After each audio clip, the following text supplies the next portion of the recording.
this year.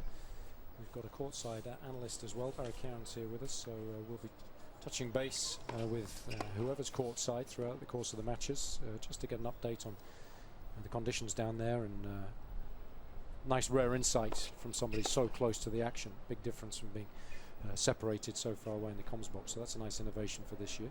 Yeah, trying to cover all the angles here. Seppi, yeah, we've got enough. Okay. You mentioned the order of play, didn't you? Seppi against Kubot first of all, and then we've also got Viktor Troitsky, as we say, who's warming up at the moment. He's in action second up. That not before 5:30 local against Lucas Rosol of the Czech Republic. Alex Bogomolov Jr. also following on against Filippo Volandri, and then it's Benjamin Becker against Igor Knitsin, the final match here on day one, bringing you all four of those. Yeah, they've got the qualifying event as well, being played on the outside courts, 1, 2, 3 and 4 last round qualifying matches there. So we'll know who will made it safely through to the main draw. So a nice combination of matches. If you got a ticket here, you can take a wander around, see what the quality of play is like in the qualifying competition, and then of course check out the main draw on centre court.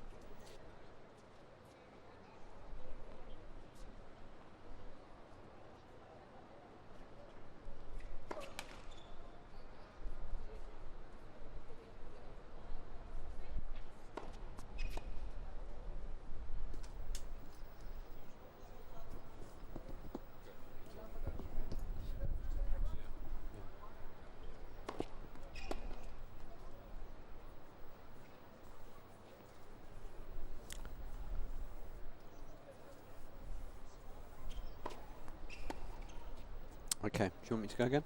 Try again with these new cans, or are we okay? Yeah. Which is which is the for Hawkeye? B. Is it B? Okay. So we should have Hawkeye on there, right? I think. Yeah.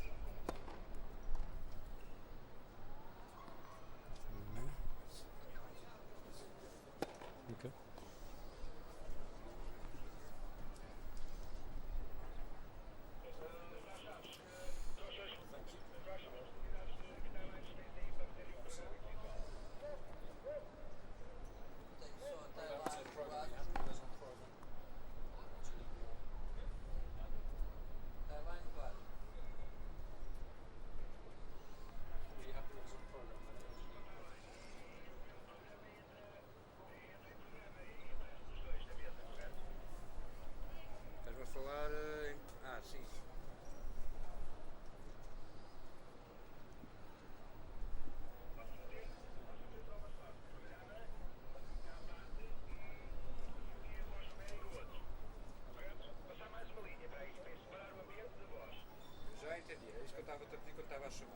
A gente pode puxar essa Taiwan, temos um Y, é só uma então. Sim, tem que ir buscar um cabo, não tem aqui nada em cima. Ok. Peraí, tenho aqui os escritos lá dentro todos. Loja, não tinhas aqui nenhum cabo spare, para não?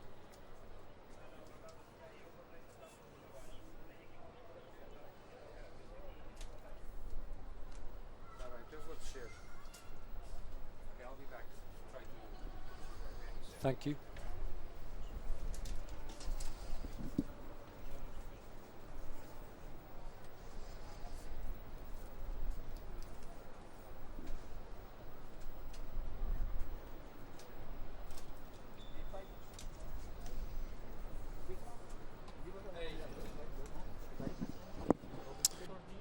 Yeah, what were we just talking about? We're talking about the past champions here, actually. We just seen up here Roger Federer, 3-time winner.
Yeah, Jason, Guy, can you hear me? Guy, Jason. Courtside, can you hear me? 1, 2, 3, 4.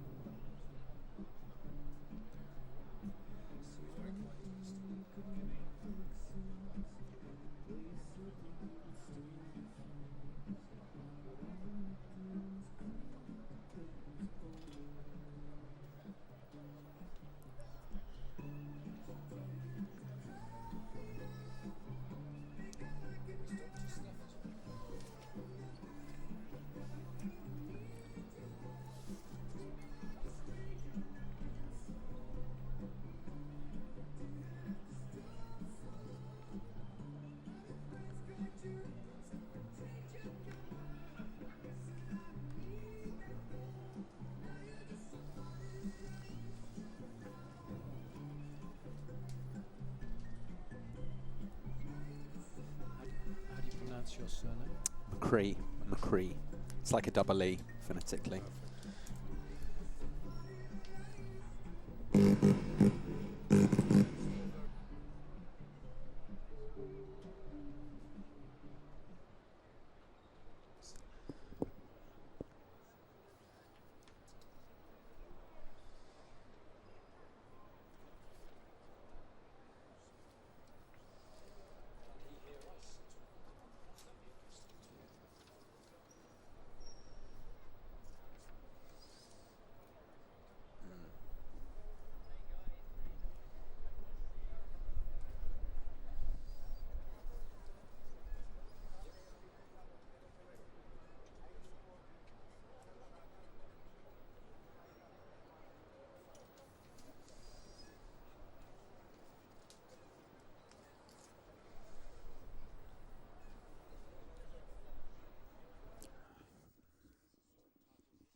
this makes a little difference to him, but if it's off, he's still...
Warm welcome to opening day of the 2012 Qatar ExxonMobil Open. Beautiful day here in Doha, in the heart of the Arabian Gulf.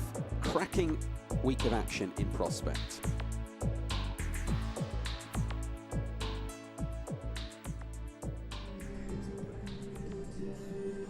What do you want there? Do you want, it's attracted, you know, the event as always has attracted some of the world's best players? Yeah, okay, yeah. This year's no exception. Yeah.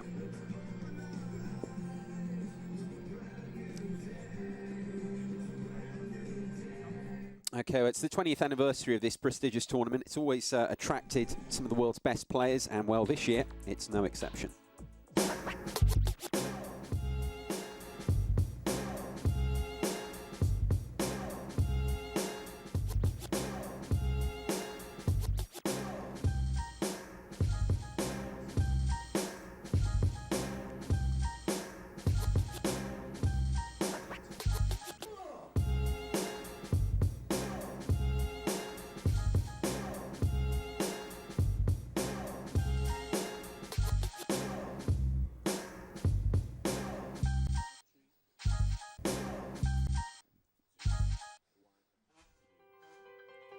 Some of the big names involved, and none of them involved here on the opening day, but we do have 4 matches. We'll be bringing you all of them live here from the centre court here at the Khalifa Tennis Complex. 4 matches started off with Andreas Seppi against Lukas Kubot. That followed on, not before 5:30 local time, Lucas Rosol of the Czech Republic against Viktor Troitsky, Alex Bogomolov Jr. against Filippo Volandri, and then it's Benjamin Becker against Igor Kunitsin last up. Want to do that again?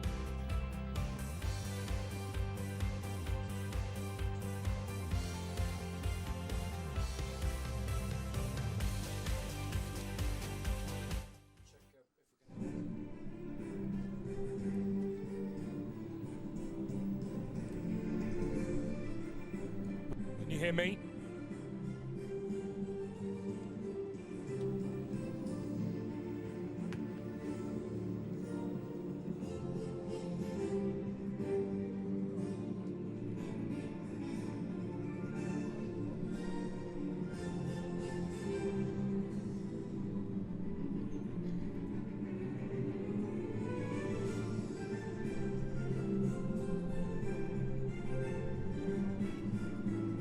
Yes, Barry Cowan, courtside. Nice to have Barry with us this year. How are the conditions down there, Barry?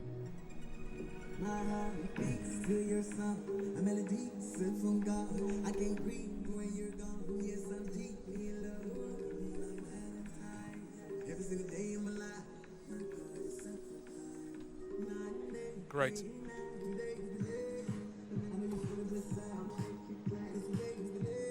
Yep. And yes, just the first break of the match from Rafael. Well, he came out with a hot dog. It was an amazing shot. Yeah, thanks, Barry. Some insightful commentary as always. But nice to have you courtside, and hopefully we'll hear a lot from you throughout the course of wonderful addition he will be.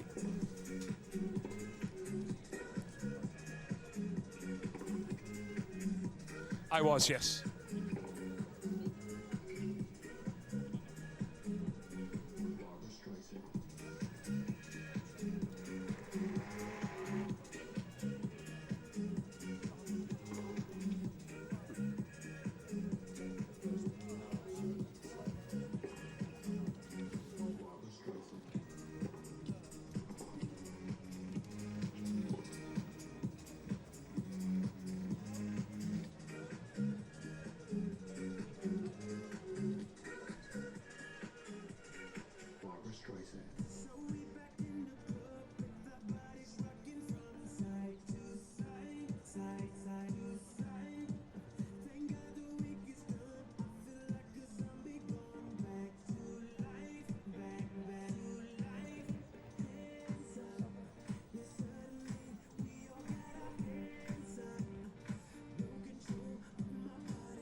A warm welcome to everybody to the Khalifa International Tennis and Squash Complex.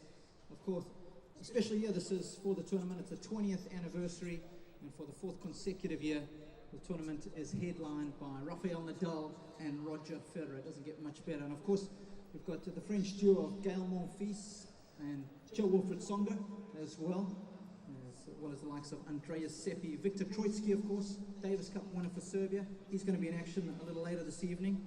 One of the most improved players on the ATP Tour, and Alex Bogomolov Jr. So plenty of great tennis in action. The order of play looks something like this. Yes. Starting, in about 5 minutes or so. Andreas Seppi, the tournament's number 8 seed, will be taking on Lukas Kubot of Poland. And then not before 5:30, before that 5:30 match, folks, we've got a little video of all the players paying their respects to the tournament. That'll be nice to stick around and watch that. And after that will be Lukas Rusol up against Viktor Troicki. And then, as I mentioned, Alex Bogomolov Jr., who had a sensational 2011 season, is taken on the Italian Filippo Volandri. And the last match of the evening, we'll see Benjamin Becker of Germany, who's actually playing with a protected ranking this week, looking to make some waves in 2012. He's going to take on the Russian Igor Kunitsyn. We've got some great prizes in store as well. We've got the PlayStations up for grabs, so make sure that you stick around. After we've done our interviews with the players, they're going to launch some tennis balls into the stands. There's plenty of great prizes, not only for the kids, but for some of the adults as well.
Warm welcome to the opening day of the 2012 Qatar ExxonMobil Open. Blessed with beautiful afternoon here in Doha and a cracking week of action to come in prospect here in the Arabian Gulf.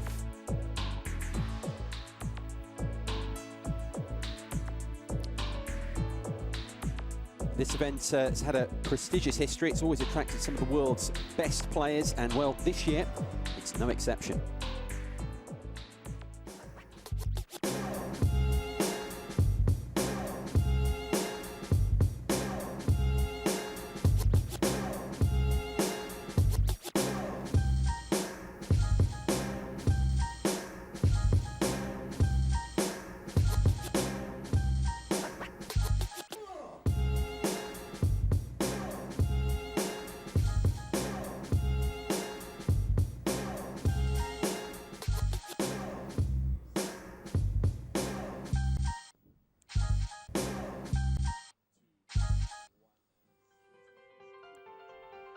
Prestigious event with a prestigious history, no doubt. Some of the past champions there. Guy McCree here with Jason Goodall in the commentary box. We've also got Barry Cowan courtside to provide further analysis for us. A nice extra touch for you all watching wherever you are in the world to this production. Here's the order of play here on the opening day. Seppi against Kubot, followed on by Lucas Russell against Victor Troitsky, not before 5:30 local. Bogomolov Jr. and Valandry, and then it's Benjamin Becker against Igor Knitsin to close things.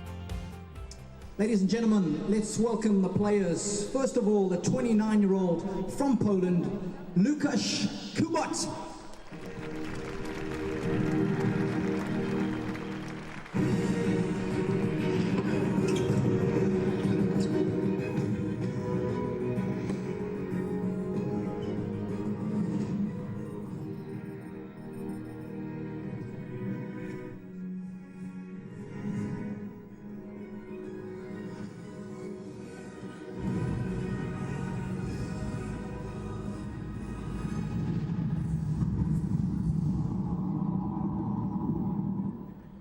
This man is the number 8 seed from Bolzano in Italy. Let's welcome Andrea Seppi.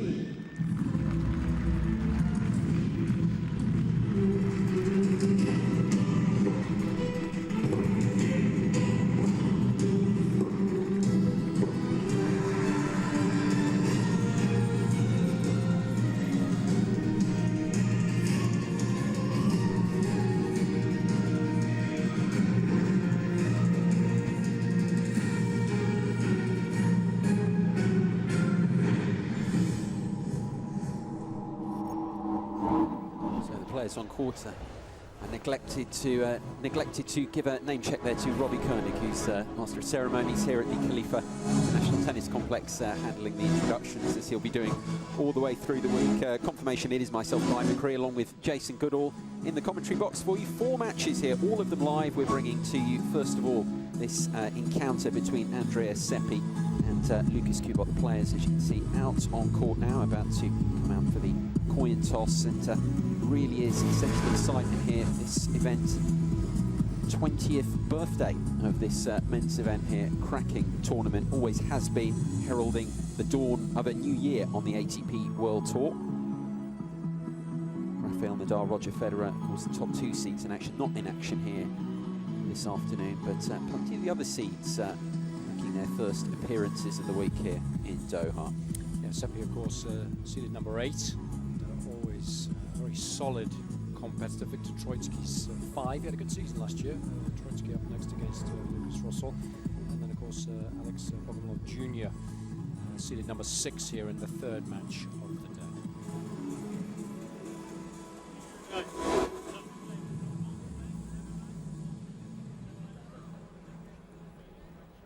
Set, so just try to make it as clear as possible. Okay? For the coin Do you have any toss here. question about anything? No? Here, Andres, Airtel. Here. Receive. Good match. Struggled to pick up there, Jason. He won the toss there, but it has been conducted nevertheless. Confirmation of this first match of 4 we're bringing you here from the centre court here in Doha. First round encounter, the 8th seed, as Jason was telling you, Andrea Seppi of Italy, up against Lucas Kubot of Poland. first match here we're bringing it. Here's a look at the draw, the bottom half of this 32 draw event. Seppi and Kubot there, also Pablo Andujar and Guillermo Garcia-Lopez. Interesting, of course, at this tournament, the qualifying is still going on the opening day, and you can see a berth there to be filled by one of the qualifiers, and then that, well, eagerly anticipated opening round between Nikolay Davydenko, former champion here, of course, and the defending champion, Roger Federer, seeded 2 here this time. Players warming up now. Seppi against Kubot. Let's take a look at the Italian in some detail first of all here. Very experienced, turned pro way back 2002. I suppose celebrating a decade on tour. It's always nice. He had a good season last year as well. I saw him win the title in Eastbourne.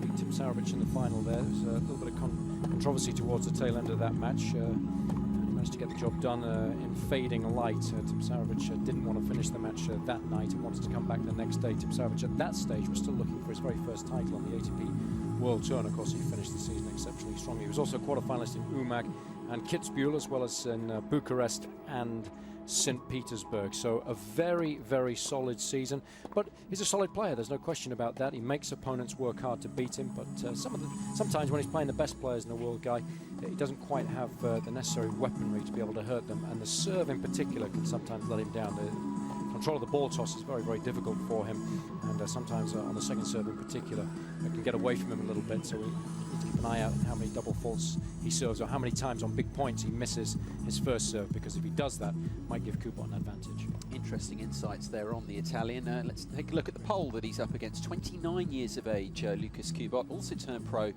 in 2002. No career titles to his name, but well, he's been around and currently ranked at 57, has been as high as 41 in the world in April of 2010.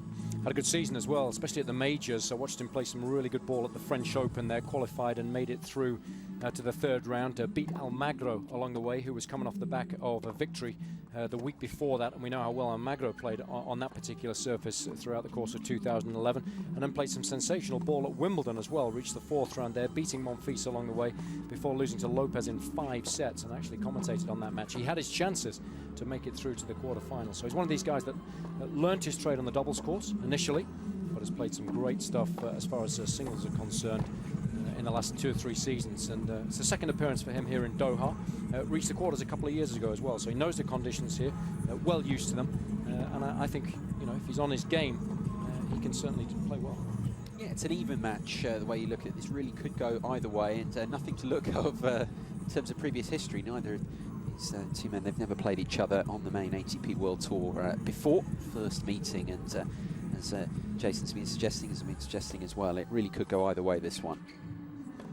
Yeah, I think it's always interesting, isn't it, at the beginning of the season, because no one's had an opportunity to play themselves into form. So everyone will have worked hard in the off-season, 2 or 3 weeks, to really get a good solid foundation, working hard physically off court, and then hitting as many balls as you can in the lead up to the first tournaments of the year. But I think it gives everybody an opportunity to come in with a really good mindset, because everyone feels a lot more positive at the beginning of the year, don't they? We all make our New Year's resolutions, and I think everybody feels that they've got a better chance when it's a bit more of a level playing surface. No one's had an opportunity to play themselves into form, so I think there's a great opportunity for everybody in the draw here. It's a really nice tournament as far as that's concerned. Absolutely. There's a look at Andreas Seppi's entourage, headlined by his coach Massimo Sartori there. He's got his daughters with him this week. Got a couple of those. They were hitting balls out here on centre court yesterday, and they both hit the ball pretty well too. It's been a family affair for a long, long time as far as Seppi's concerned. Done an excellent job of really trying to sort of maximise his potential, and learned the game from his auntie. So perhaps we can blame her for that 4-second serve. But she's done an excellent job in all other departments. But I'm not so sure about the serve. That's the one shot that does tend to let him down. But he's one of these guys. Saw him at the hotel this morning, going through his pre-match routine of warming up on the court there. Works hard physically. He's in great shape. He's managed to keep injury-free throughout much of his career, and that served him well. So it's so important, of course, in this day and age to work hard physically and stay in decent shape. Kubot's another one. He's a tall guy. He's got a good serve, real good kicker on him. Uses that when serving to the ad court to outmaneuver his opponents, and he's got a really, really good backhand as well. So it'll be interesting to see whether Seppi tries to break that down or whether he looks to outmaneuver him by going to the forehand at some stage in the rally. Thoughts there of Jason Goodall on the two players here. Wonder whether we can cross down actually to courtside and get the thoughts of another man on our team, Barry Cowan, who is courtside. I'm hoping Barry can hear us and get his insights into this opening round encounter. Yeah, I can, Guy. Yeah, thank you very much, and Happy New Year to everyone. And it's a very nice, calm day, and not too much wind. And I was speaking to Jan de Wit, who actually is the coach of Viktor Troicki, and he's up next. And as with any time when you're talking about coaches, they're not sure how their players are going to fare in the opening match of the year. So a bit of tension with the players, and I'm sure a bit of tension with the coaches. Barry, quick question in regard to the conditions down there courtside, because at the top of the stadium, the flags are blowing pretty wildly, but I know that it's a nice stadium court, this, and it can be a lot less windy down there courtside. Is that the case? I think so, Jason. I think the flags are obviously blowing a little bit at the top, but I think down courtside, I think the conditions are perfect. Thanks, Barry. So I think, Guy, the scene's set for some really good matches this week, and we've seen it down the years. Nice that they're celebrating the 20th year at this particular event. It's grown and grown, hasn't it, down the years. We've got some great ex-champions, and a lot of those are here this week as well, and I'm sure whoever's able to win this week will be delighted to join that illustrious role of ex-champions. Yeah, it's such a well-supported event, this one.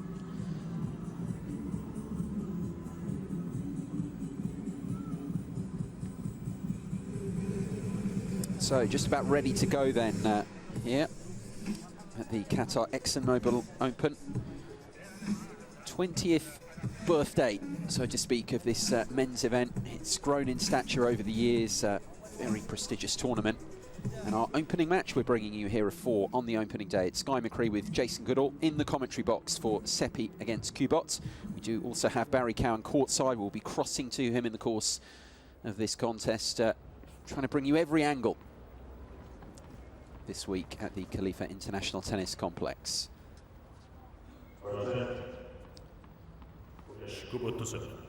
Ready to play then here. It's Lukas Kubot of Poland who will serve first here in this opening round match.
Oh, that was pretty good.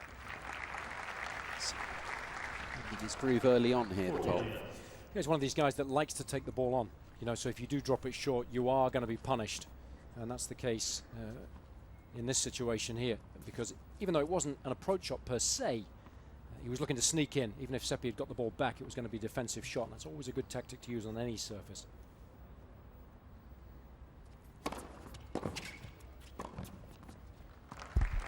Very efficient, good opening service game there from Kubot, first up.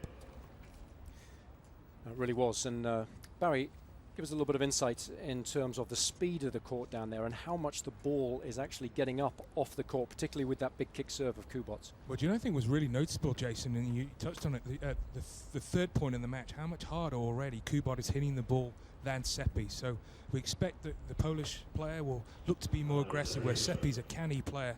But I think in terms of the speed, Jason, medium-paced. Fair for all players. Thanks, Barry.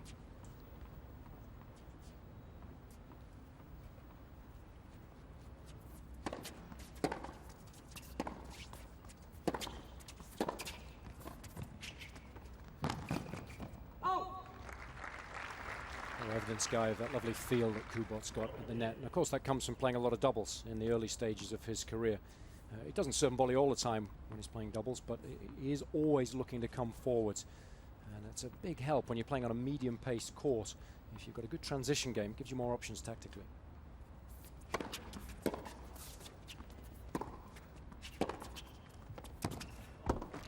Really has started so well. Yeah, I think the backhand's just a little more technically sound than the forehand. It can certainly hurt you off both wings, but I think he makes fewer unforced errors off that particular wing.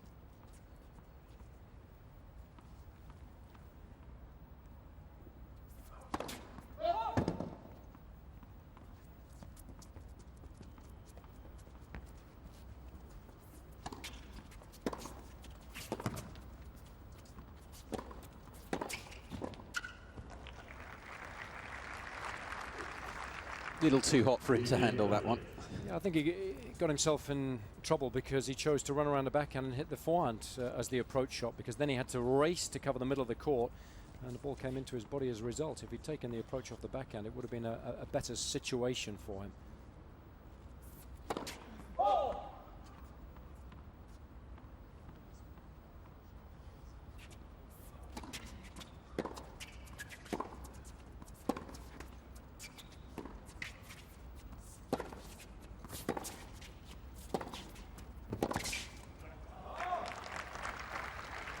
Dictating the play again. Kubot, and it's he who has the first break points to this one.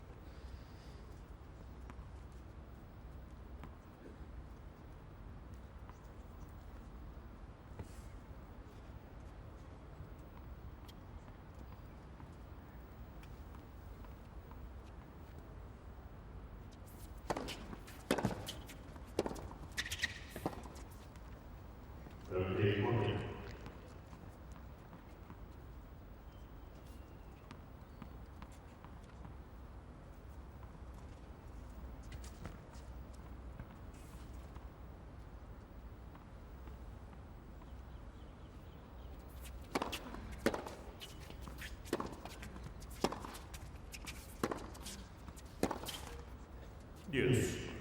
It's a little cheap, that, isn't it? He didn't play those break points as well as he would have wanted. But, crucially, Seppi getting a couple of decent first serves in on the big points, and that always helps.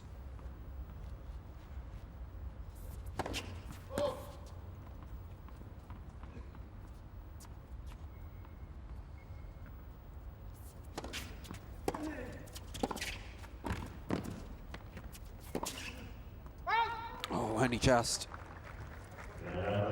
That's the pressure that you put on an opponent when you take the return like that and come in behind it. I mean, it was a pretty decent effort from Seppi on the first attempted passing shot. A really good volley from Kubot. But, you know, it's tough if you're forced to go for the lines all the time. See if Kubot can play this third breakpoint chance a little bit better than he did the previous two.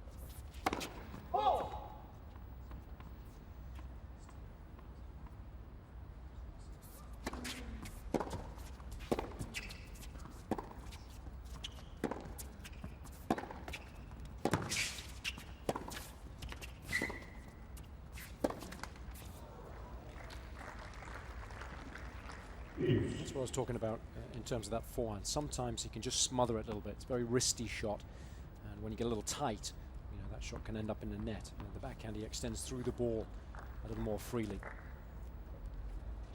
Doesn't break down quite as often.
I think a must-win game there for Seppi, because already when he was down a couple of break points, he was looking at his coaching team. I think the feeling that the harder hitting of Kubot might unsettle him, but I think for the Italian, patience is the key. If he stays patient, he can win this match. Thoughts there of Barry Cowan, courtside for us. Andrea Seppi, as Barry was saying, coming through a test there. 3 break points saved, 1 game apiece.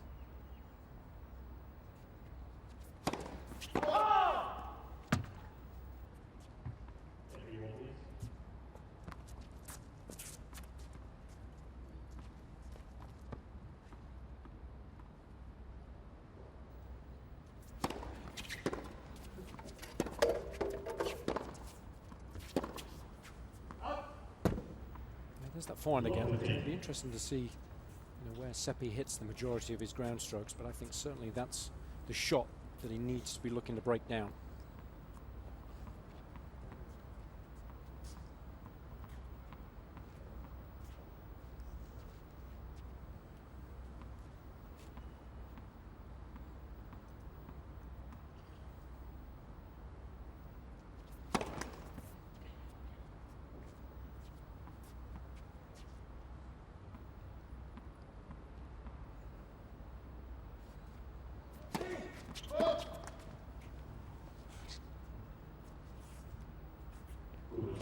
First double fault, that one. The first challenge coming up, trying to overturn it, Kubot.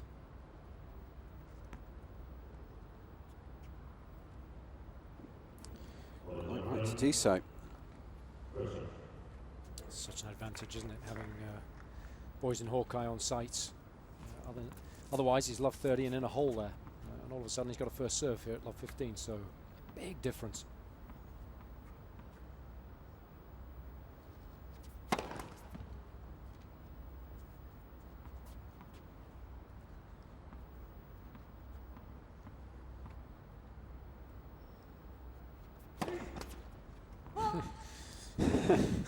Inevitable. Yeah, that's a worse second serve than the first one. If you're going to miss it long or wide, you've got to take the net out of the equation.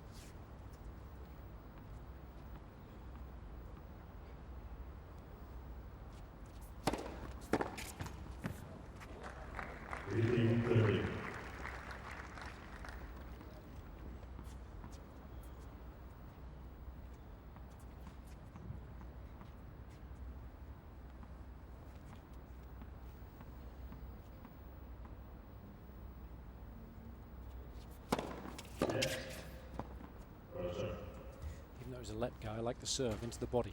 And I think it's good to pick your targets when serving and go for the corners, on a regular basis, but there's nothing wrong in sliding that one into an opponent, especially if they've got a double-handed backhand. Again, on their left hip as far as Seppi's concerned. Very effective.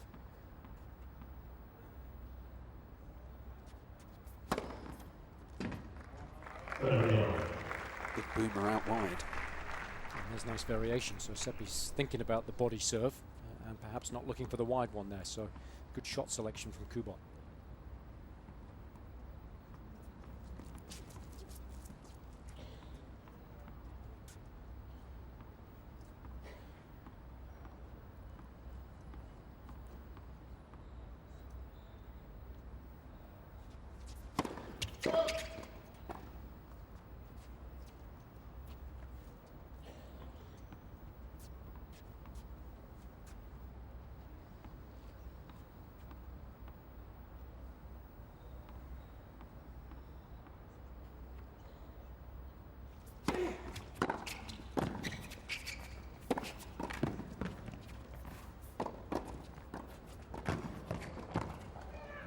Oh, best rally of the match so far, without a doubt. And it's Seppi now who will have a chance to break serve.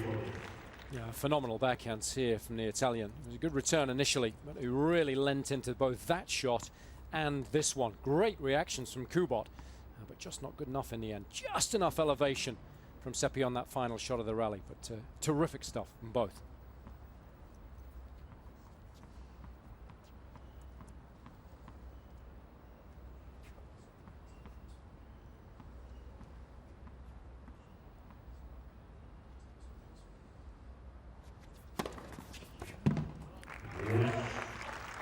Second ace of the game.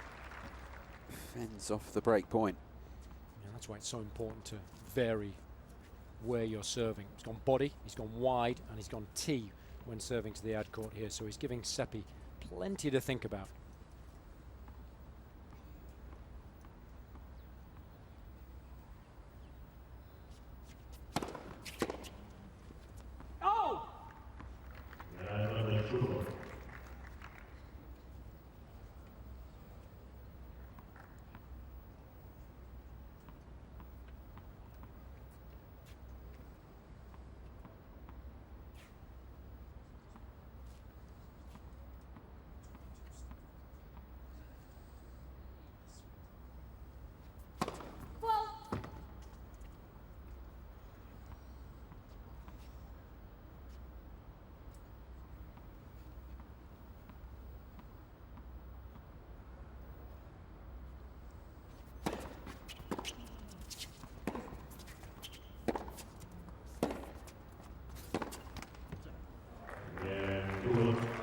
Breaks through at the second time of asking. Will be swimming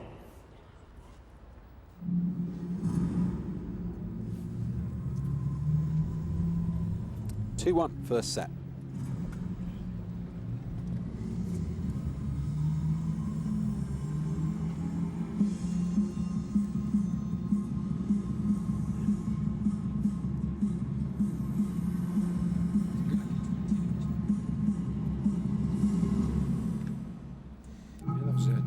Games from Kubot. Started well. He's an aggressive player. I like watching him play because he's one of these guys that doesn't get stuck at the baseline. He's always prepared to move forwards, throws in a little bit of serve and volley as well. Some lovely variation when stepping up to the line, and he hits a meaty ball. Not only is it pacey, it's got some work on it as well, particularly the backhand, absolutely outstanding. And he's a good competitor too. Very rarely will he get ruffled out there on the match court, no matter what the circumstances are. And he worked long and hard to find himself in this position. Of course, he's trying to make the most of it, so it's a competitor that I very much enjoy watching.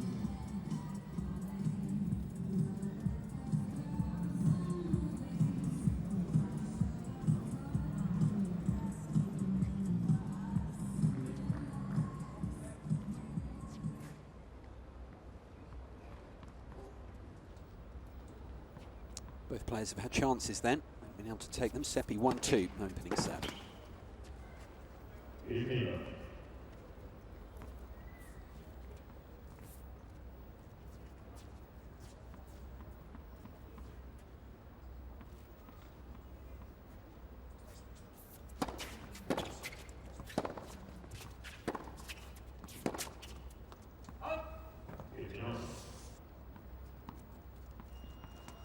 Well, it's noticeably a lot cooler at the moment out here. I think it's dropped, although it still says it's 23 degrees. Where I'm sitting courtside, I think it's got a little cooler. And I also feel since the start of the match, the wind has picked up a bit.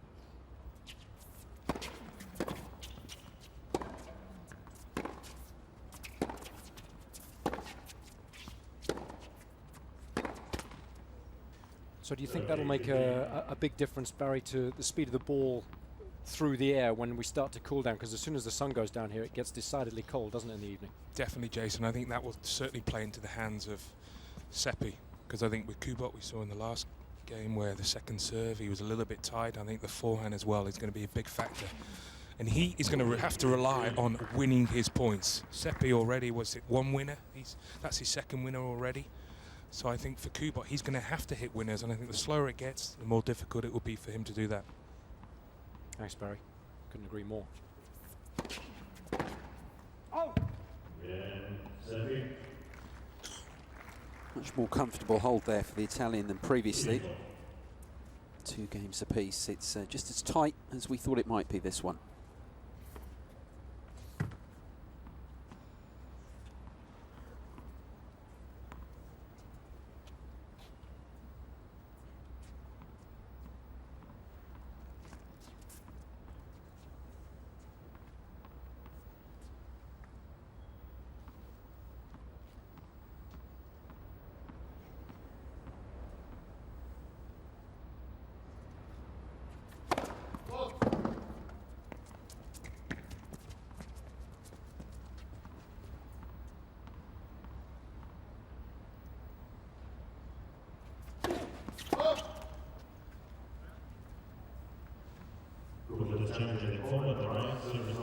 challenge from Kubot here.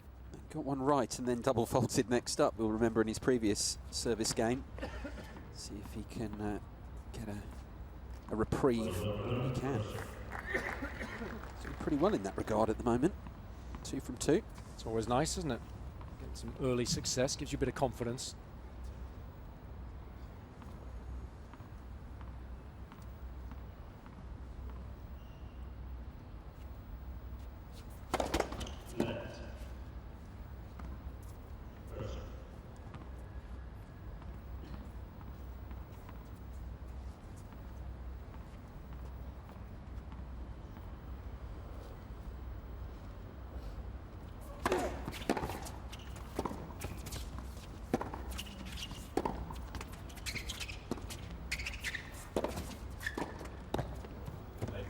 Gets a bit fortunate there, Seppi. Love 15. But I like the tactic of coming in to the Kubot forehand. And old school, really. Just nicely flighting the approach shot. And that was the right volley to play. Go deep with the approach, short with the first volley. If you can create a little bit of an angle, it gives your opponent the greatest distance to cover between those two shots. So I like the pattern of play.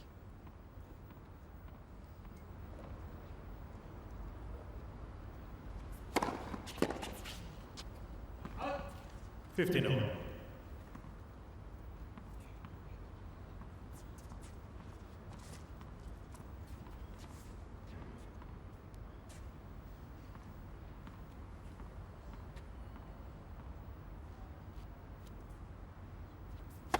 Left. First serve.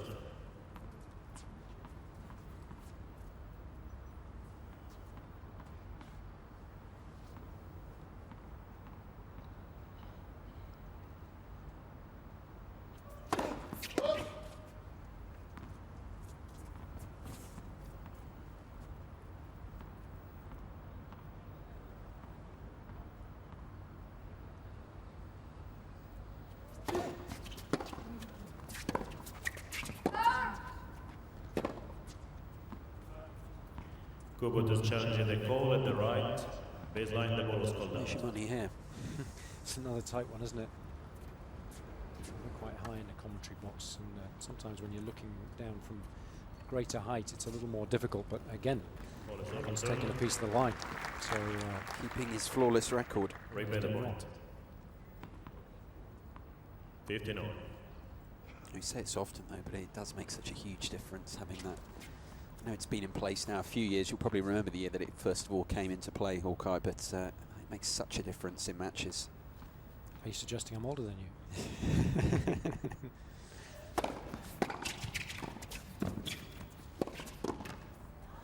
I mean, for a player, 15-30. the importance is that you don't feel you're getting cheated by a poor call. You've put in all the hard work on the practice court. You're giving your utmost out there on the match court.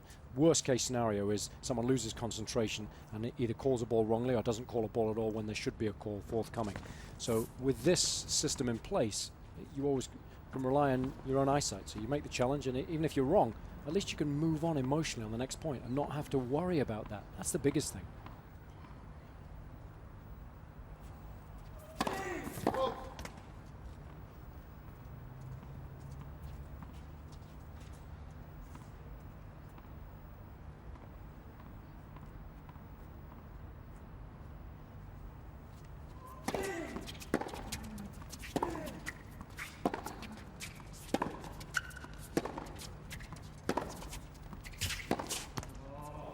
Often, as far as line calls are concerned, you're not necessarily relying on your own eyesight down there on the match court, because it's very, very difficult to see the far baseline or a far sideline when you're hitting cross court from the baseline. It's instinct.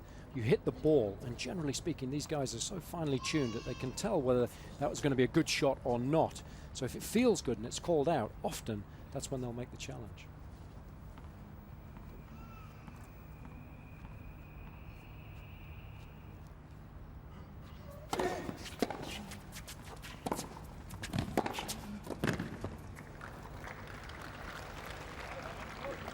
It was a good attempted pass though from Seppi. He loves ripping that backhand. He can go line or cross court, so when you're coming into the net there, you can't lean one way or the other because he disguises that shot so well. But you're right, having put his racket on the ball, you've got to take the net out of play and you've got to dribble that over somehow, and if you do, you've got an excellent chance of winning the point. So he'll be a little disappointed there, Kubot. Break point. No breaks as of yet. Still well saved by the pole.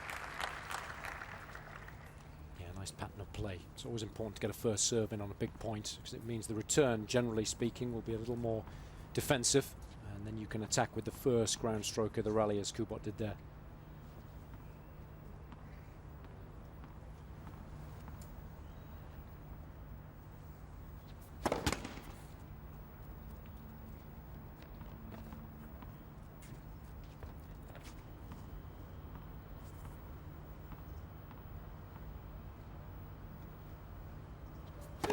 Left. Second serve.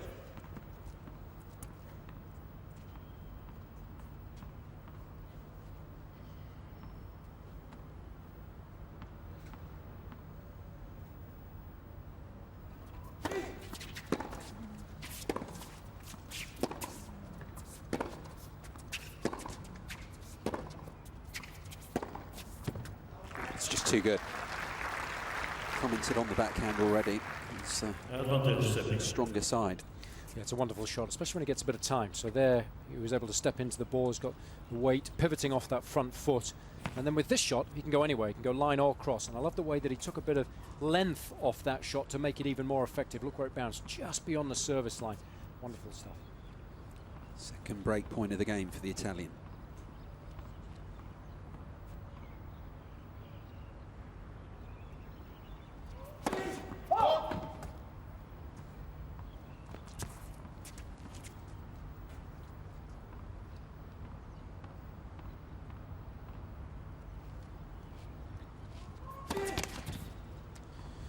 Shame for Kubot, but there is the first break of serve in this one. It's gone the way of Andreas Seppi. He's with the break. 3-2 opening set.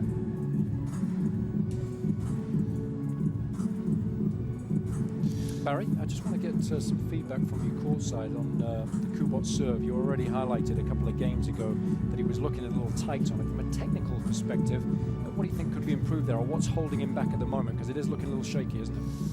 Well, the two double faults he's hit, Jason, have both been in the net, haven't they? And I think sometimes the ball toss gets a little bit low. He sort of starts reaching for it.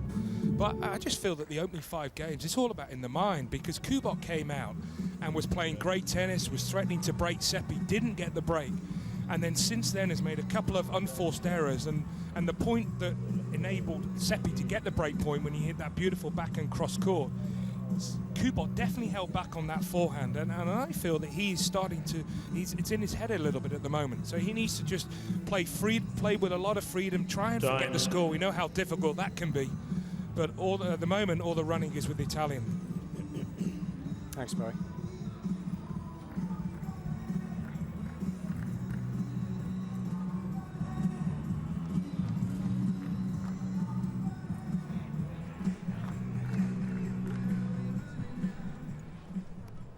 Freshly one break of serve, but the old saying, of course, never is until you've consolidated it, and that's what Seppi's looking to do now at 3-2.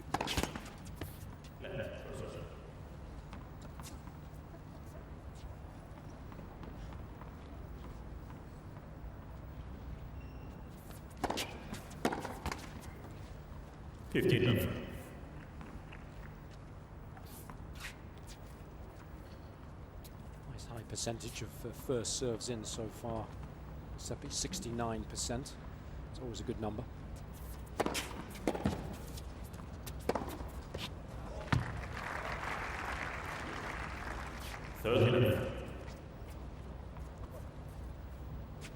Ball boy, thank you. Ball please. Decent serve initially. Good footwork. Gave himself enough room to be able to hit the forehand. That's always key if you're going to run around your backhand. You get too close to the ball, can't be aggressive. Ball.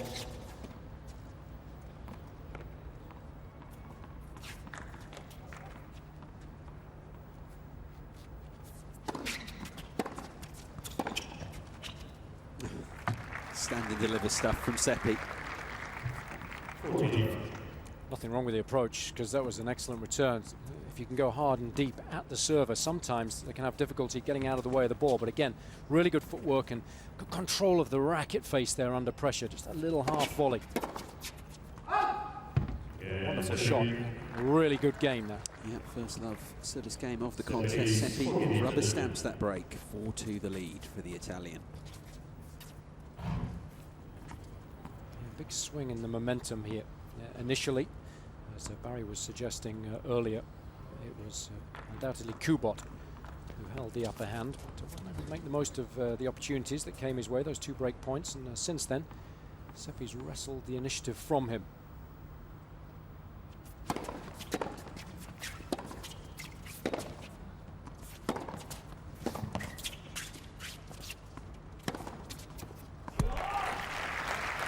Behind that. No, I think Barry got it spot on at the start, because Seppi was clearly, Kubot started well, but Seppi just weathered the storm and just hung in there, waited for the momentum to shift, and that's what's happened.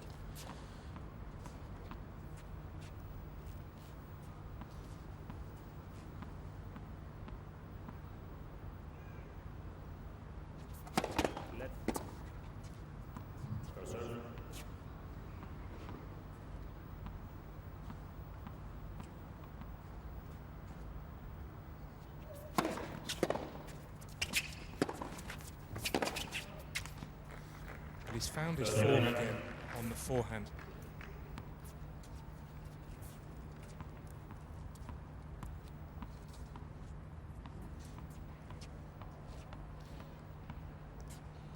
Yeah, the fact that he's now down a break, he's just found a little bit of extra pace that he had at the start. So now he's starting to relax.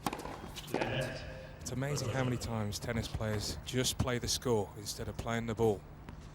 Yeah, it makes a big difference. It just frees you up when you're behind, doesn't it, a little bit?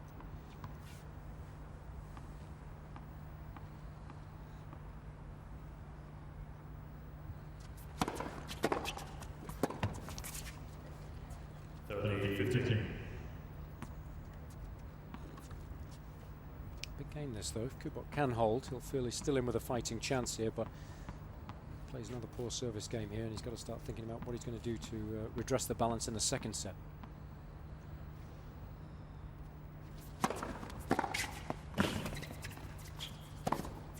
Beautifully done.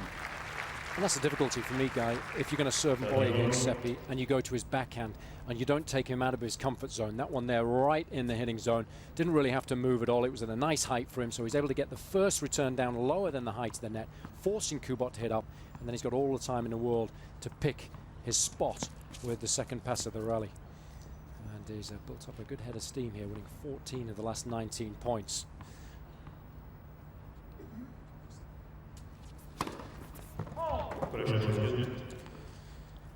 Immediate correction there from chair umpire Abdelazim, but Seppi choosing to challenge that overall. Good eyes.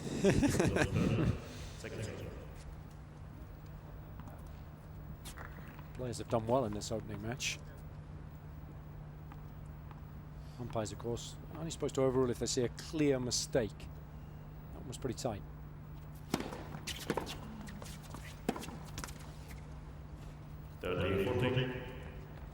He's in real trouble now. This has turned into a poor game after a decent start.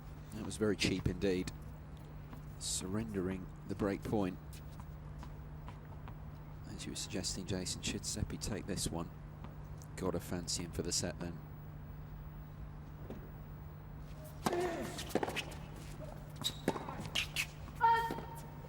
Doesn't have to do a great deal again there to get that second break of serve. Just a game away now from taking the opening set, the Italian. It's Seppi with the 5-2 lead here.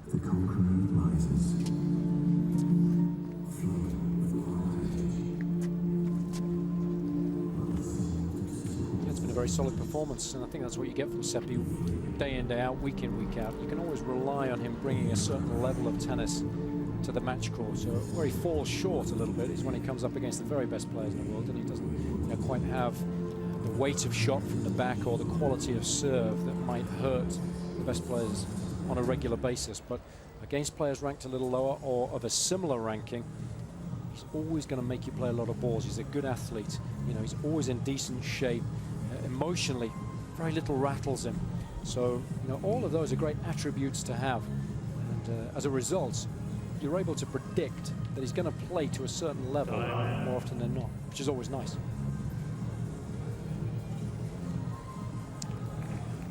Beautiful afternoon, going into early evening now. The end of the afternoon in Doha. It really is just a wonderful setting, a wonderful place. If you've never been here, do visit.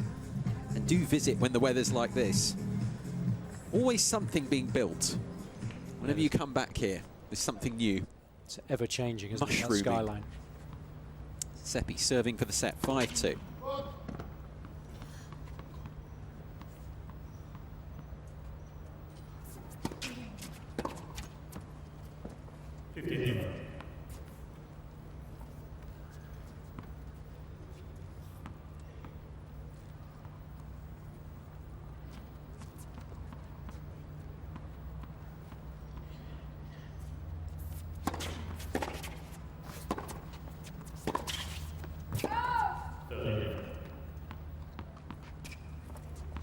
His game's fallen away pretty rapidly towards the tail end of this opening set, Kubot, and Seppi's been able to take full advantage of that.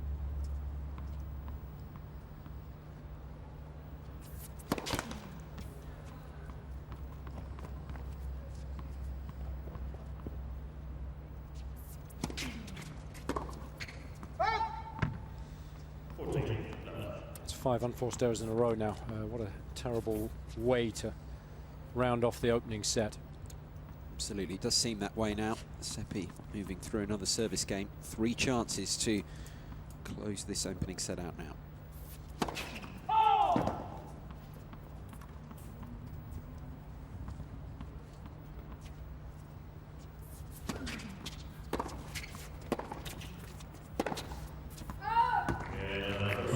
It's a fitting way to end the set for Kubot there. Another error. Seppi not having to do too much there in the end. Another love game, and he does take the opening set, the Italian, 6-2.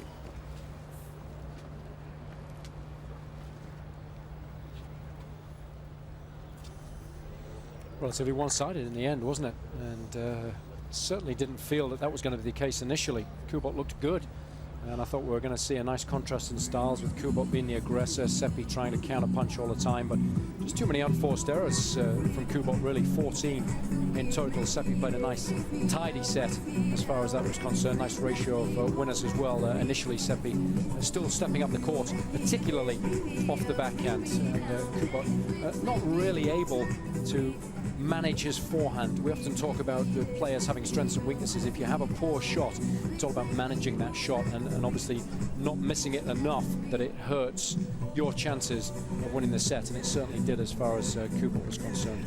So Seppi will be wanting more of the same in set number 2.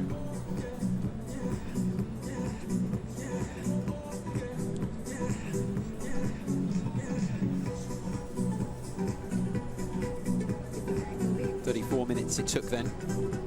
Andrea Seppi looking good here, roaring away from 2 games each, taking 4 on the spin.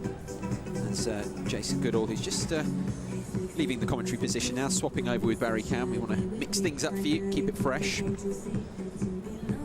As he was commenting, Lucas Kubot, the unforced error count racking up as the set progressed.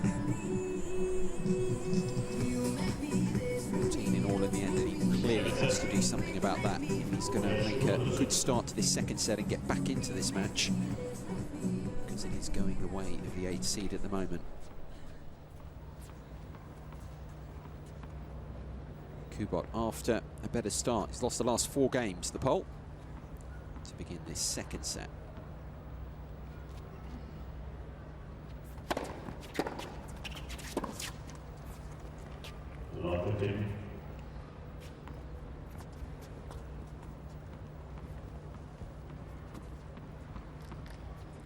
Confirmation there of the points, how it just went the way of Seppi. Remember the tight opening, 2 games apiece. 21 of the last 26 points now he's taken. The first one of the second set as well, going the way of the Italian.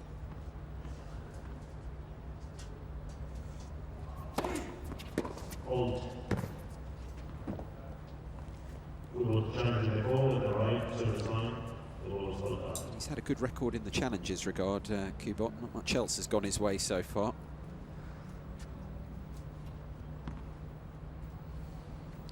And he's got one wrong. This match is threatening to slip away from him. Love 30.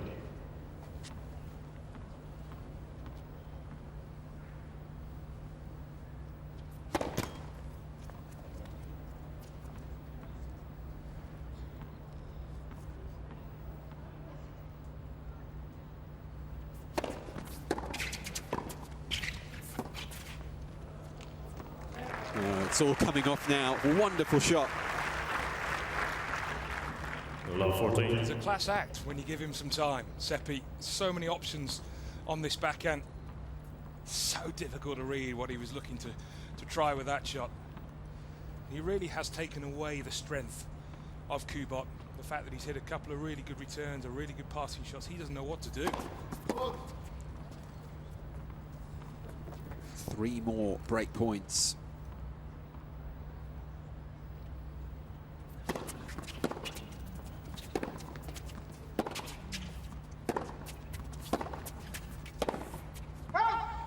Match continues where it left off from the opening set. Break to love. Seppi is just romping his way through now, and Kubot seems to have no answer. The Italian set up and a break up right at the start of the second. Yeah, and you look at some matches and you think 1 point could be the turning point, and it might just be the case for Kubot. It was the second game. The fact that he didn't break, it just seemed not only to affect the Polish player, but also I think it gave Seppi a lift. Because he was looking at his camp in that second game, sort of wondering, what's happening here? I'm getting hit off the court already. But he held on, and it's been really plain sailing since then. That's stunning stats. 12 points in a row.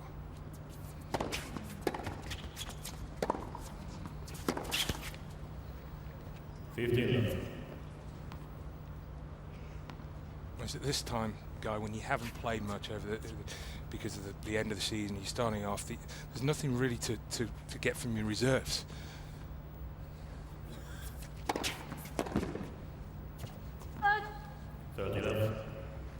It's funny how the optimism can quickly shift away. We talked about at the beginning, a new year, a fresh start, but when you've just been, well, thumped in that opening set, it can quickly turn against you. Seppi just moving through here. Well, speaking to Tursunov in the lift, and he's always one for a good line, is the Russian, and said, how's things going? He said, long year. It was the first day.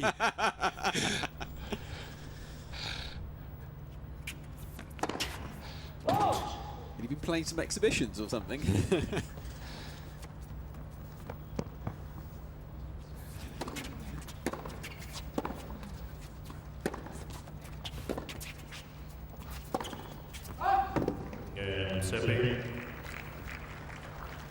Just seems to have no answer at all, Kubot, right now. No idea on how to turn this around. Seppi easily consolidates the break.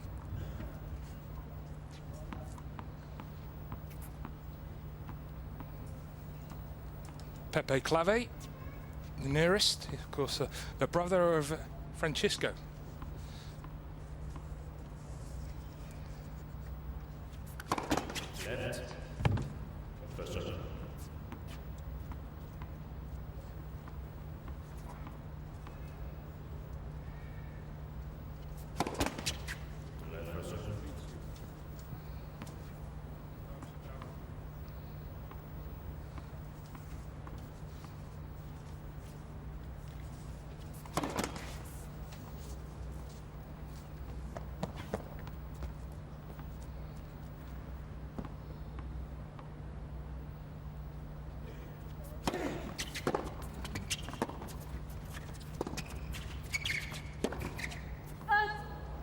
Approaching the forehand again, the stock tactic.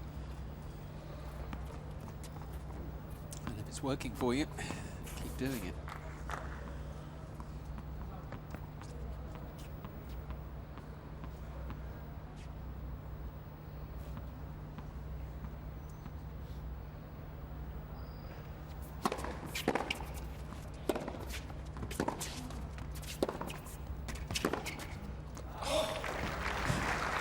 Fantastic.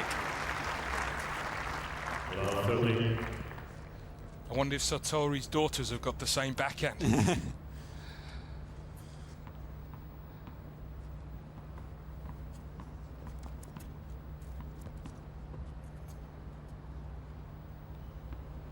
14 in a row now.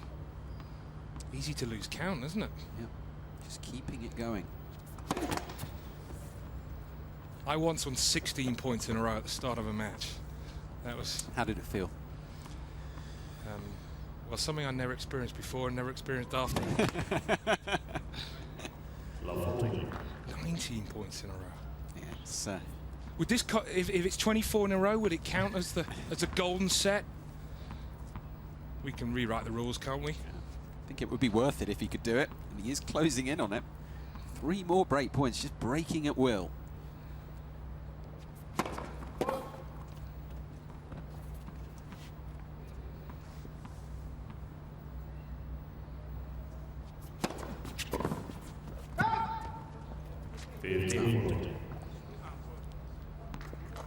It's always the way, isn't it, Barry? Build something up, talk about it, and it just doesn't happen. Kubot, though, ending the run. He's going to need a lot more of that, though.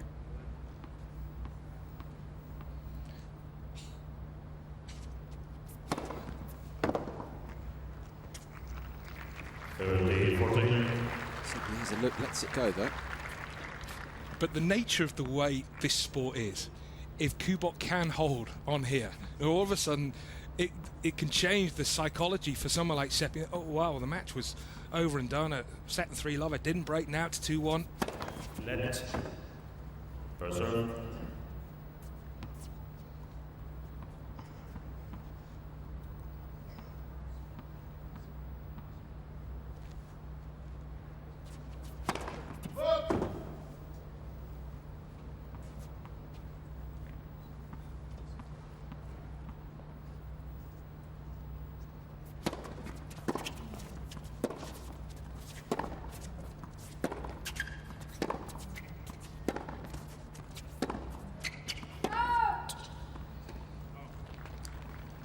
Missed opportunity that, got into the rally. Yes. 3 break points come and go. He's not used to this.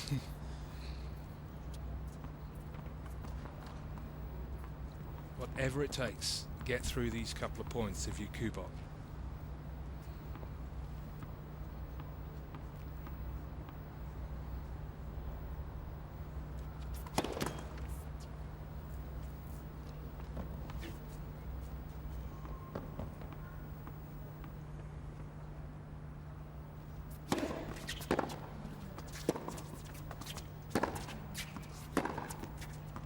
He has had a shot forehand.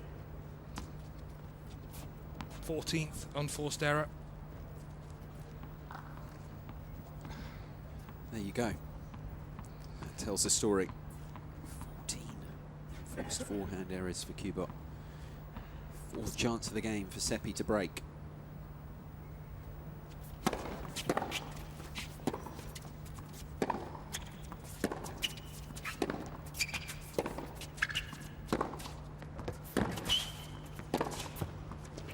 Oh, he gets it done this time. That's got to be the shot of the contest so far. Maybe up with his lob that he produced a little while ago. Challenge from Kubot. It really, of course, needs to go his way, this one. Otherwise, he's a double breakdown. Has he been reprieved? No, he hasn't. It looked good from the moment the Italian struck it. There is the second break of serve. Seppi now. Set and 3 love up. Yeah, Barry, just picking up on that very valid point that you made in the previous game. It was really interesting. Kubot's body language was really poor when he found himself love 40 down. But, you know, had he been able to find a way to win that game, it would have been a very different story. But I'm also just a little worried about how quickly his body language has deteriorated in the match, because, you know, it's the beginning of a new season and you would have hoped, I would have felt, for him to be just a little more competitive given the circumstances. Everybody likes to start well. It hasn't happened as far as he's concerned, but I would have still expected more from him at the beginning of this second set, a little more of a challenge. I think he's faded way too quickly. What do you think, Barry?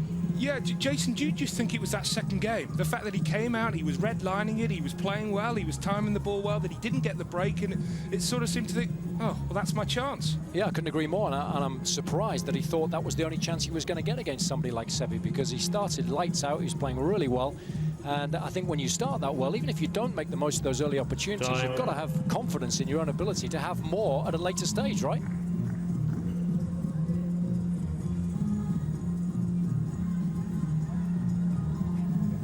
Of well, what's become a one-sided contest, but you were alluding to it, Barry. It's just the beauty of the score, that if he'd managed to get through that game, could have been so different, but it's difficult to see a way back now for the Pole here. Seppi about to serve at a set and 3-love.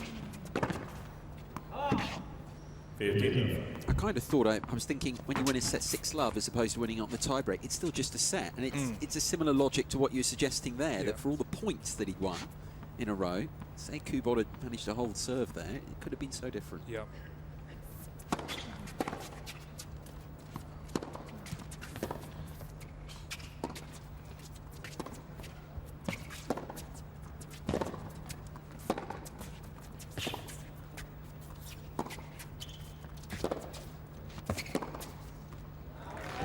Just unleashes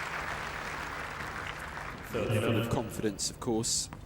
He sees the ball so early, Seppi, whether it be on the forehand or the backhand. He plays close to the baseline, which is something he would be able to do more easily against a Kubot as opposed to one of the top 20, top 15. 14 love. It'd be interesting actually to hear Jason's views on it, because is it that his technique is so good, or is it just he's got a very fast eye that he's able to pick up the ball and read the play?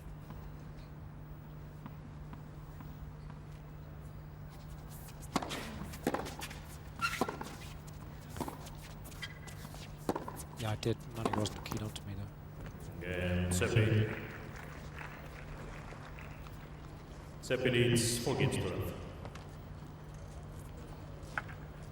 He's just continuing to make an impressive path through this one. Seppi set and 4-love, just a couple of games away from the next round now.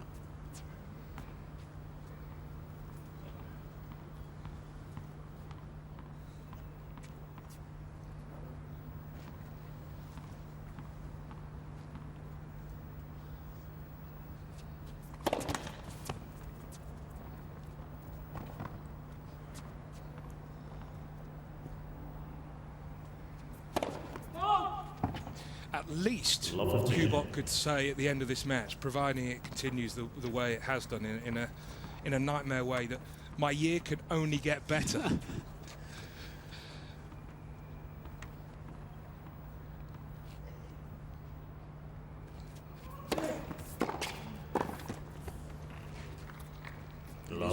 When you're in that position, he's just played the one match. It really is threatening to be a bit of a shocking start to for him to 2012.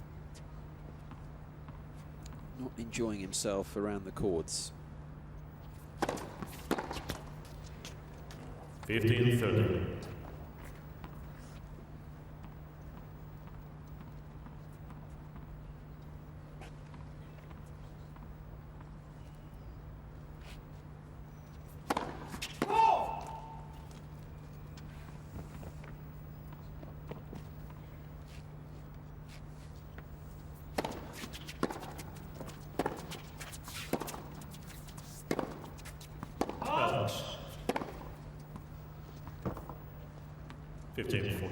Definitely long, that one. Well, yeah, more break points. Yeah, and when you are having an absolute shocker out there, your mindset says, well, I just cannot make any unforced errors. I must keep the ball going. But that takes away what Kubot is actually good at. He's an attacking player. He plays on instinct. He likes to come forward, hit a few good volleys, take a few risks from the back of the court. So it's the old mind games that just play tricks. 13-14. First break point save. This has been the problem, particularly for Kubot, how the match has got away from him. Since that hold for 2 games each in the first set, every time, every game, Seppi has been threatening and breaking through, and threatening to do that again.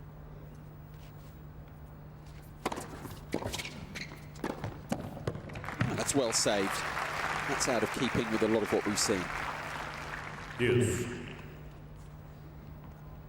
Well, it's a good volley. You don't have the success in doubles without knowing what to do at the net.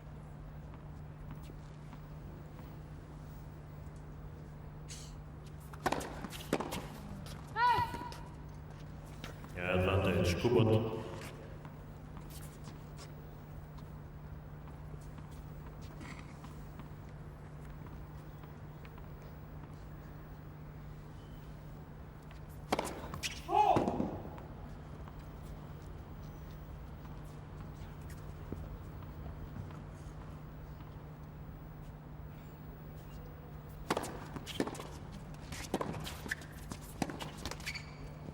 Again, Kubot.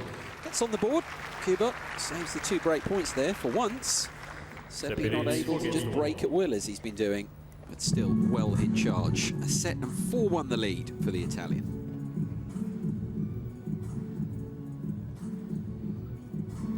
Yeah, Barry, just wanted to pick up on that point that you made in the last game about Kubot changing his tactics. We're always talking about trying to change a losing game plan, but you're right. The first thing that everybody says to do is to try and cut out the unforced errors. But I just wanted to ask you the question, if you were courtside with him now and this was a Davis Cup tie, what would you be suggesting he does in order to get back into the match? Well, the first question I would ask, Jason, is to him, what do you do well? And hopefully he would say, well, I've got a great serve, I've got a good backhand. So say, well, be aggressive on the first serve and maybe on a couple of second serve returns, just come forward. Try and play a little bit more on instinct, but because I think the worst thing that you can ever say to a player is try and reduce the unforced errors, especially if you're that type of player. Yeah, I think perhaps he can think back to the first couple of games of the match where he was aggressive, he was taking that return and coming in, and he was having a lot of success with it. Yeah, you have to accept, Jason, don't you, when you're playing, especially someone like Seppi who does return well and pass well, you will get hurt a few times. But ultimately, over a course of 3 hours, 3 sets, whatever, however long it be, that's your best chance of winning. It's got to start happening really quickly for Lucas Kubot if he's going to get back into this one. 4-1, second set.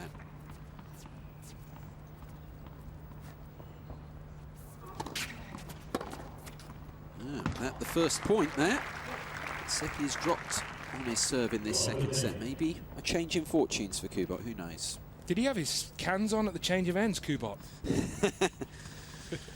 He should hire you two.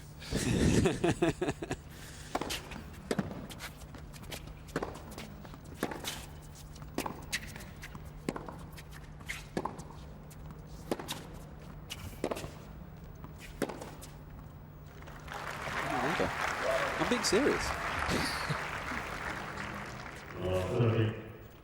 You're happy with what you're doing? I'm commentating this week. The only person I've ever lost to commentating, I think, was Roger Federer. A couple of times at Wimbledon. When I don't think he even knew what he was doing. It was just one of those days. Actually, that match with Nadal at the O2. The end of last year, that was one of those. That wasn't a bad performance.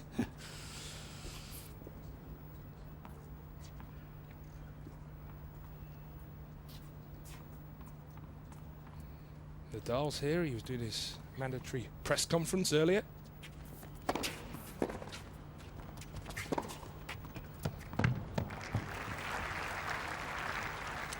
Yeah, Roger Federer, of course, the defending champion. Him and Rafael played in the cultural village, Qatar.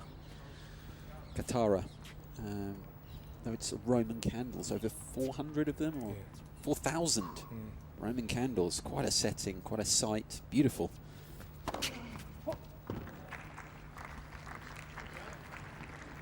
I saw last year's stunt.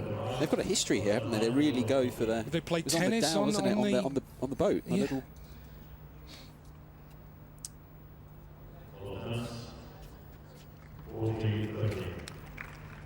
the call stands there, and Seppi moving through this one as it's done through much of the match.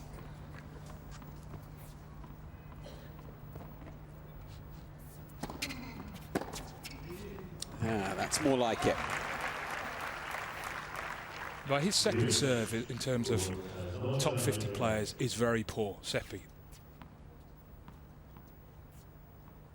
And in the match, he's won 71%, 10 out of 14 points. 2 of those have been in this game.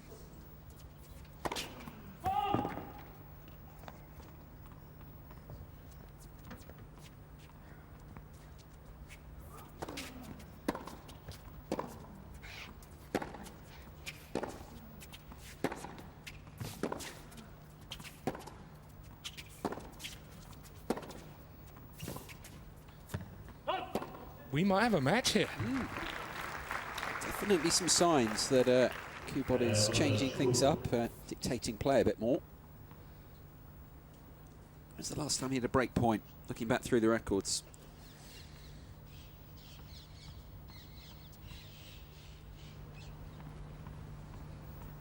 It was opening service game of the match, wasn't it? Because he had 3. Will he attack this one now? That seems like a long time ago, that. Surely the serve to the forehand would be good play. Oh, that's such a shame for Kubot. He knows it. But I guess, Barry, what we were talking about earlier in terms of Kubot taking that second serve on and looking to come forwards, at least he's trying the right thing. It's the execution that's letting him down there. Yeah, totally agree.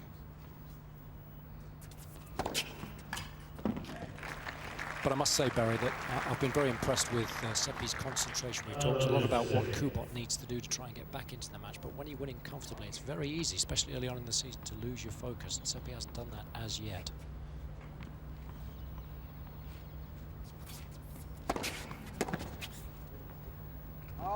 Comes through, saves that break point, and is that the end of any hopes that Kubot had of getting back in this one? As Seppi is now just a game away from the winning post.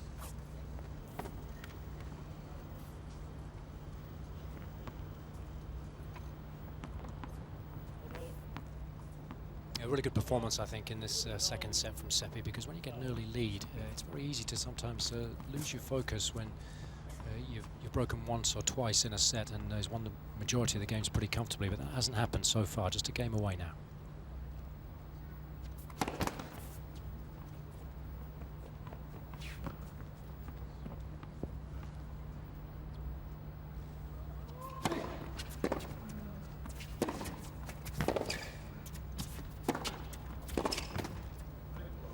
Gets a little lucky with the net cord, but perhaps deserved it. Went for the shot, big time there, Seppi. But it's all about anticipation. Was this his game plan that he likes, or he thinks Kubot goes a lot cross court, or is he just playing on instinct? But he was there, and he didn't fail. That's another winner.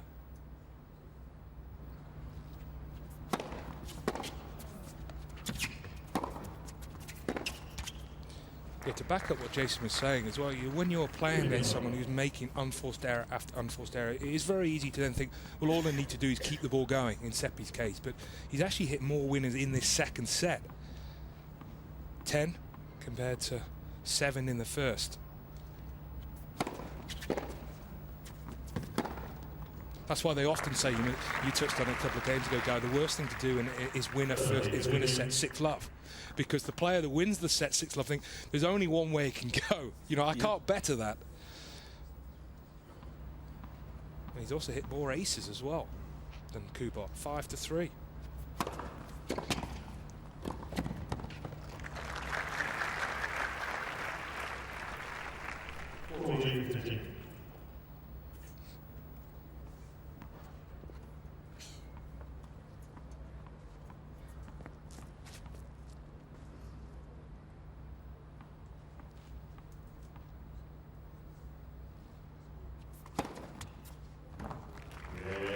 It's nicely done. Gets another game on the board, but it's difficult to envisage a comeback here from Kubot. You never know. Seppi's still just a game away from round 2.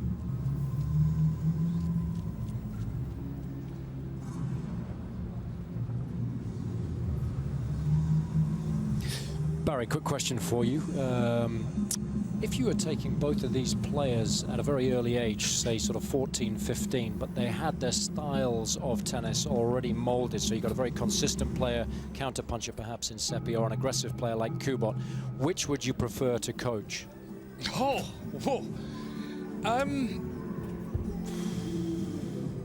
a wonderful question. Yeah, it's a great question. That's what I'm paid for. In a way, I think someone like Seppi would be great as a coach to work with, because I think he's very, very gifted. And something that's not often talked about, the fact he picks the ball up so early. I think the serve is poor. So I think, there's no reason why you can't improve that errors. And I think the way he plays and how good his backhand is, I would spend a lot of time with Italian working on his net play, because I think he could take the ball early and come forward and squeeze time. What about you?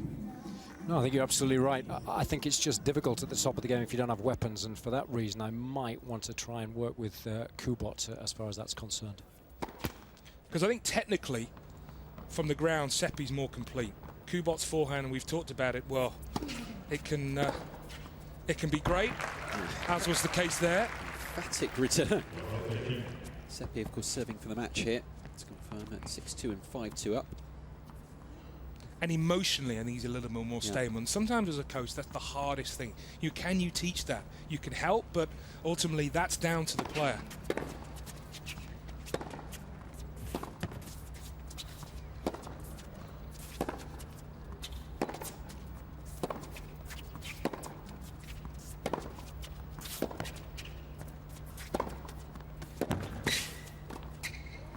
So well done. Just loading easy power from Kubot.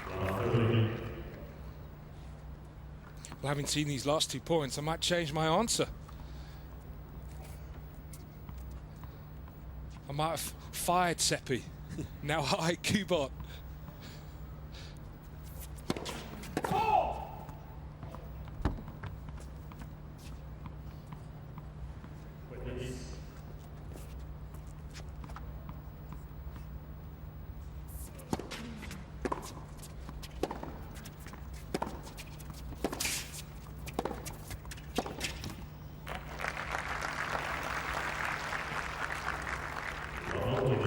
Maybe we're not done and dusted just as yet.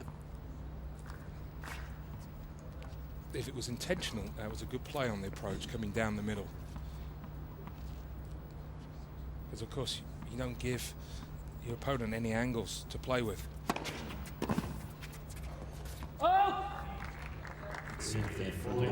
Seppi to save the first break point. Of course, Kubot had a break point in the previous Seppi service game, couldn't take it. Battling to hang on in there.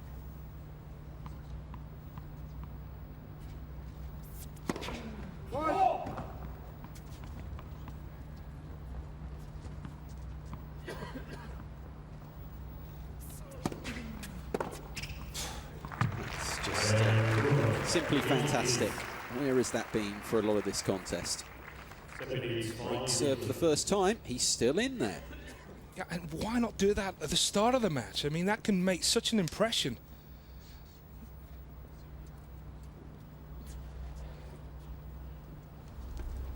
I mean, I feel new balls as well, of course, here. I mean, I feel, Jason, if you're telling a player, even if they miss a couple of those early on, especially that everyone knows that Seppi's second serve is very iffy, that he's going to think later on in the match, especially if it's a break point or match point, wow, I need to do something different. Still serving to stay in the match here, Kubot of Poland. 3-5 down, second set.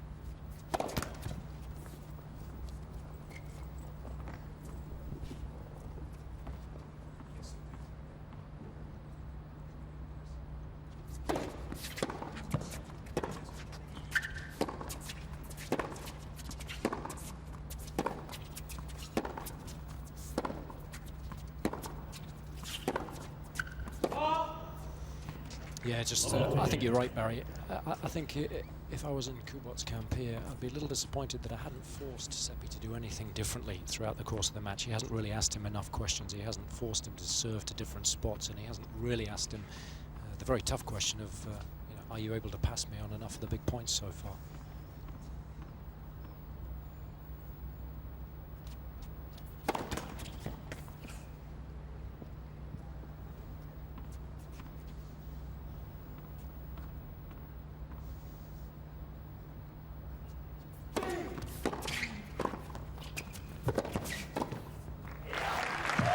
More like it.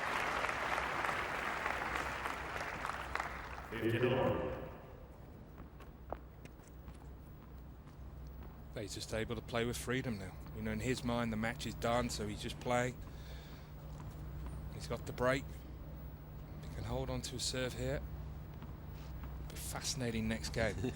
Absolutely.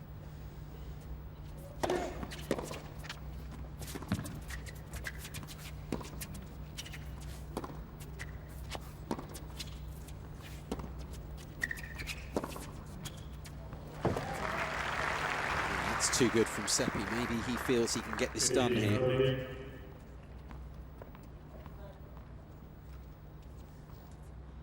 Certainly broken the Kubot serve on enough occasions in this one. 4 times in the match he's broken the pole serve. Oh, that's such a good pickup. What a volley that is. You look at it and think, well, it's not that difficult, but when you've got to, the split step move, create all your pace, that's one of the shots in the match.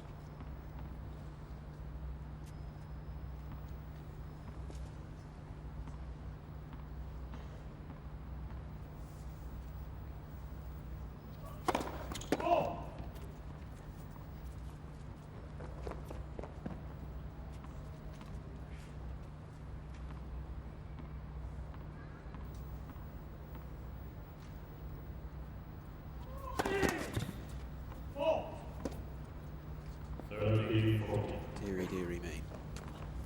He's worked hard to keep this going. Now frittering away that point. Seppi has the chance to close this out now for the first time.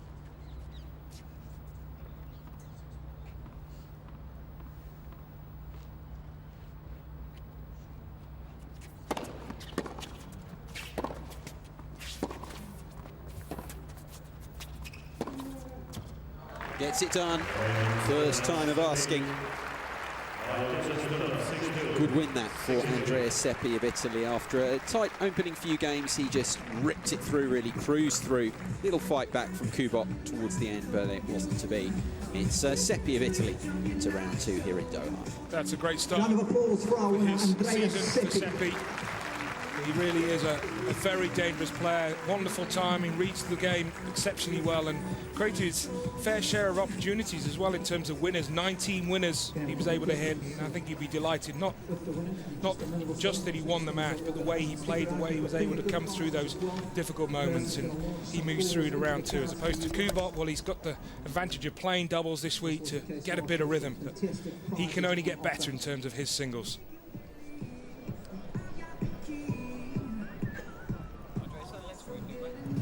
Pleased with that, and he will too. Through to the second round here at the Qatar ExxonMobil Open. He's been there a couple of times before in his career, the Italian. See through in a little over an hour and 10 minutes in fact on the official match clock. 6-2 and 6-3. We're hoping to get a word.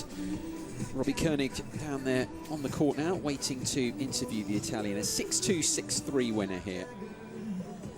Let's hear from Robbie now. He is with Andrea Seppi. Pretty good start to the new season, Andres. Solid from the back. Not too many unforced errors, about as good as you can get. Yeah, I didn't expect to play so well in the first match of the year. Normally I'm struggling a little bit in the beginning of the year. This year I started really well. Yeah, as you said, pretty solid from the baseline, returning pretty well. And yeah, I'm happy about the game. I think it was a key for me is how well you return, because Lucas is not an easy guy to play against. He's continually in your face. He's one of the more aggressive players out there, but I thought you neutralized that very well. Yeah, he's very aggressive, especially on return games also. My second serve, he always tried to come in. It was tough, especially in the end. And yeah, as you said, the key was for sure my return also. I returned very well, also very long, so it was always good to play the second ball. And yeah, I'm happy about this. Well, fantastic performance. Well done again, Andreas. Ladies and gentlemen, Andreas Seppi.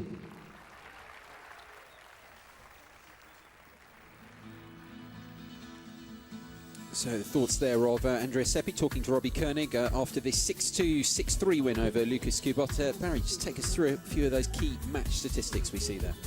I think really an important area for that decided the match was the unforced errors. 29 from Kubot, where it was only 12 from Andreas Seppi. I think he did his business in a very professional way.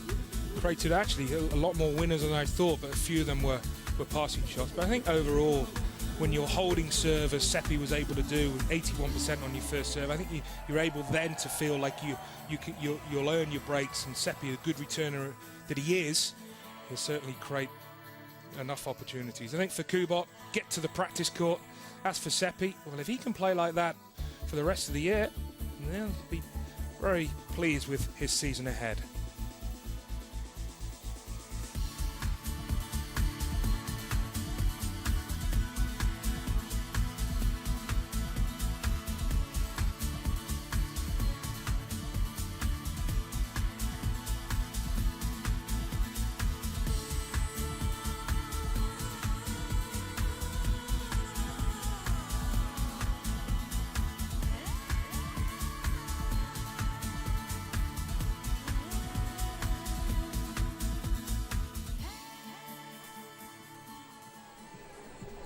Look back at some of those highlights there from this encounter. Let's look at the bottom half of the draw. We know Andreas Seppi through to the second round in a meeting with either Pablo Andujar or Guillermo Garcia-Lopez for him next. The qualifying still going on. Of course, here they do that on the opening day, and that means there is still a spot there in the opening round in the bottom half for someone to come through, and then that eagerly anticipated match right at the bottom of the draw. Nikolay Davydenko, former champion here, against the three-time former winner, defending titleist Roger Federer.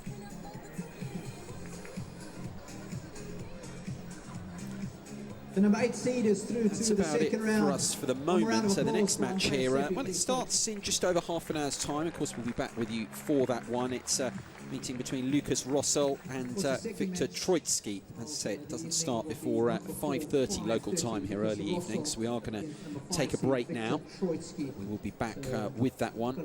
Myself, Guy McCree, Barry Cowan, and of course Jason Goodall, back with you, as I say, in just over half an hour's time for that next match. Bye for now. In about half an hour or so.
1, 2, 3, 4. Test, test. 1, 2. 1. Yes.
favorite song, a melody sent from God. I can't breathe when you're gone. Yes, I'm deeply in love. Valentine's, every single day in my life. Night, day, day. I know you're feeling blessed. I'ma make you glad. 'Cause today is the day. I'ma lay it down. I'ma get up so I can get down. Hear me roar in my thunder sound. I'm the lord of the underground. I'm a part of the jungle. Let's go. I can't wait. Yeah, no. Round the world. I can't wait. Yeah, no.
sets to 6-3, 6-4.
Ladies and gentlemen, it's a special time this year for the Qatar ExxonMobil Open.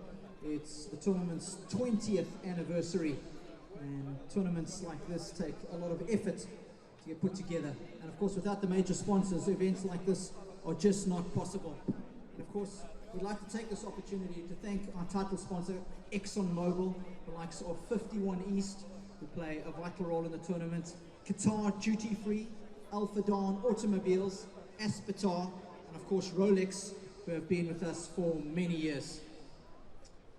And being such a special time, the players really enjoy coming here as one of the first pit stops of the season, and A couple of the players have got together and have just wanted to say a little thank you to everybody here at the tournament.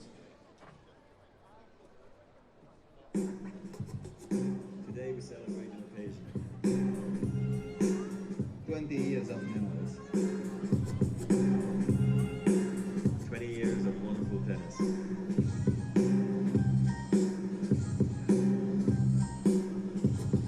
This year will be special.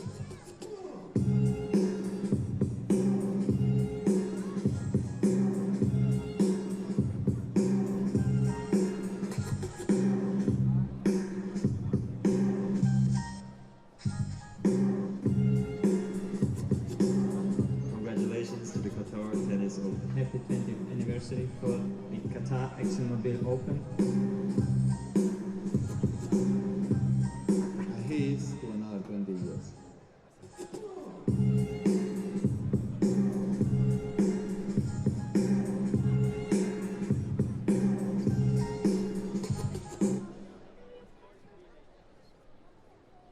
Well, you can see folks who've been blessed with some of the best tennis players ever to play the game have made their way out here over the years. Some fantastic champions, and fingers crossed things will continue to move so smoothly for the next 20 years. Huge congratulations to everybody at the Qatar Tennis Federation.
Hustler, baby, but that you know, him tonight is just me and you.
of course, being the 20th anniversary, a very special time for this tournament, as I mentioned a little earlier. And it's worth, again, just highlighting our sponsors who have been with us for so long. ExxonMobil, 51 East, Qatar Duty Free, Alpha Dawn Automobiles, Aspetar, and Rolex. And they have been fantastic supporters of this tournament over the last 2 decades. And of course, the players are very appreciative of everything that the sponsors do for an event like this. And of course, the boys decided to get together and share their thanks with us.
Fans, please welcome from the Czech Republic, Lucas Rosol.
Welcome back. to the Khalifa International Tennis Complex, the centre court here in Doha, the opening day of the 2012 Qatar ExxonMobil Open. It's Guy McCree in the commentary box here again with you. Jason Goodall's rejoined me. We're mixing things up, yourself and Barry Cowan. Barry will be courtside to start with this new we have the net machine and the Hawkeye 3+1. Level and the strand of analysis. Have you joined us in the first match, Andrea Seppi, for his win earlier on over Lucas Kubot. The one match completed here on the centre court so far. It's number 2 of 4 matches we're bringing you here. Later on, followed straight on, Alex Bogomolov Jr. of Russia against Filippo Vellantri of Italy, and then it's Benjamin Becker against Igor Kanitsin. But this one is our priority for the moment. Lukas Rosol against the 5th seed from Serbia, Viktor Troicki.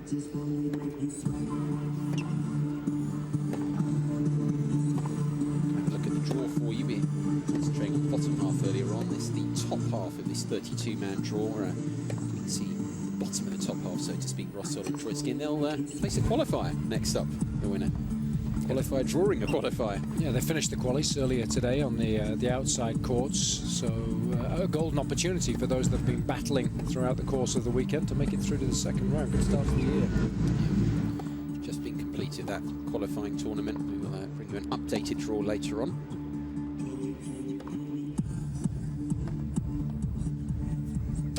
Rosol of the Czech Republic, something of a late bloomer, turned pro over 2004. He's been around a little while. It's the point I'm trying to make. Still hasn't won a career title, but moving his way up right now, up to around 60, 70 on the rankings. As we can see, they're 26 years of age now.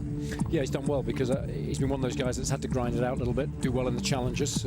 That's what most of the players have to do. Very few can make it straight to the top and spend most of their time playing on the ATP World Tour. And he did he had a lot of success, rather, on the Challenger circuit last year, and he's now the 3rd-ranked player in the Czech Republic behind Berdych and Stepanek, so that's no mean feat. Had a lot of success, those two, down the years, especially Berdych, of course, in the last 2 or 3 seasons. And, of course, it's always nice to have guys like that to rub shoulders with, Davis Cup team, and when you're practicing back home, you see those guys doing well, and you think, well, why can't I do that too? But he's done it the hard way, won a lot of matches at Challenger level, and, of course, it would be great if he was able to get a few wins under his belt at this level early on this season to increase the confidence and, of course, improve the ranking, and that would allow him to play most of the year on the ATP World Tour. Yeah. There are harder things to do in life than that. It's a nice lifestyle. Viktor Troicki, one of these Serbians, trio of Serbians. People talk about Djokovic, Tipsarevic, but he's very much part of the conversation as well, in and around the top 20 in the world, ranked 22 now, but has been a bit higher, 12, just after the French Open, I believe, last year. And, yeah, a man firmly on the rise. Very powerful player, very talented individual, but a little suspect emotionally. And I think that's been the problem when you talk about are you going to be able to break into the top 10.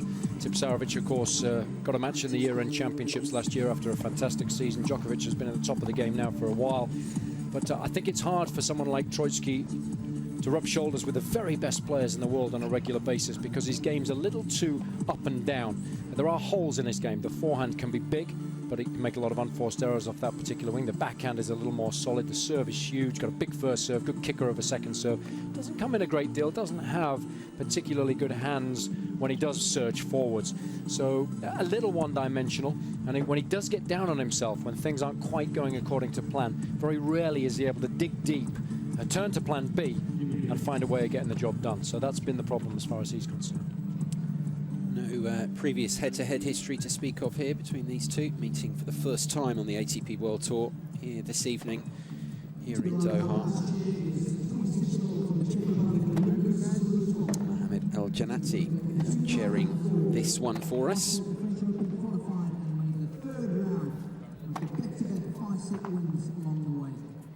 making his 2nd appearance here in Doha. It's here for Lukas Rosol.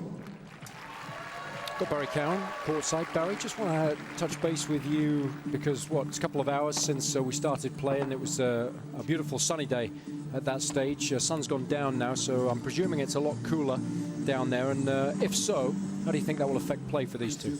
Well, Jason, I'm a lot warmer now because I've got a jacket on, so I feel a little bit more comfortable. I think it's nice conditions, and yeah, the wind probably is dropped a little bit from the end of certainly the first set with the previous match, but it's still nice conditions to play in. And there's Jan de Witt who's Troitsky's coach, has been with Troitsky for a while, and actually coaches quite a few players on the tour. Also works with Christopher Cass, who he said is going to have a big year in doubles.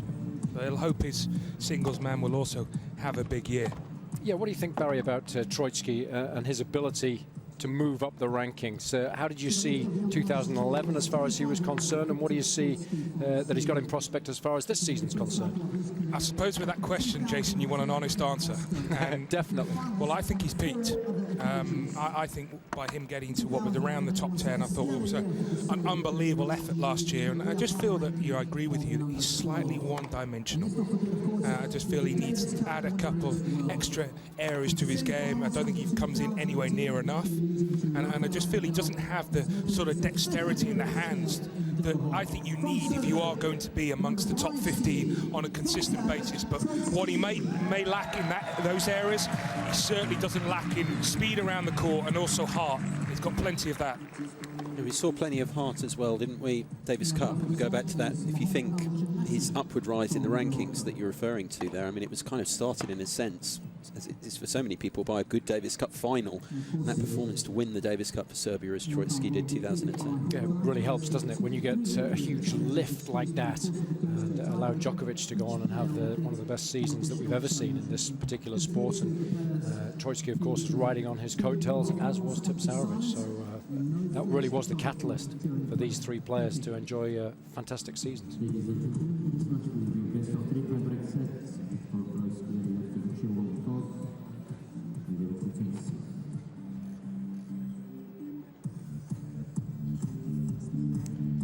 Second match of the opening day here on the centre court.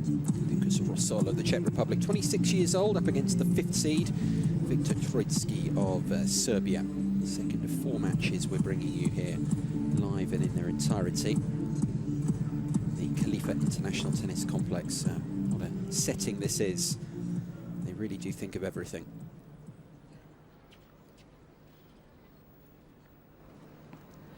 First set, Lucas Rosol, serve. The Czech Lucas Rosol then to get us underway here in this second match of the day.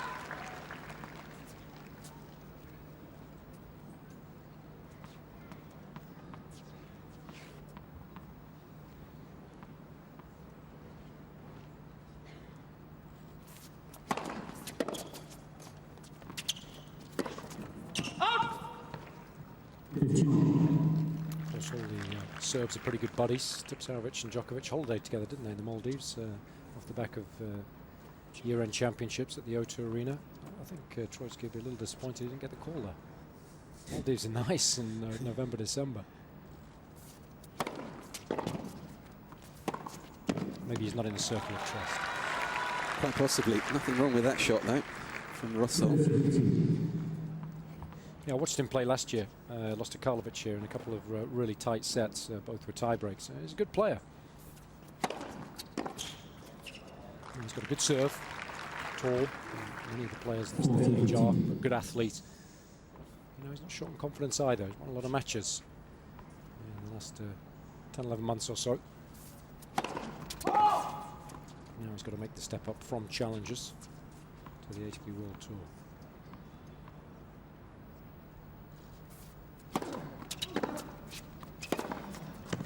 Game Rosol. It's a very impressive opening game from this 26-year-old. Holding serve first up. And I think when you're 26, you're pretty much at the peak of your powers, aren't you? Tennis players, 25, 26, 27. He's got a wealth of experience to draw upon it. And crucially, he'll be hungry enough to really want to make that step up. You know, when you first start playing in your late teens, early 20s, it's all very new to you. But, you know, after you've spent a few years on the Challenger circuit, you know, you've seen enough of that. And you want a taste of life at the very top of the game. So I think he'll be extremely hungry to make the most of this advantageous position he finds himself in at the beginning of the season with a pretty decent ranking of what, 70 in the world.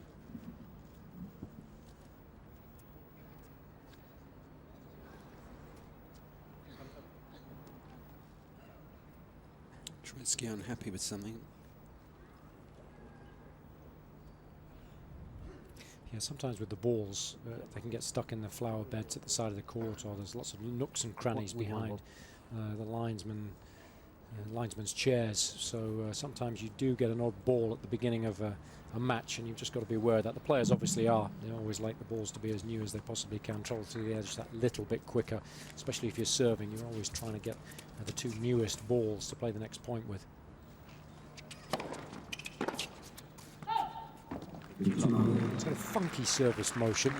You won't find it in any of the technical tennis books. It's a bit jerky, isn't it? Kind of goes up and... But very effective. Yeah, yeah. Particularly the first ball is...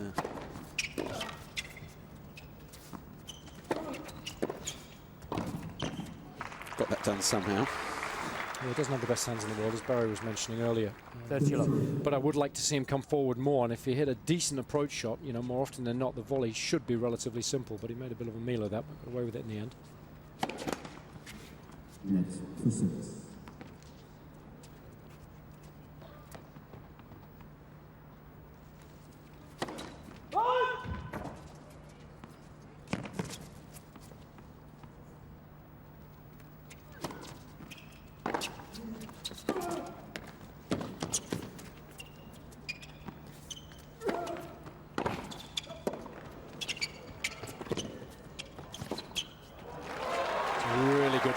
Shot that. It was interesting when I was sat courtside in the first match. I really noticed how low the ball bounces when you hit it with heavy slice. It kicks up when you hit with a bit of topspin, but that kind of approach shot can be very, very effective. Very tough to pass when the ball's 6-8 inches off the court surface.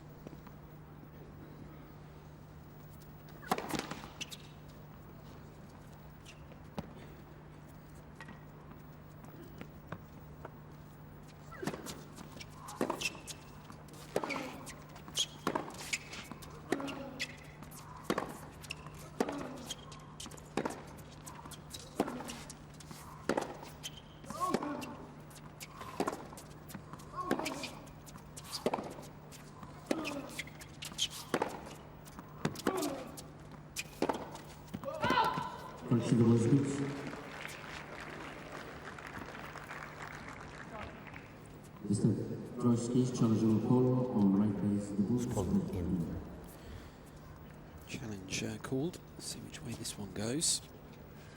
How did you see it there, bud? It's again, it's as you say, it's that line. Don't make excuses. How did you see it? It's that line beneath his position. You're peering down. I don't want to put my head on the block. It's very close. That's my point. Yeah, look. They're all very close.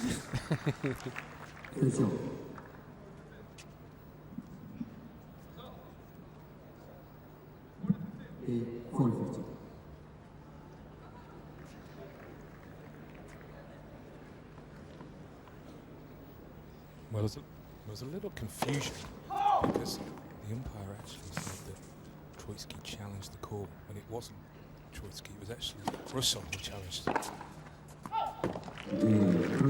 So that's why umpire Mohamed Yelneti got confused with the scoreline. So he's a little rusty with his first match of the year. Oh well, we'll forgive him, won't we, Barry? One game all now.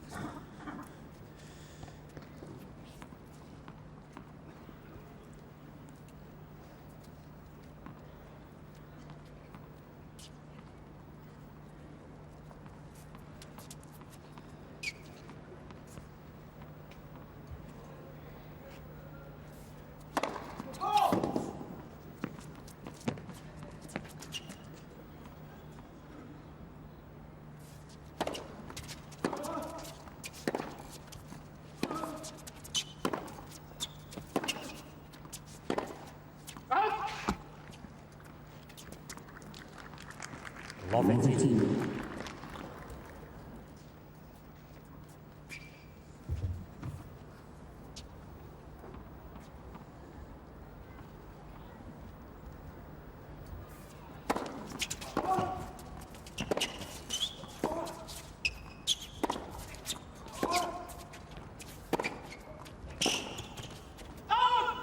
one of the things, Guy, it's very important to do when you arrive here in Doha is 15 practice at the appropriate time. It's very easy to get suckered into playing in the morning and the afternoon because the sun's out, it's beautiful. You know, we can't get enough of it coming from Europe. But all the matches here are played in the evening and the conditions are very different then. You qualify for the main draw. It's important that you understand that the court is going to slow up a little bit, and especially, you know, if you're playing third or fourth match on and the matches go long, it can get decidedly chilly. You know, 8, 9, 10 o'clock in the evening, and very different to playing in the heat of the day. Yeah, first match starting 3:30 local in the afternoon, just to illustrate Jason's point there.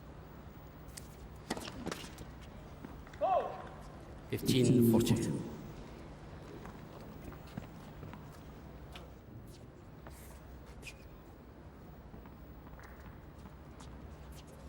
And Jason, what normally happens with Nadal and Federer? Do they practice in the daytime because Australia's in their mindset, or are they focused on this week? Yeah, I think it's a bit of both, Barry, isn't it? You've got one eye on the first Grand Slam of the year, but I think also, you know, you've got to take care of business this week to build up your confidence, haven't you?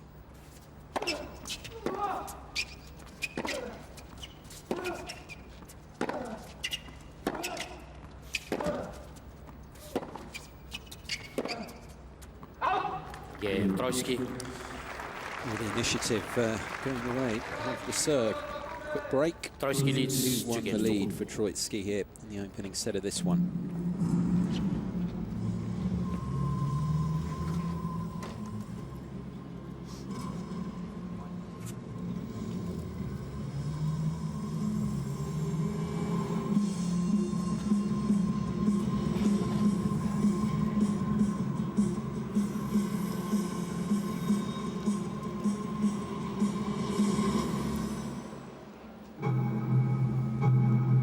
Start, I guess, when you're in the early stages of any match. What you want to do is serve well enough to hold your own deal, and any opportunities you get to break, you make the most of. And very important for, I don't know what your ranking is, for all the players to start relatively well. You have a poor match here, lose first round.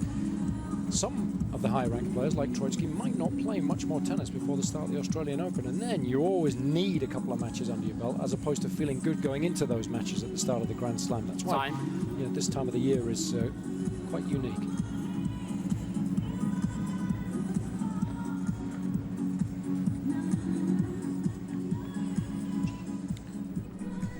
A few people inside here, it's not full by any means. Enjoying, I'm sure, what they've seen so far. Good start here from Viktor Troitsky. Early break. Can he rubber stamp it? 2-1, serving first set.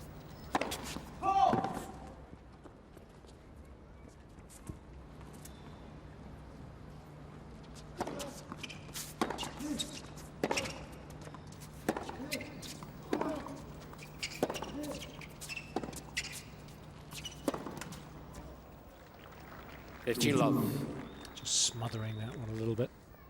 In that respect, both have similar forehands.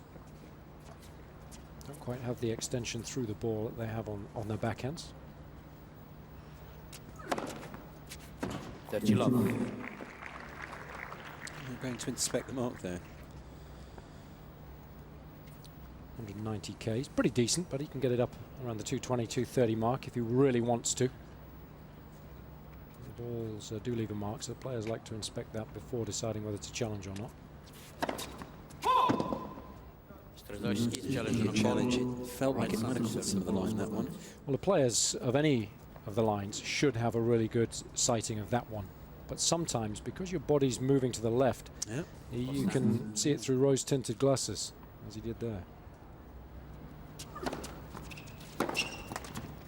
40 love. Don't make predictions, because get them wrong.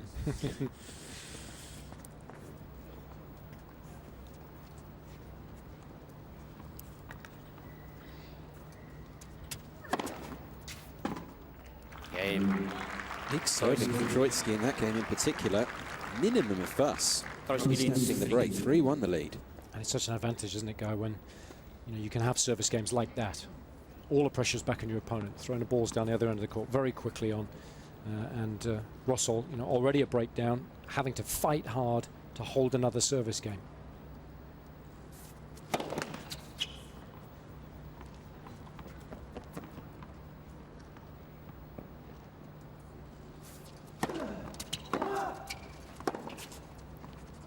Stop. Mr. Russell challenge a call on right base. Just stop play. Thinks it's gone beyond the baseline there, Russell. Sometimes tough for the linesperson to see the ball clearly when it's half volleyed. You don't have a lot of time. I thought that was just deep. Yeah, I'm 1 for 1 today. Sweet. 15 love.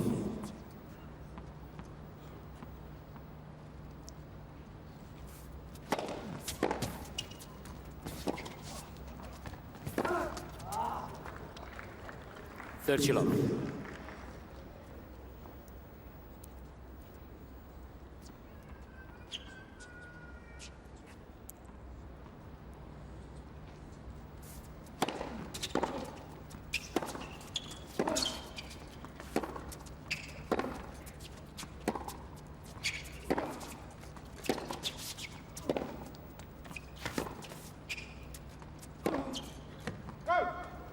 Hey Barry, just give us a little bit of feedback in terms of pace and weight of shot as far as these two are concerned.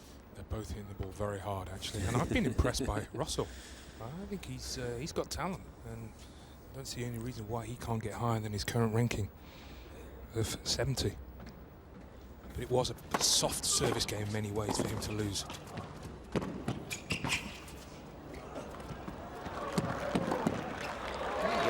Pretty decent point to end off the game. Russell happy with that. Loves service game. Just stays one break of serve. Yeah, he's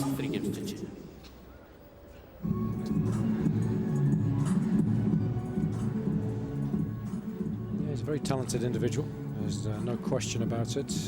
Watched him play at this very event last year. It was the only match that I saw him play live. He does have a good all-round game. Here's a good example. Lovely feel there at the net. It's a very, very difficult shot to pull off that, because if you under-hit it, you can end up in hospital. And of course, it's so very easy to overcompensate and hit that a little deep. And no chance there for Troitsky to stay in the rally, but he's got a complete game. He's got a good serve on him. He's pretty decent from the back of the court. If he can keep coming forwards at the right time, he's got decent enough hands to be able to play some good all-court tennis. And I agree with Barry. I think there's an excellent opportunity for improvement, but it makes a big difference if you can get off to a decent start.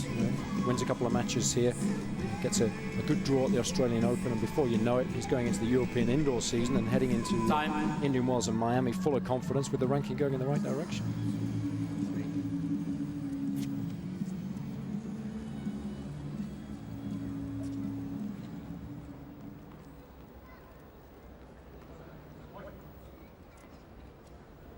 Just the one break of serve so far. Good opening to this one, almost a quarter of an hour played.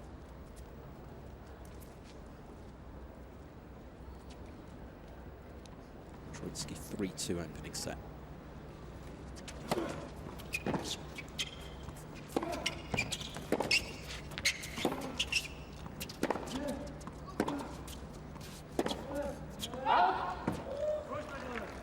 love.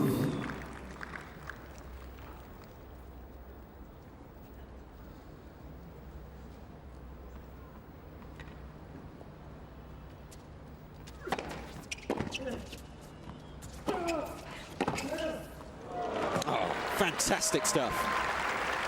Ripping it away there to fine effect. And especially when you consider what happened on the previous point where he missed the forehand. So looking good on the rebound here. The approach was just a little short, but only just.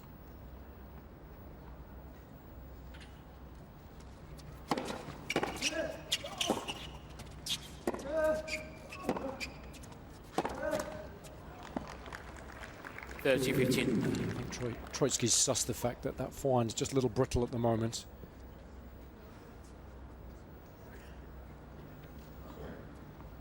Yeah, a lot of unforced errors off that particular wing. 8 already.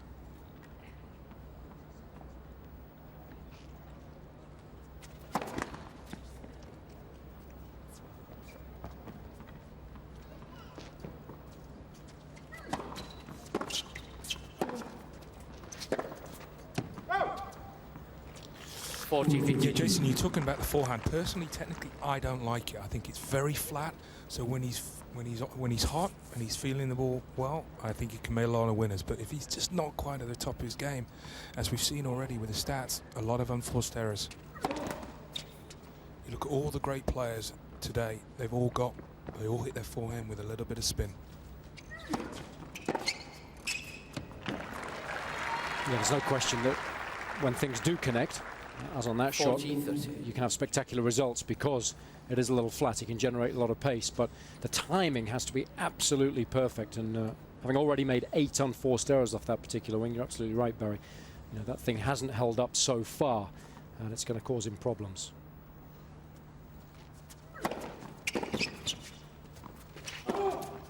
Yeah, still a break of serve in front. 4-2 the lead. Troitsky leads 4 games to 2. How's your forehand, Guy? You've got a little bit of topspin on there, as Yeah, Barry suggested? no, it's interesting. No, it's percentage, isn't it, ultimately? I was thinking of people who don't. Robin Söderling, who's obviously, you know, has had such a bad run with illness and injuries and that sort of thing over the past year. He hits pretty flat, but there aren't many, are there?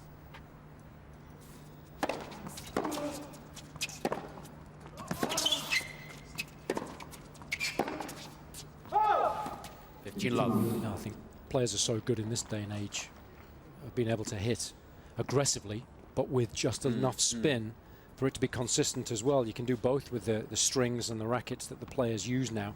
Wasn't always the case before in past generations, but it is now.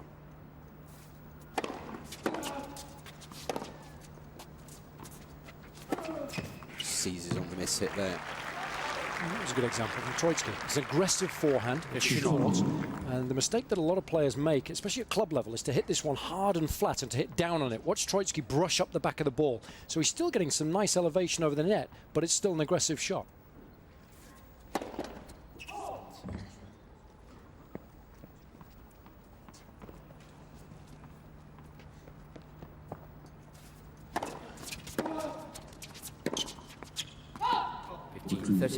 No, it's funny because you made the point at the beginning, Troitsky's forehand can be a bit in and out, but I think you see here a bit more consistency about him, and that explains the rise in the rankings because he brought that a bit to his game a bit more last year. Yeah, and I think it breaks down more when he's playing slightly better players. They put him under more pressure, and that's when you start to see the holes in his game. And today he's realised that he doesn't need to play his very best tennis, so he's in third gear at the moment. Third shot. He's not choosing to hit the ball too hard. He's been relatively consistent, and it's been enough for him to be able to lead 4-2. But against better players, when he just tries to redline his game a little bit, that's when the problems occur.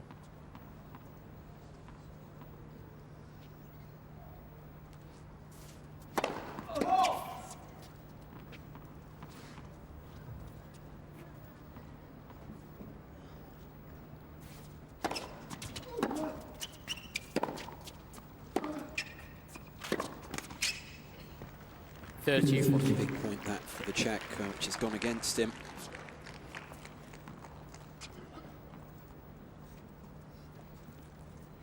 Real opportunity this for Troitsky to go 2 breaks clear.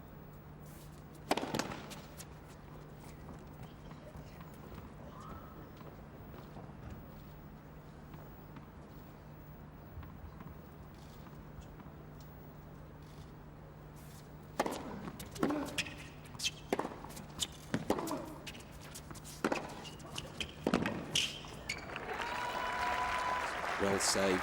Under real pressure there, Rossel, stepping up. Juice. I think one of the tactics that a lot of players use against Troitsky is try and get him moving wide at that single sideline. So if you can create a little bit of an angle, as Rossel did there, that can work well.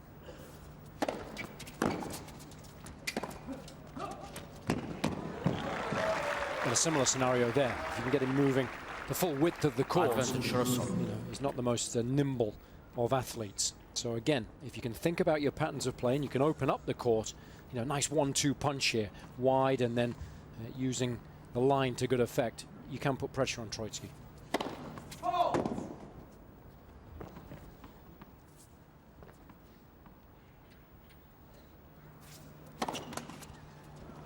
Yes. It's funny, I had in my notes that Lucas Rossel had him at 6'5". That looks about right. It's from the ATP notes from last year. That's always dodgy then. 178 pounds. That doesn't seem quite right. No. Wonder if they've updated it. I haven't actually had a look at the new book that we're given. Yeah, it they being the tend first to week of the update year. those things regularly enough.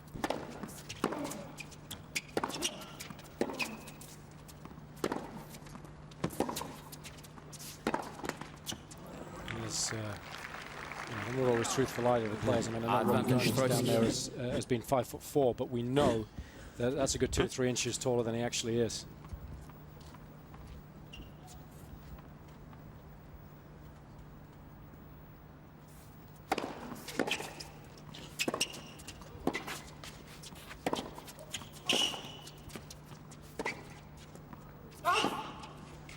That's a close one. He may well challenge. Why not? On the right knee. Has to really here. Position he's in. Trotsky's not so sure. He's hanging around a baseline there. It's always a pretty good indication. He's not sure. Yeah, that's why. I think you get a good response, don't you, from the player's body language. If he was marching towards the chair there, he would have thought that was definitely out. But you could tell that. Good challenge. Point to be replayed then. Still break point for the Serb. Juice.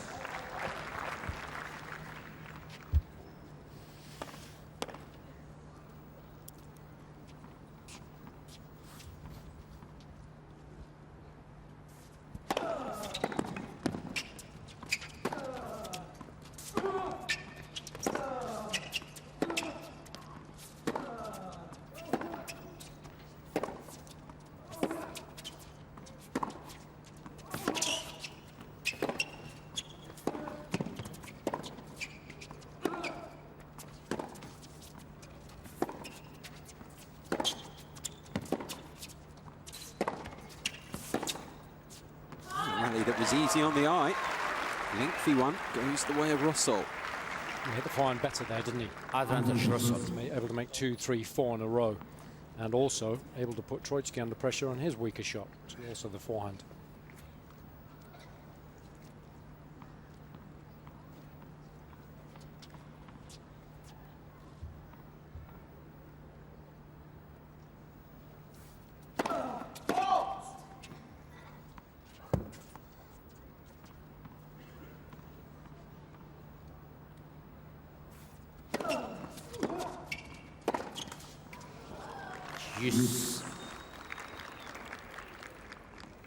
Turning into a huge game, this one for the Czech.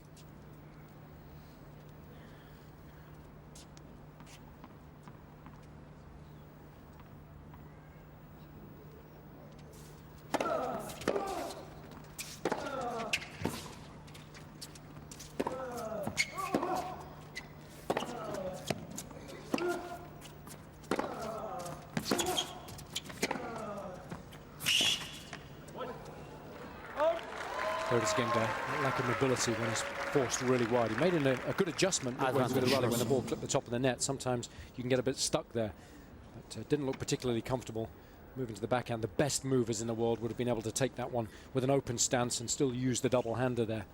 He was really struggling. Again, Russell. It's a very good hold. It could turn out to be a very important one. It was in this opening set. Keeps it to just the one break of service advantage for Troitsky, who leads 4 games to 3 now.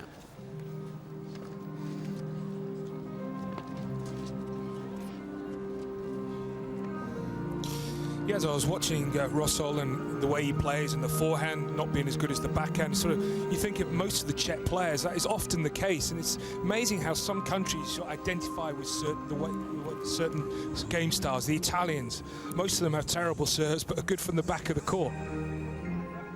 I think you're right. I think one player that springs to mind, perhaps the exact opposite of that, would be Ivan Lendl, and we're going to be seeing a little more of him on the tour. What do you make of that appointment there, Barry?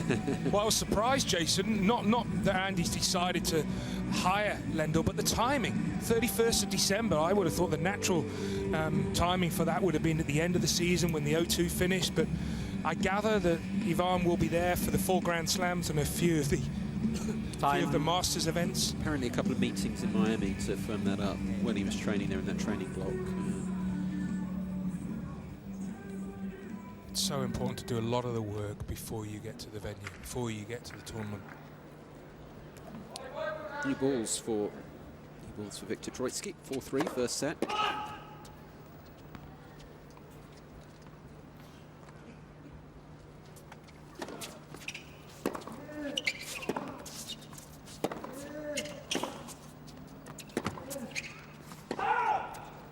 15 love.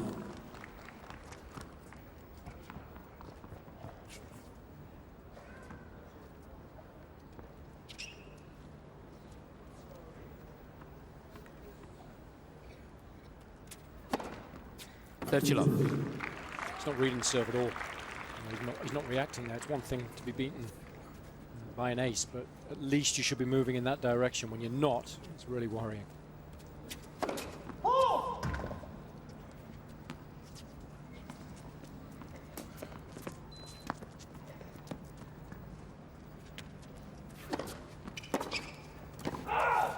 Fortulov.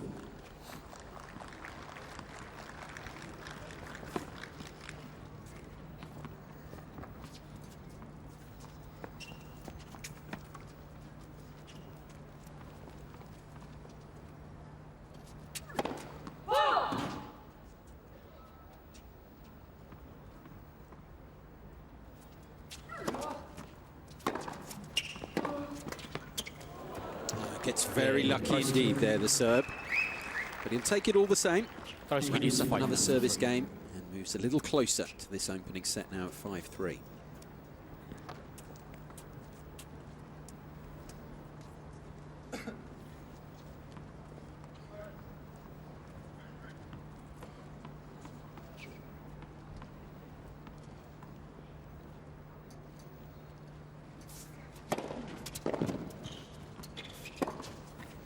That's a pattern of play that I really like.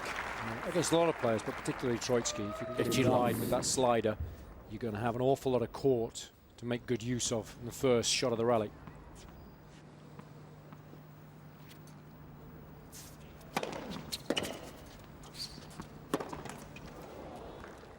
I don't understand that shot at all. He's having problems with his forehand, and now he's showboating. You know, it's 5-3 down first set.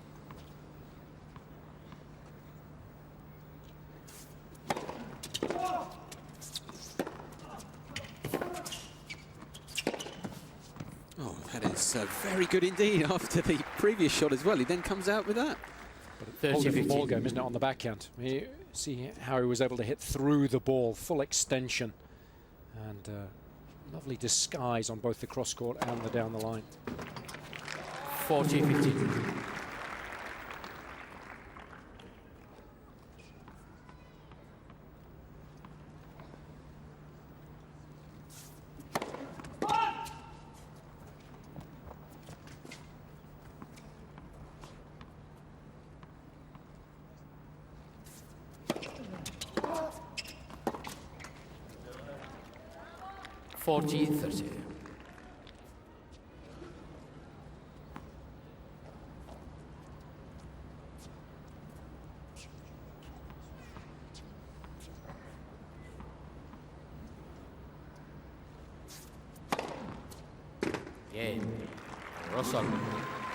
Bit of everything in that game.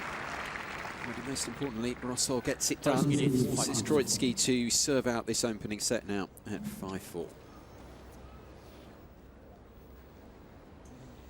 Barry, we often talk about really good athletes having a big advantage in the game in this day and age.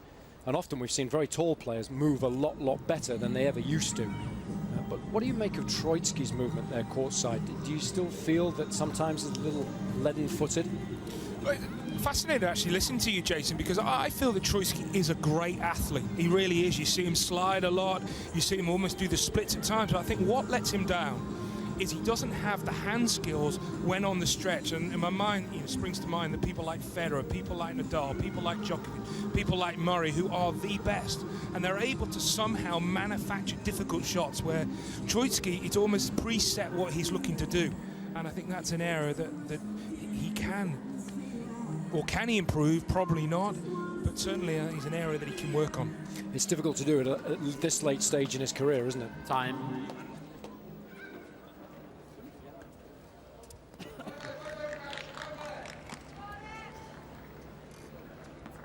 Just over half an hour played. One break of serve so far. Crucially, it's gone the way of Troitsky. He's held on to it thus far. Can he do so for another game and close out this set? Serving for it, 5-4. Nets. Net first serve.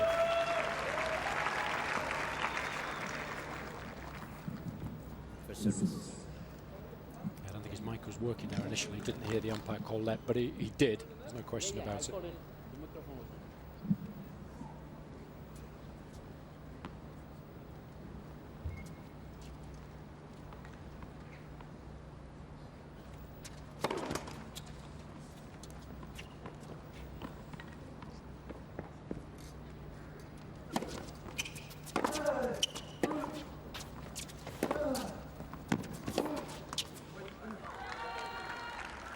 Love 15.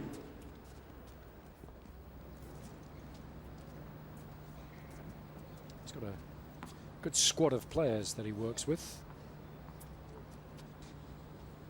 A very experienced coach too. With, good knowledge. It's big. It's a little quicker than on the radar. 202 Ks.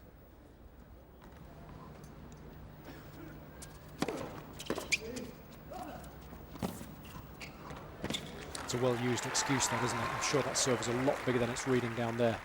I know I use it a lot. 30-50. Lay off. Nice feel. It's not something that he's renowned for, but choosing the right shot at the right time there.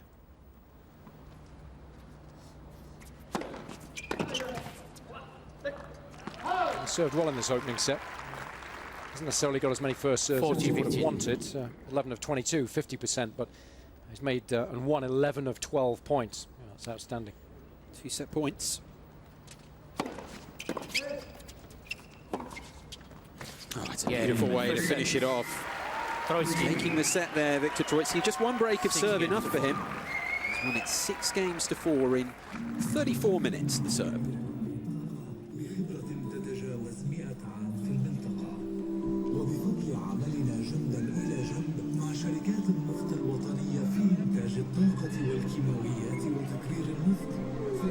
Yeah, good set of tennis. Can't argue with that. It all starts with the serve as far as Troicki's concerned. Made 54% of first serves, 13 of 24, but in hugely impressive numbers when that first serve found its mark, winning 12 of 13 points there. And he defended his second serve well. We talked about the fact that he's got a good kicker. It gets up off this court. It's very, very difficult for Rossel to be aggressive there. And Troicki won 8 of 11 points when he was down to his slightly weaker offering. Nice ratio of winners to unforced errors as well. 12 of the former and just 7 of the latter. Didn't come in very often, but when he did, he was effective enough. And of course, it's all about playing the big points well. He converted 1 of his 3 break points. That was the difference between the two. Rossel nowhere near breaking Troicki's serve.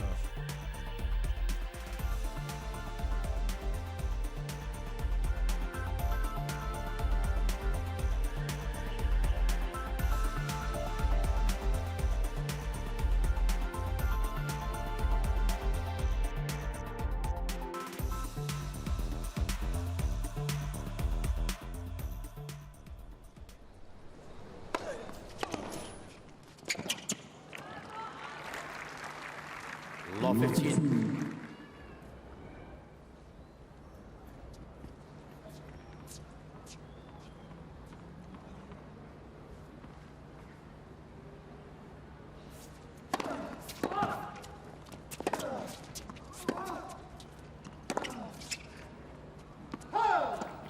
Law 15, that one.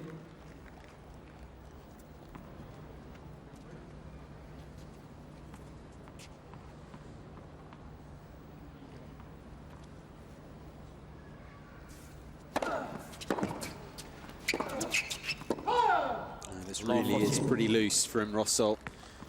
Frustrated figure as he slips 3 break points down. He was not a lot between them in that opening set. This is loose, this game so far. He's dug himself a real hole.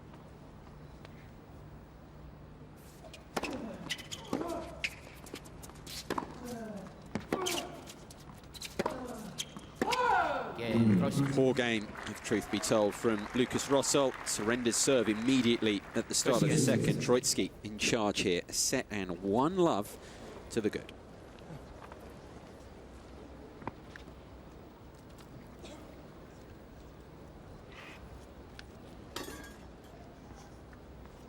Just changing things over here in the commentary box. Still Guy McCree here with you. Barry Cowan making his way up. Jason Goodall doing a musical chairs act at the moment.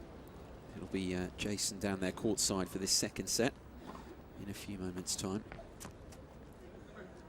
Things going very well indeed for Viktor Troicki. Do you sense just playing within himself? He had that few brief moments when he served for the opening set where he just had to raise it a bit, but other than that, he has been the more consistent and just more measured player.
Another mistake on the forehand side. Why was he going for that one?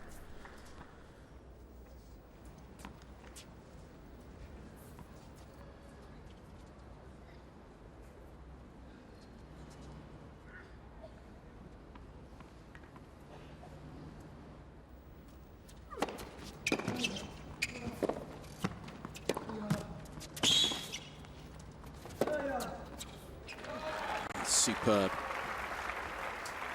Taking advantage of Troicki giving him a few gifts in this game.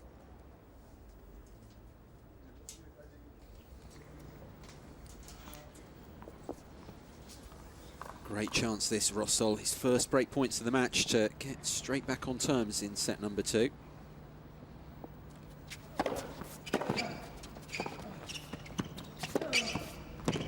Fine ending to that game. Troicki led him in. And once he was let in, Rossol just took full advantage. Breaks straight back. 1 game all, second set. Yeah, I love the way that Rossol made the adjustment there and just started taking the ball just a little bit earlier. When he takes it on the rise, takes time away from Troicki, and of course allows him to dominate more of the rallies. That was a really good game there. I think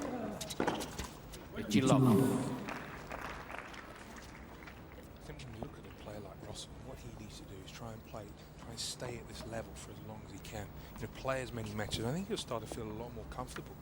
Because at the moment he just doesn't quite get the balance right. I feel the shots are there. And certainly can get enough free points off the first serve.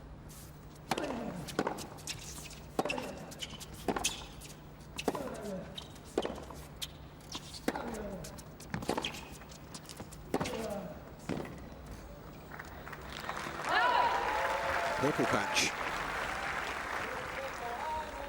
Beautiful courtside to the commentary box, which is up high behind the court. The forehand looks even more from this position like Stepanek.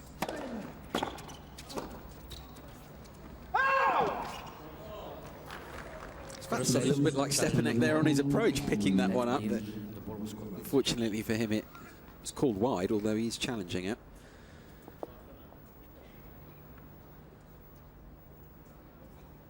It has just drifted wide.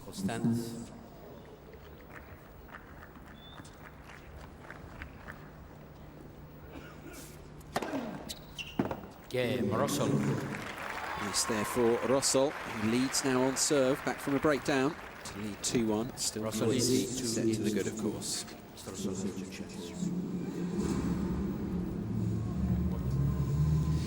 Yeah, Barry, I was just picking up on your point about Stepanek's forehand, and again, he's so much better, isn't he, when he's been aggressive, when he's taking the ball on, fully committing to the shot. As soon as he starts backing off that forehand a little bit, he's going to make a lot of unforced errors. And I think it's the same with Russell. And in the beginning of this second set, we've seen him move up the court, take the ball on, be fully committed to it. And I think he's going to hit that shot a lot better when he does that, just like Stepanek. That wasn't toothpaste he was having a change of hands, was it?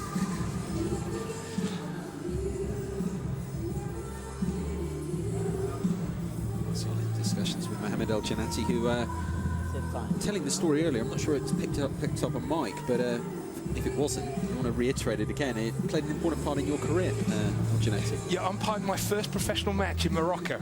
It was an experience. It was actually with Tim Hemmen. We were travelling together. We were both out of juniors. A lovely guy, and it's nice for him to be able to make it to the top. You know, like the players, the umpires always strive to umpire on the biggest stage, and he's been able to do that in the last couple of years.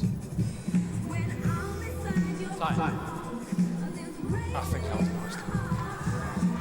He still talks to me anyway, so.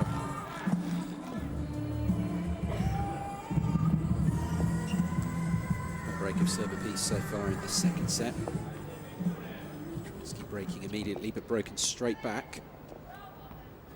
Now 1-2 down on serve here. Just signs that Russell is getting it together a bit more consistently.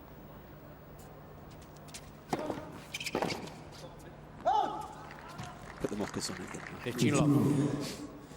That point was anything to go by, but no, just a few signs there. The last couple of games really playing to his strengths. Well, I hope that was a miss hit, that return, and he wasn't looking to be as aggressive as it certainly appeared to be. You know, I think you have to pay respects to the quality of your opponent's serve sometimes. And when you're playing Troitsky, try and get the ball back into play down the middle, then start the point.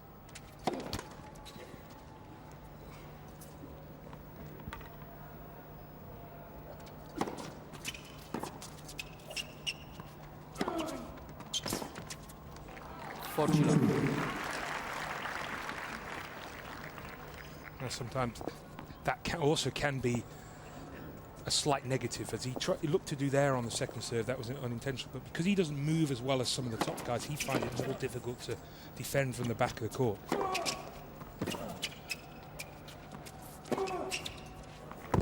Nicely done. Very easy service game there for Troitsky to level the scores, just what he would have wanted. That's a good comeback game from the Serbian number 3.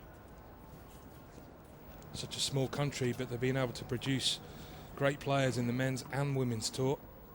Yeah, 2 currently in the top 10, of course, the world number 1, and Janka Tipsarevic there, and Troitsky's been inside the top 20, at 22. We're talking the comparisons with, you know, the forehand, the Stepanek forehand as opposed to Russell there. Russell missed it, but if that had been Stepanek, he would have hit that shot and then taken at least 1, probably 2 steps forward.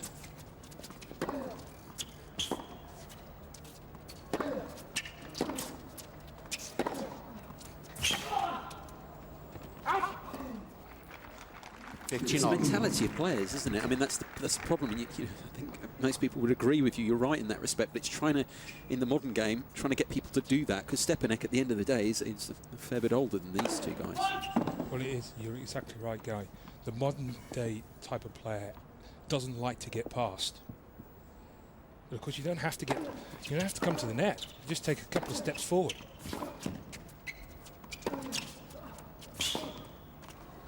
That's why I'm a big believer, actually. It'll be interesting to see what Jason feels. I'm a big believer that the game will go full circles. Will it go back to the days of someone serving volume first and second serve? No, but I think it's certainly an era for people to come forward more. Yeah, I agree with you, Djokovic Barry. has talked about that. Yeah, there's no question that you have to play all court tennis, I think, to stand a chance of competing with the best players in the world. And as we go into this season and next season and the next 5 years or so, I think you're right, the transition game is going to become so important for these guys.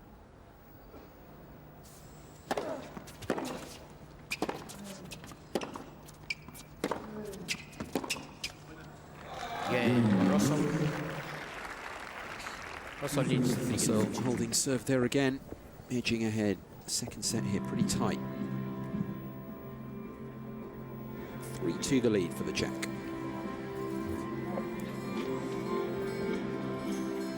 Because, Guy, we look at sort of, who could make an impression this year on the top four. Del Potro springs to mind. It's one of the big questions because you've got such a dominant top four. You've got a little bit, people are kind of bunching behind, and you're wondering. You kind of wondered it last year. It didn't happen, but it's surely going to happen sooner rather than later. And I think the point that you make about this change in game style could be linked to it, because you look at some of the guys, Milos Raonic, who could come forward with his game. He can definitely do that. Ryan Harrison, even a smaller guy, but would like to do that as well. And a few of the guys who people are tipping maybe to do it. Well, Dimitrov's another one of those. And that's my slight...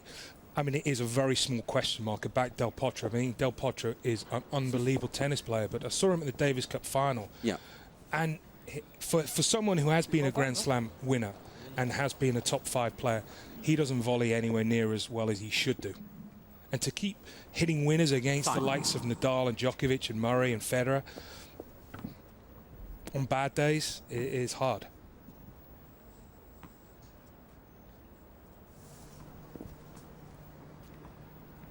Even you go as far, people like Ferrer. Yeah, absolutely. One break of serve apiece here in the second set. So 15 love. Tough to beat Ferrer on a bad day if you don't come forward.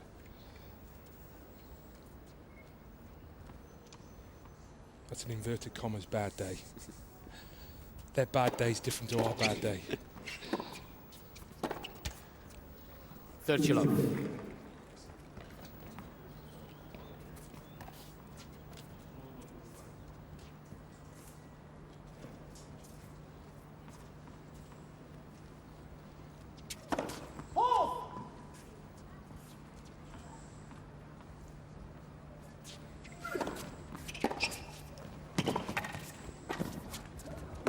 That is a gorgeous pickup from Rossel. 30-15. Definitely worth another look, that one. Volley of the day. It's not easy when you are 6'5" to bend down and hit with a touch like that.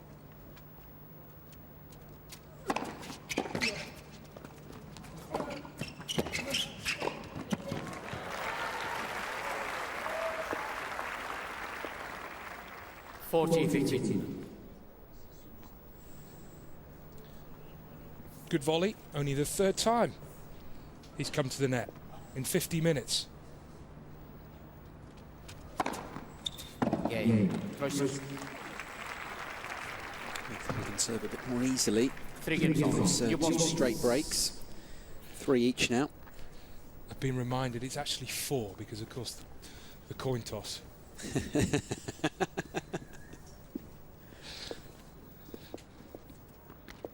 Seriously, though, Rossel's volley there, it just adds more evidence, I feel, to your point that he should be coming forward, especially if he can pull off shots like that one. He's got some ability there to do it.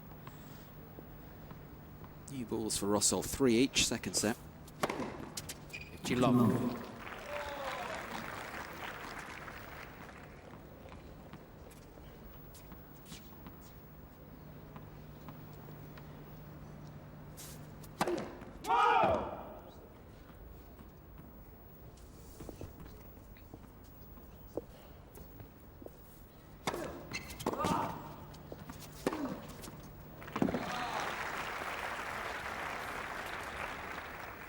Love.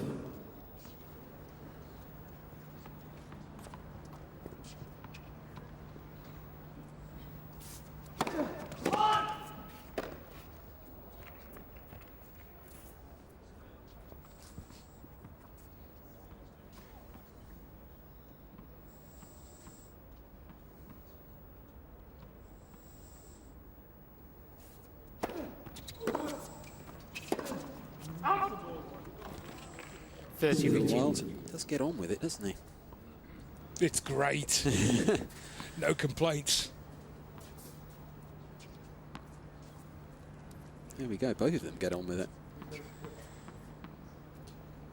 can add a 1 before the 17 for Rafa.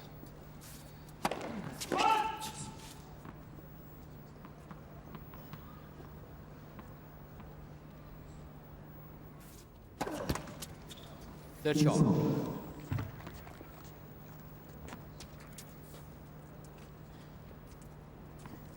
This is where the logical play would be to serve out wide again.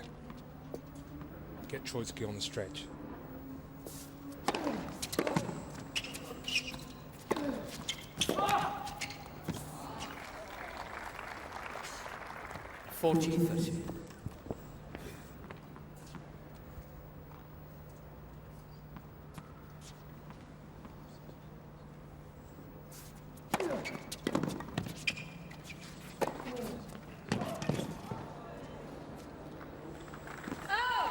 That game for Russell. Really good, confident air about him at the moment. Knows he's in this set and in this match, very much so. 4-3 the lead for the Czech now.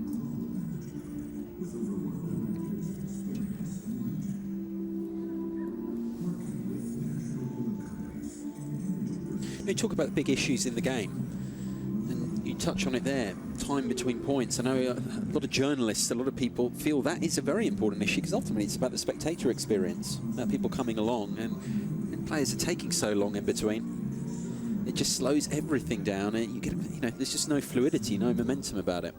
Well, there's no excuse really if you hit a serve and the forehand, why it should then take you 25-30 seconds to hit your next serve.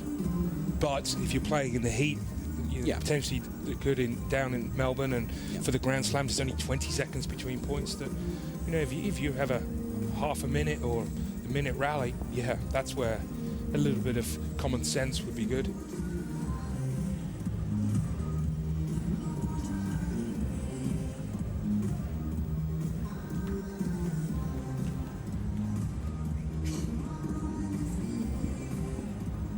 That's where we stand at the moment.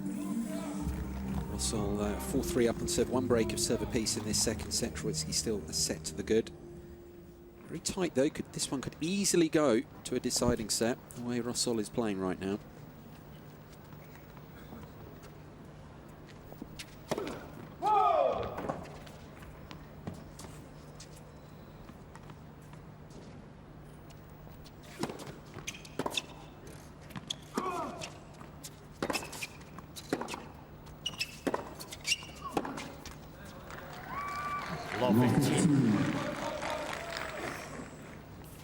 A bit of momentum as well for Russell. First point, big game. Troitsky, he'll hope he can find a couple of big first serves to relieve the pressure. He's one of them.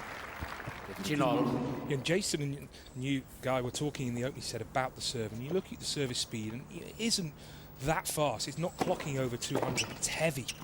You really feel that court side. 30-50. Yeah, I remember watching him, got a very, very good viewpoint at the French Open, watching him against Murray, a match that Murray came back to win. Troitsky should have won that match, but when Troitsky was giving him problems, that's one of the things. Murray, such a good returner, but it's difficult to pick up that ball sometimes from the serve.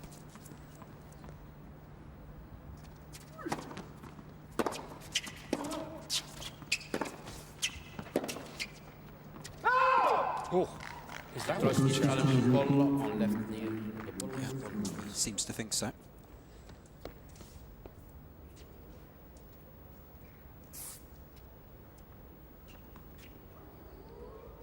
let's clip some of the line, that one. Replay points. 30-15. You're going back to the serve. It's like you often talk about in cricket with a fast bowler. It's that bowler that hits the deck hard. Net for service. Yeah, the heavy ball is the expression.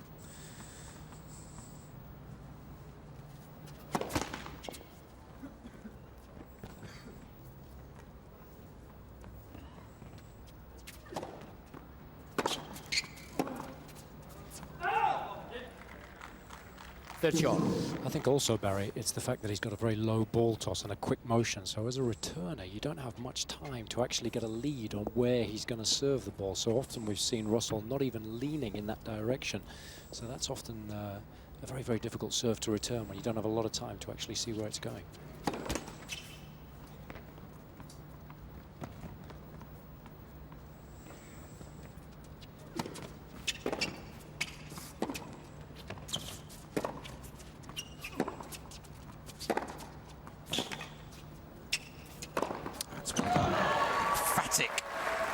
Rossel.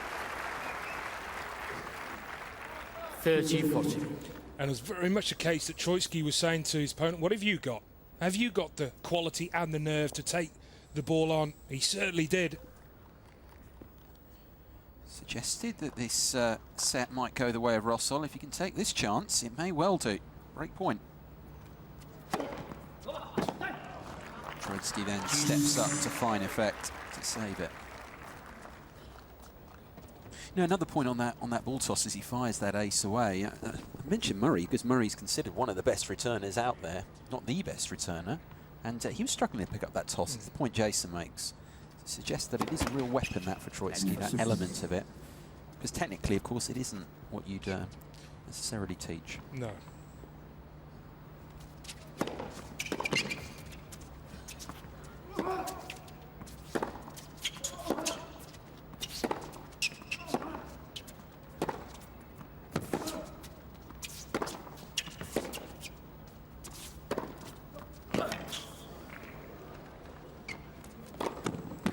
But he's gone in his shell from the back of the court, Troitsky, and it's cost him again.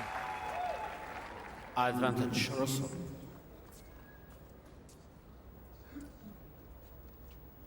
Second break point of the game for Rossel.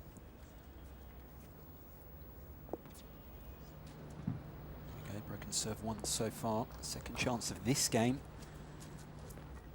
to go a break clear in this second set now from a break down. And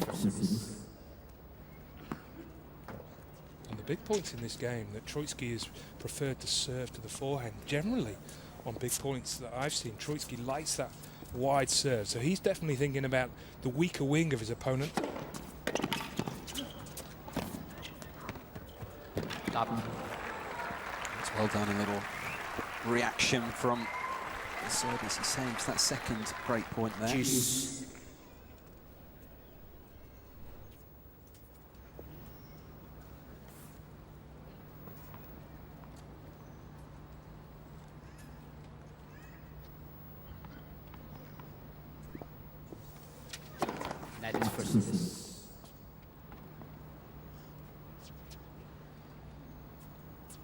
The biggest difference for Troitsky in this second set is the points won on second serve. Still the same numbers on first serve.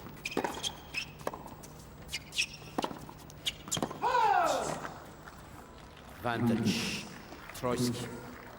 Well, he waited for that backhand approach. He let the ball drop a touch. It was almost I'm not sure what shot to hit. It felt long, Guy. Yeah, yeah, absolutely.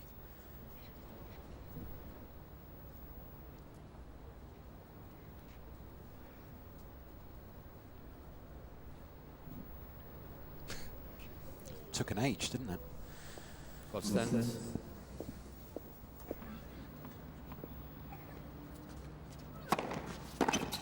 Gael, That's a big hold. Saves a couple of break points. How's that going to affect his opponent? 4 games each now, second set.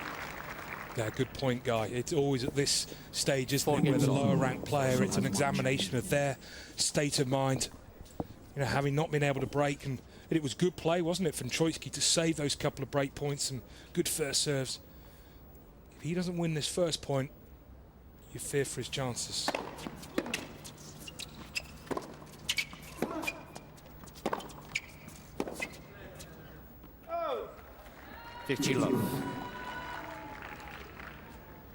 We talk about Troitsky being a top player.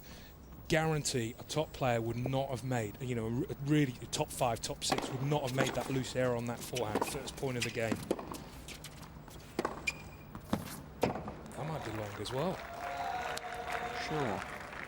30 love. Letting it go.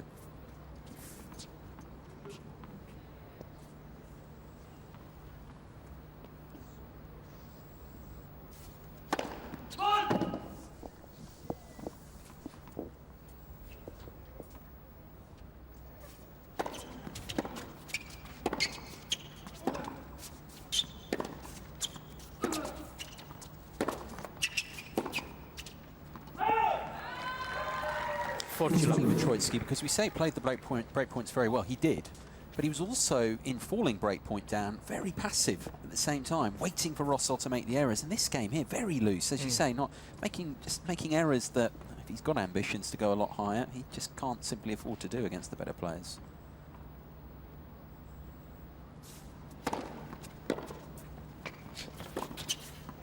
Game, Rossel. Love game. Rossel responds well to the missed chances of the previous Troitskis, and will be the Serb who'll have to serve to stay in this second set shortly at 4-5 down.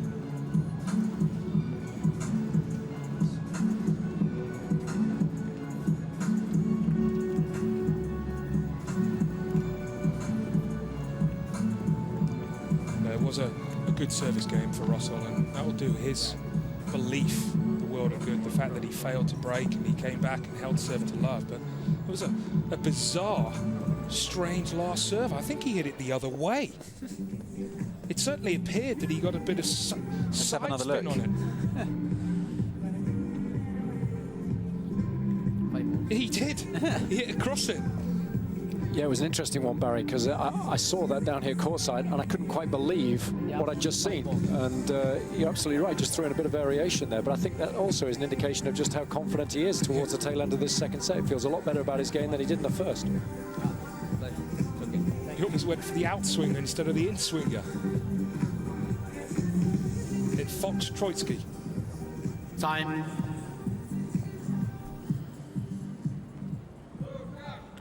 Very much the business end of this second set right now. So 2 chances he had in Troitsky's previous game to break serve, couldn't take them. He's still in a handy position here. Troitsky serving to stay in the set, 4-5. 15 love.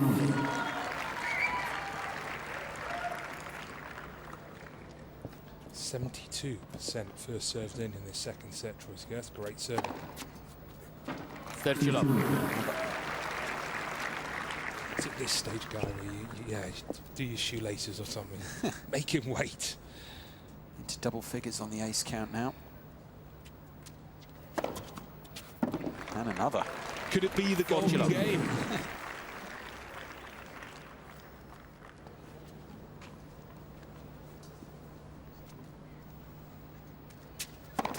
Yay! Full house. Take a bow.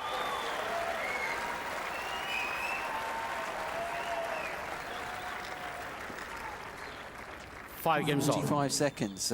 That's nice if you can do it like that.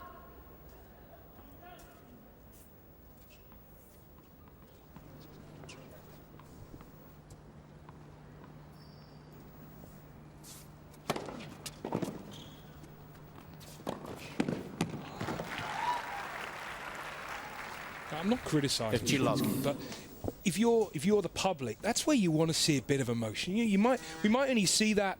We might not see that again this year. Yeah. You know, to actually see a golden game, 4 aces, play to the crowd a bit.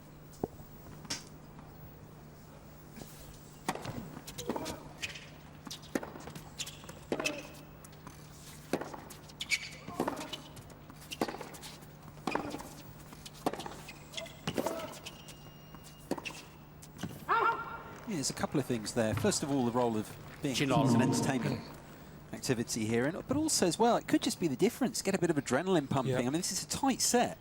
Could just be the difference, just to get him over the winning line.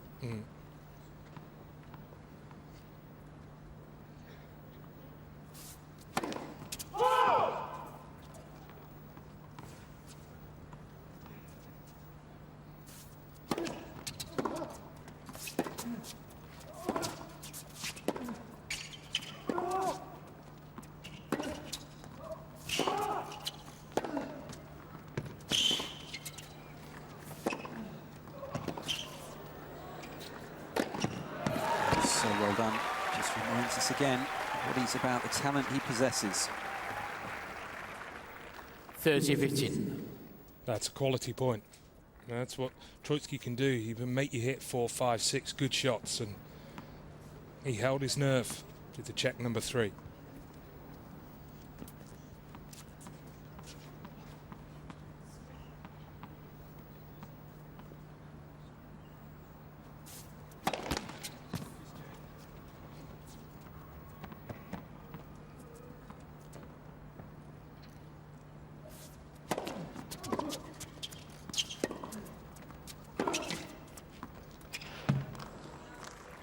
30 all. Challenging, it's a bad leave. Yeah, we got the feeling it was a leave, wasn't it, Guy? Oh, it's those cricketing expressions again. Bad leave.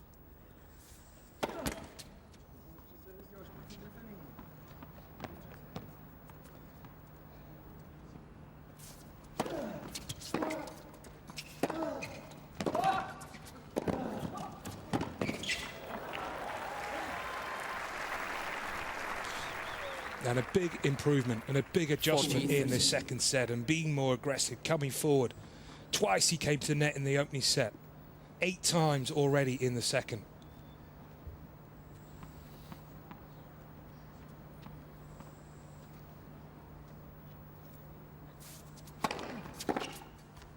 Startoski's challenge ball on left serve. The challenge they've both not been afraid to.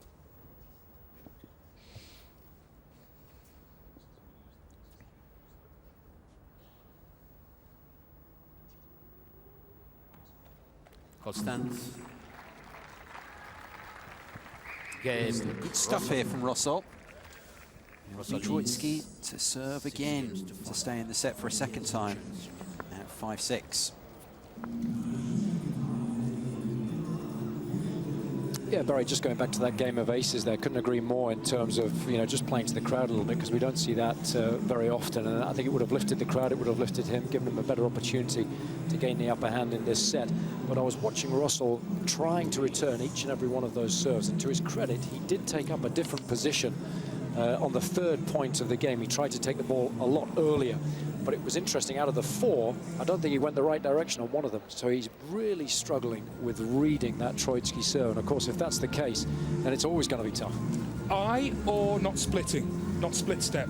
Well, he's a little upright when he's looking for the return, and you always see a lot of great returners like Agassi where they've got their feet firmly on the floor all the time and they're not really moving at all before they attempt to just slightly move forwards. There's a lot of movement from Russell. He's up and down, high on the toes, and I think sometimes, even if he does read the serve, he hasn't actually got back on the floor before the ball's past him. So I think he's got to work a little bit on his technique when he's trying to return big service. Time.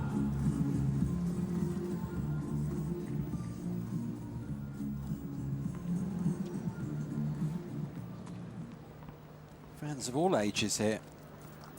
It's even lovely to see. Serving to stay in the second set for a second time, Troitsky. The little girl had just seen herself on the screen. Probably a good job with her reaction that she didn't know that she was going to the world.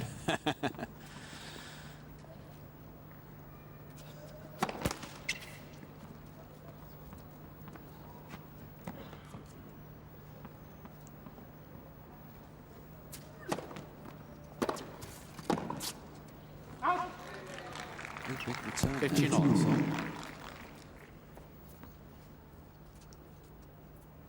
Only won 1 point out of 8 on second serve in this second set. He really has taken time away from Troitsky with the quality of those returns. 30-15.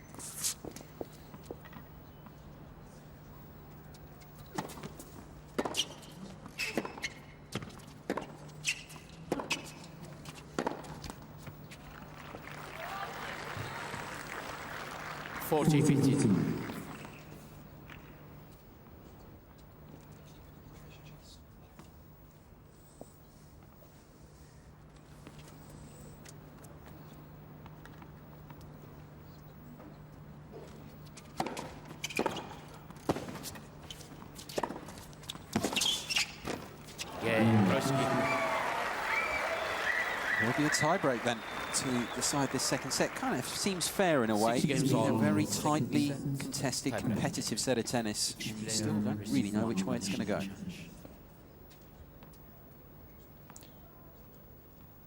In terms of the quality, in terms of the tennis, even, what will decide it is the belief factor. Can Russell continue to play with the same freedom?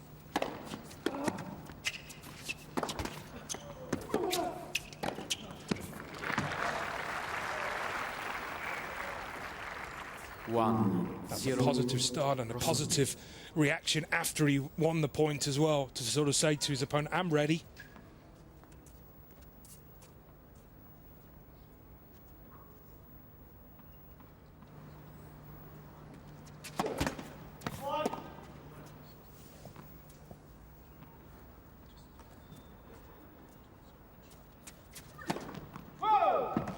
And he's forced that double fault by those great stats that he's built up in the second set. Troitsky was probably not aware that it was only 1 from 9 as he hit that second serve, but he certainly knew that he was getting punished. The first double in the match that he served, believe it to be. Terrible time to have produced it. 2-1. Close it up with ace number 13.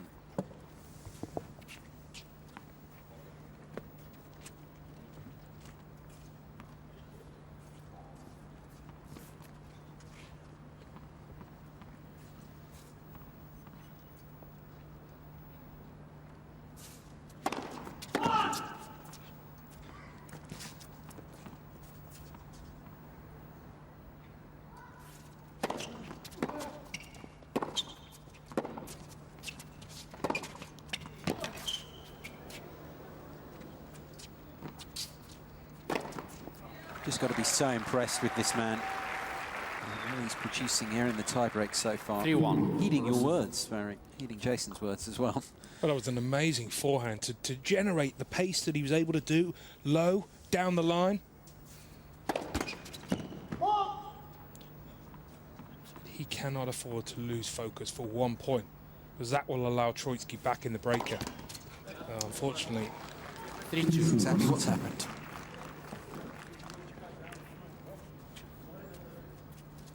Second double of the set for the Czech, 4th overall. Back on serve now.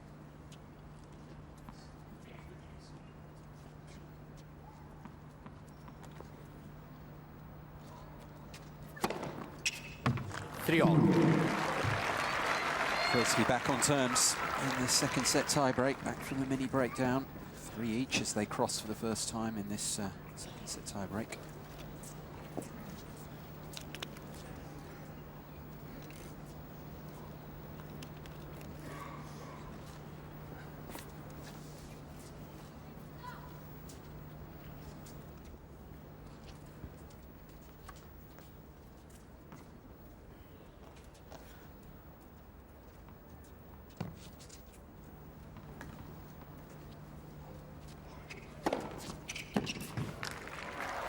Super stuff. Producing it at just the right moment, Troitsky there. 4-3. Troitsky. It just arced away, didn't it?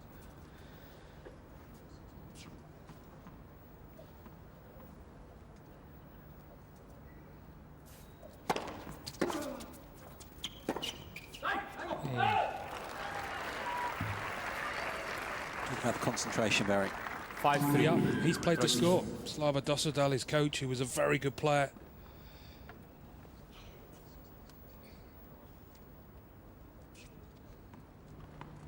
He's also a very good player. And one who played with a lot of charisma as well, Yunus Elonui, a former champion. Invited back to celebrate the 20th year.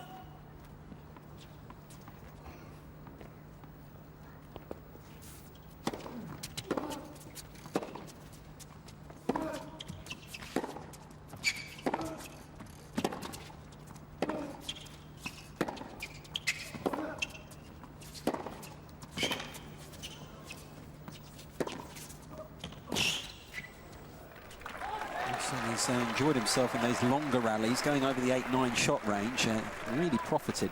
5-4. Troitsky. Yeah, something that I would have thought at the start of the match would favour Troitsky. So it's remarkable that he's won 12 out of those 14 points over 8 shots.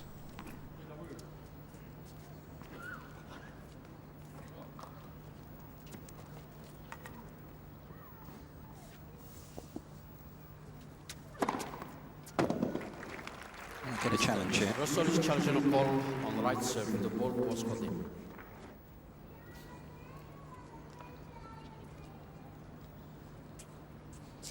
incredible serving. It's constant as well. 6-4. Troitsky. Match point now for Troitsky.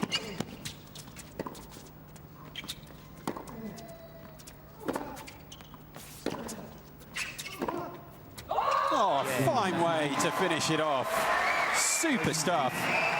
Up and down from Troitsky. But he gets it done for tiebreak and gets it done in straight sets here.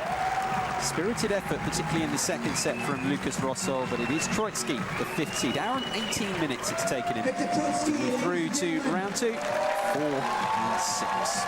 Well, when he won the match, he hit the ball into the crowd to his Serbian fans, and his camp will also be delighted that he came through that. It's never easy having had time away at the end of the season to feel that you can handle the pressure moments, but Troitsky certainly did that in the tiebreak. He was down, what was he, 3-1? The momentum was with Rossol. I was impressed with the way he played, but for the Czech player, needs to try and play as many events as he can on the main tour to try and build that confidence, but he's got plenty of ability.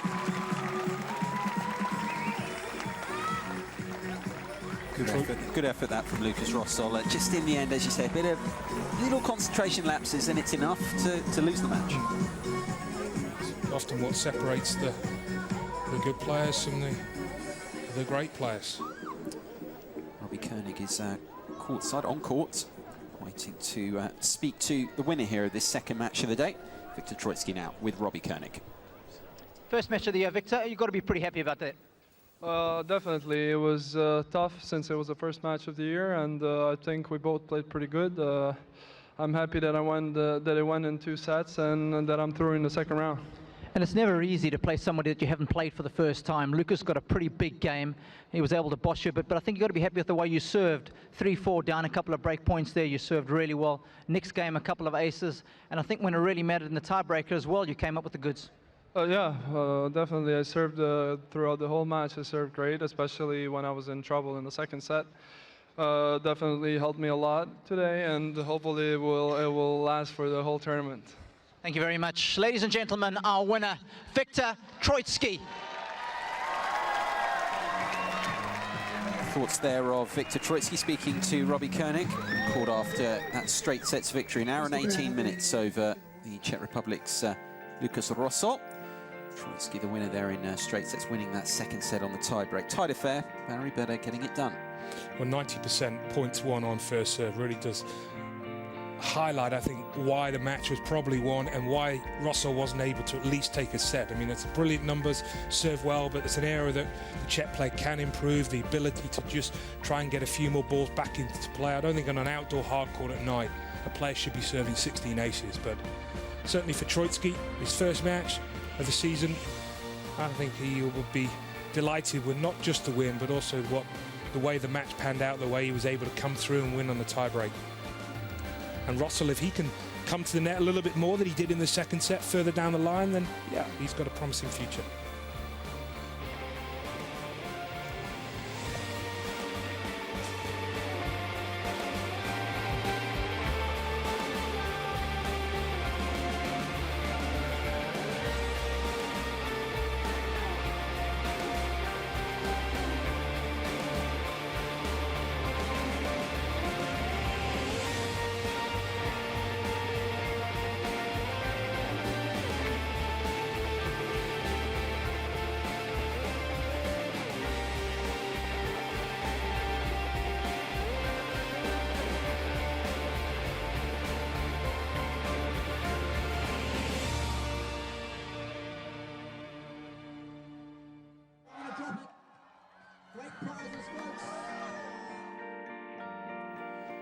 Looking back there at that win for Viktor Troitsky, he's booked his second round place, as you can see there in straight sets. Plays, I believe, no, these are 2 qualifiers who are going to play each other. Both have come through the qualifying, Matthias Pachinger and Roberto Batista Agut of Spain. They will play, I believe, tomorrow, their first round match. The winner of that will play Troitsky. And we've also got Becker and Knitzi, who we see a little bit later on in their first round encounter. Gael Monfils will be playing later in the week. His opening rounder against Marie Mahado. Troitsky through there in the top half, through to the second round, the 5th seed here in straight sets.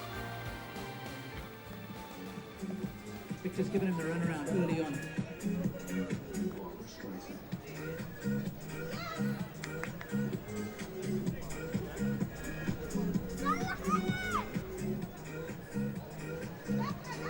Oh, we're going to have to work on the movement a little bit.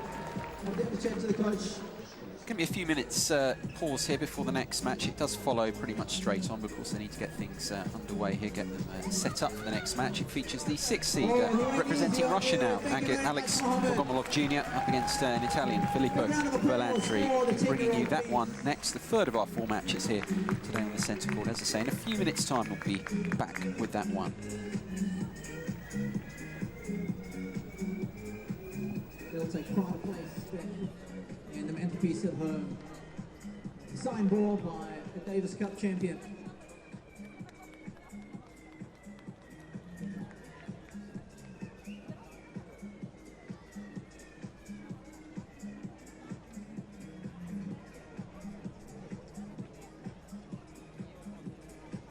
The tournament's number 5 seed is through to the next round. Thanks again to Victor Troitsky.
Please welcome from Italy, Filippo Berlandri.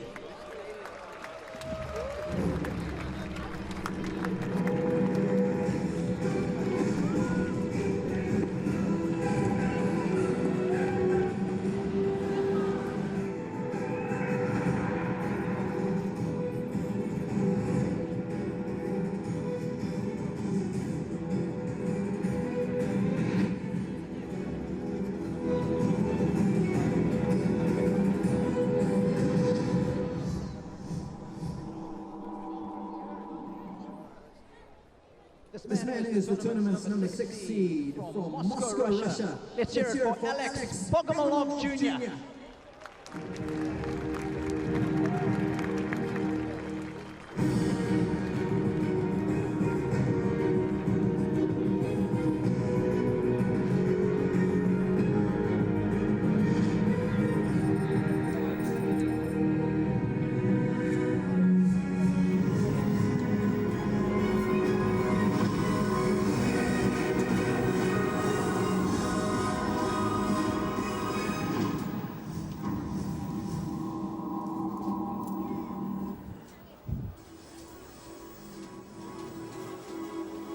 Hello and welcome to our 3rd match of the day here at the Qatar ExxonMobil Open 2012. What a wonderful way to start the new season. It's day 1 of our live coverage, first round action. None of the big boys on court today. We've got some pretty decent ones out there, and Alex Bogomolov Jr., of course, one of those.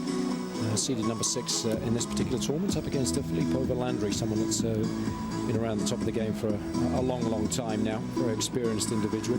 Perhaps hasn't had the necessary weaponry to be able to beat the very best players in the world, but still makes a lot of balls, as does Bogomolov Jr., of course, and he enjoyed a sensational season last year. The big question is, can he repeat that rich vein of form throughout the course of 2012? Straight set wins for Andreas Seppi and Victor Troitsky in the first 2 matches of the day here on centre court. And of course up next we've got Benjamin Becker and Igor Kinetsa. Cedric Mourier is the umpire, and just forgot to get himself clipped up there. He's got a match mic on. So that's been rectified now, so he's pretty much good to go.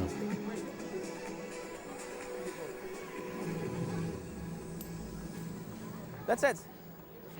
He receives. Good match. Good match. So Valandri, I think, winning the toss. And it's always a bit of a bonus. Jason Goodall alongside Barry Cowan for this one. And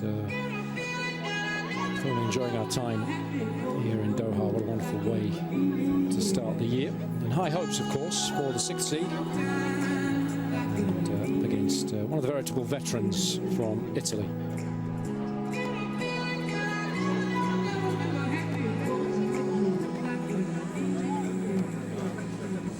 Of course, there's plenty going on around the ground, folks.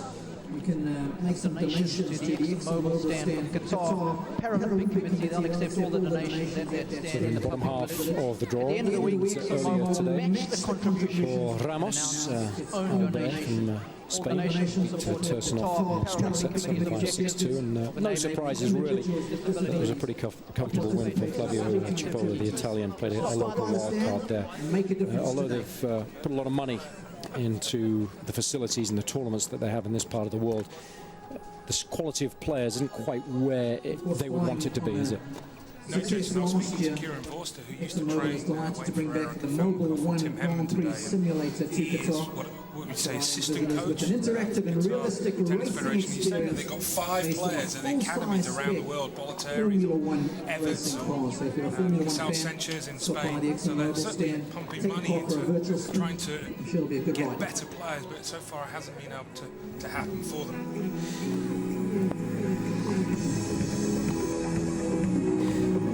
Valandri, 30 years of age now. He certainly had some big wins throughout the course of his career, but perhaps has found it difficult to play on any surface other than clay. He's been a pro for a long, long time now. A couple of career titles to his name, and he's earned some pretty decent dosh as well.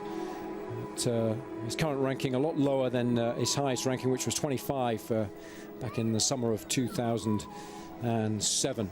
And didn't have a particularly good season last year.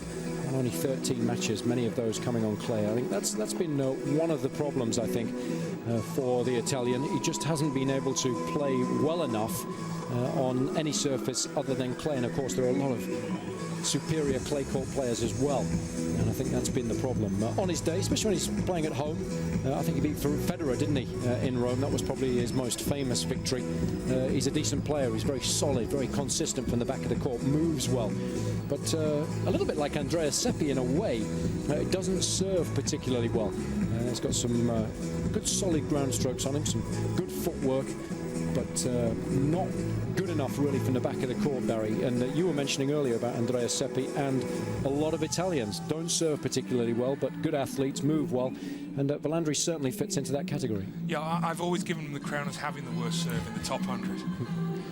And his serve is very predictable, but his backhand is class. And if you give him a bit of time, as we've seen some on quite a few occasions in Rome at that Masters event, he had that win against Federer. Those memories of him running around the outside edge of the court, high-fiving the Italian fans. Yeah, that was certainly the highlight of his career. The highlights of the Americans, or perhaps the Russian now, because I think he's decided to try and represent Russia in the Olympics, perhaps with one eye, in the Davis Cup rather, perhaps with one eye on the Olympics, was pretty much most of last season. And I thought it was one of the really nice stories coming from the tour last year, the fact that he's been one of these guys that's played a lot of challenges, he's played on the lower levels of the tour, but he's had to qualify for a lot of events, and then suddenly had that big win, didn't he, against Murray early on in the season. That gave him a lot of confidence, and then for him to improve his ranking as he did, and to be able to play on the tour for the whole year, it was remarkable, really.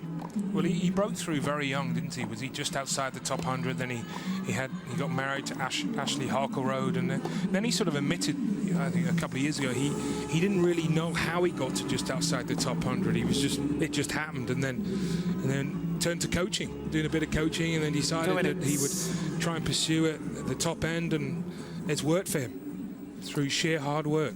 Yeah, just the one match previously between these two in Togenbosch. No surprises really that Bogomolov Jr. was able to win that. Valandri has struggled on any surface other than clay, and, especially when you consider the season that he had last year. No surprises there. That'll give him a little bit of confidence. What do you think about being able to repeat the success that he had last year. Players that have played him and lost to him last year will have had a chance to work him out a little more. There's a bit more pressure on you, isn't there, when you've had a great season to actually come up with the right results and defend your points. Well, I think when you look at someone like Bogomolov, I would probably say that he has reached almost his maximum. So that's why it's so much harder. You know, he's got to look to improve areas of his game, otherwise he will drop down the rankings. You know, and how is that desire to travel week in, week out and play the way that Bogomolov does? So yeah, it's interesting to get your opinion on that, because I was talking about that very point to Robbie Koenig earlier today, and he had a very strong view on it. He said he will have the desire because he spent so long on the sidelines and he's only just tasted success, and because he's just become a father, he'll want to try and provide for his family, and he knows that 1 or 2 good years at the top of the game can make a really big difference. So he feels that he will have the hunger, and that will make a difference. If it was a younger player that perhaps, like he wasn't in the early stage of his career, where you just get success and you're not sure why, and you think it's going to come for 10 years and it doesn't, it's a very different story. But I think when you've toiled hard at the lower levels of the tour, when you do get a taste of success, you want more of it. No, that's a good point. What about Valandri? He's coming towards the tail end of his career. He hasn't really had the game to be effective on any surface other than clay, has he? Well, the serve is poor. I'm really surprised he hasn't looked to develop it. He's got a quality backhand. Thank you very much. He's had some good success off court as well as on it, hasn't he? The boy's done good. It's interesting, isn't it, when you have an area of your game that's such a weakness, even at the late stage of, let's say, 23, 24, he started playing on the tour and he realized the serve wasn't going to hold on. It is surprising that he hasn't at least tried to change the technique and therefore improve it, isn't it? Because in my mind, it couldn't get any worse. Yeah. You know, it's not like all of a sudden he might lose a bit of pace. He's never had pace. He never hits aces. So the first serve will be an ace, you know that. I think you're right. Couldn't agree more.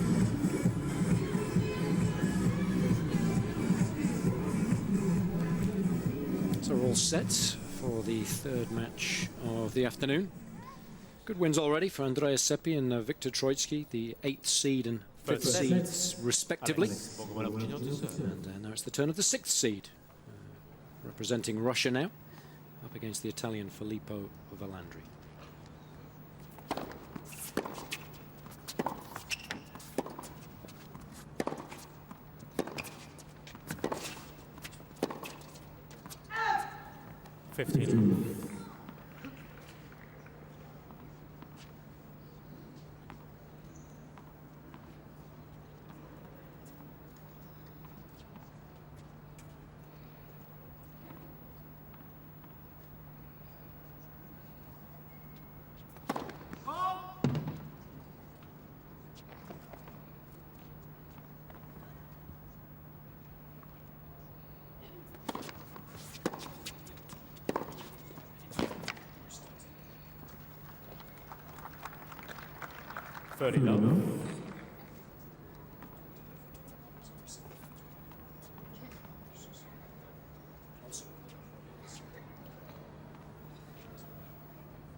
A lot of Italians play with a single-handed backhand. It seems to be something that they're taught from a very early age, and when they hit it as well as Valandri, it's a wonderful shot to behold.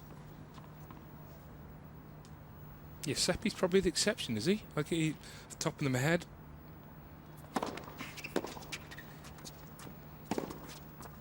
It's a good opening service game, that. Staracci's another one who has a double-hander, but actually favours that single-handed slice a lot. Yeah, and that's one of the advantages you have when you learn to hit a single-handed backhand, isn't it? You develop the slice a lot more than perhaps you would if you learn to play the game with a double-hander. What would you teach? Yeah, it's an interesting one. I mean, I have a single-hander, and I would have liked a double-hander, I think, to be able to take the return a little earlier, to defend better with that open stance, use that second hand, the top hand, to draw the ball back in court. But I certainly think you have to develop the single-handed slice as well. Love one.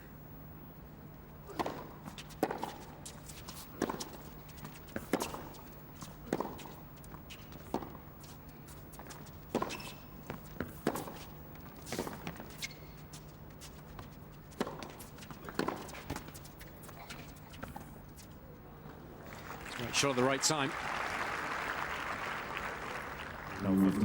That's a really good point, and the way he was able to control his court position and force Valandri back behind the baseline.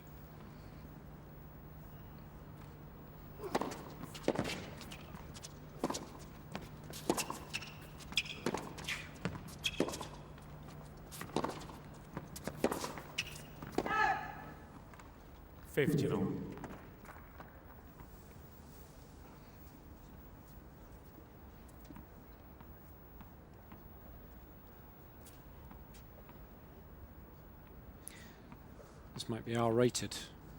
Aerial view of Valandri's serve.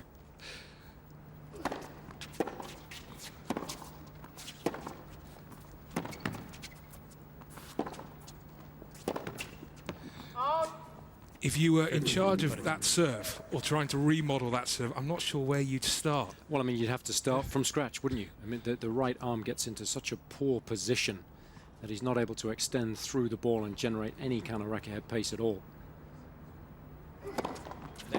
It's very rigid as well. He just needs to relax a bit. Yeah, he doesn't get into that throwing position, does he? It's quite straight-armed, and you know he's gripping the racket pretty firmly when you want a nice loose wrist there. And I think a small point actually is as well as he brings his back foot ahead of his front foot, so he's almost facing the court instead of keeping a sideways arm, which all the great servers have. Yeah, you want that upper body rotation, don't you? And if you bring the back foot up in front of the front foot, you have no chance to do that. So that's 3 parts. We've only just got started.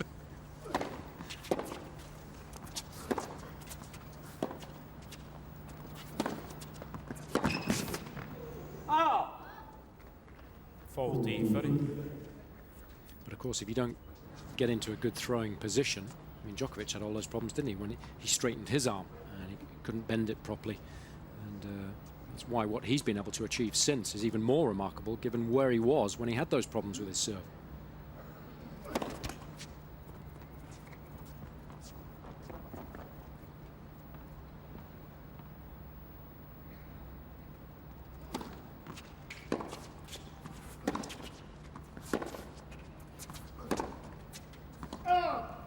It puts so much pressure on the rest of your game, doesn't it, when you get no free points at all? That's why on the faster courts he won't win that many big matches, because service breaks are going to be in a premium, and so if you're always losing serve, what, once every 3 or 4 games, which would be his minimum.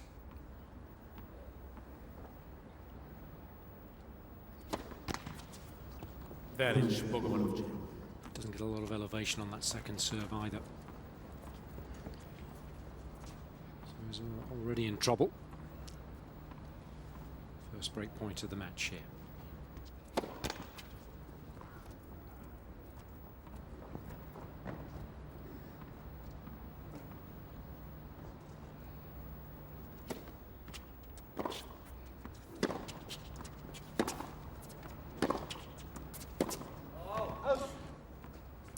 Well, a questionable shot selection.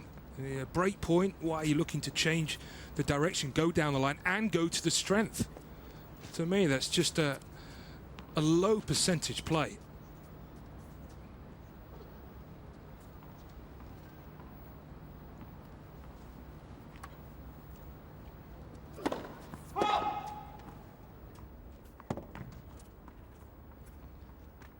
And also with Valandri's serve, he can barely go to the forehand of the right-hander.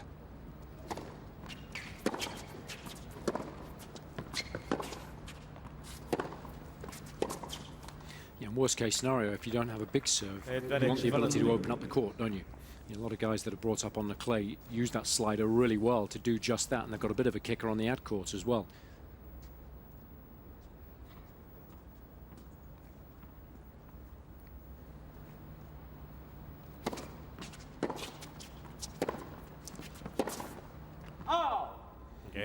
Does well to hold there. And a spot of bother. And he was down break points. Manages to draw level, 1 game apiece.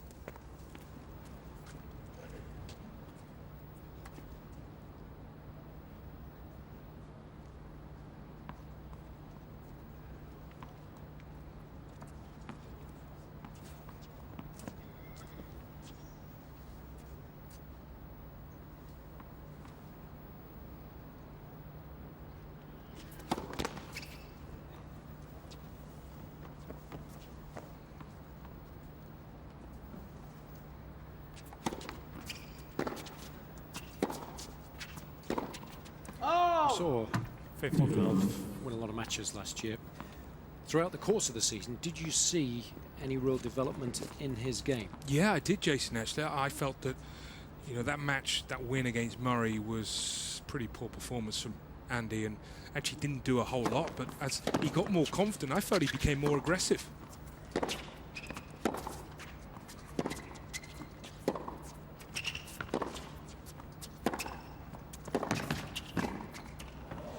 Missed the volley there. I agree with you. I watched the match against Murray, and it was really the unforced errors from Murray that won him the match. But as the season progressed, obviously he realized he needed to do a little more, but he was able to do a little bit more, so it was good.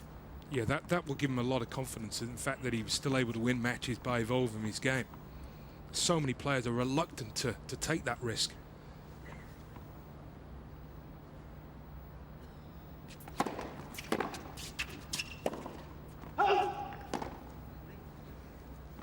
And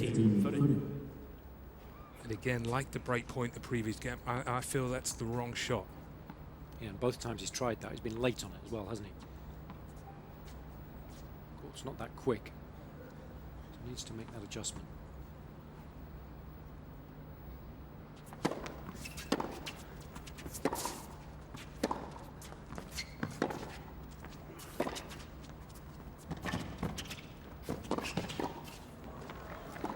Oh, it's a shame. Good hands initially, but he should have made that backhand.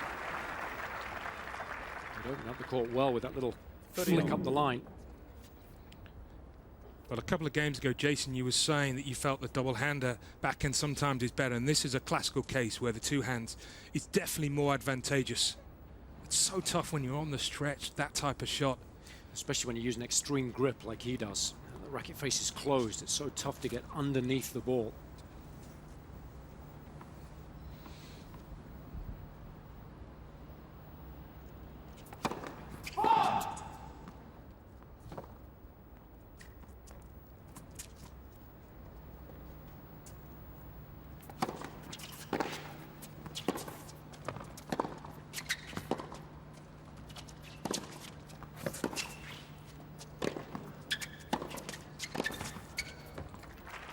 Decent volley in the end. Did well to reach the lob too. 30-40.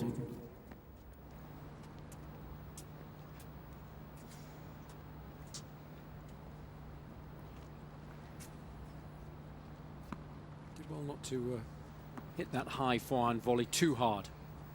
Just placing it to good effect. There's always a temptation to overdo it on shots like that. And here's a break point.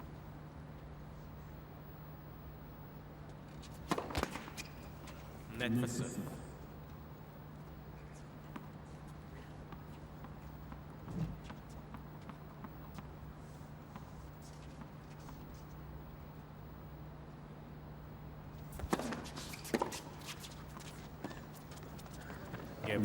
Talk about poor shot selection. That goes right to the top of the list. Some horrible shots. Break point down. Delight for those in Balandri's camp. Italian draws first blood. It's 2-1 first set.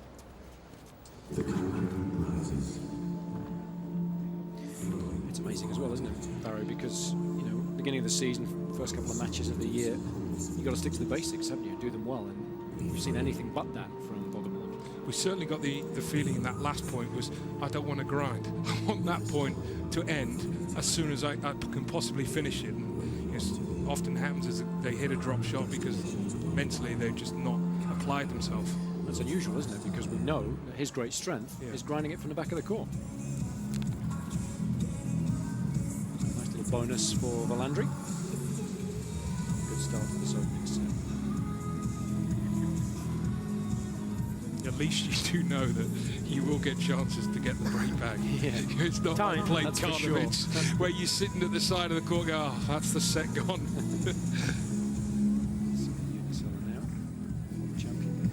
Plenty of those invited back this year to celebrate the 20th anniversary of this particular event.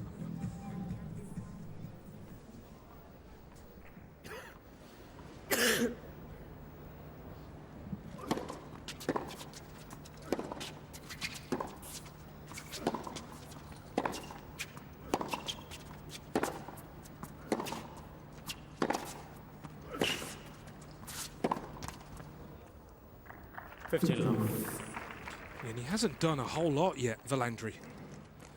Only hit the one winner. It's the unforced errors that are mounting up for the Russian. Still doesn't seem right. It's weird, isn't it? Yeah, the American Russian.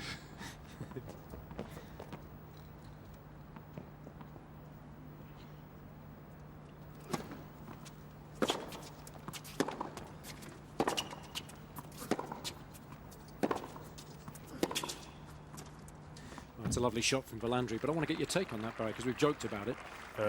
USTA put a lot of money, time and effort into his career, and suddenly at this late stage, off the back of his first successful season, he changes allegiance. What do you see? Yeah, well, that's initially what I thought, but I heard, we don't know whether sometimes it's true, but they actually haven't given him that much over the years in funding. But still.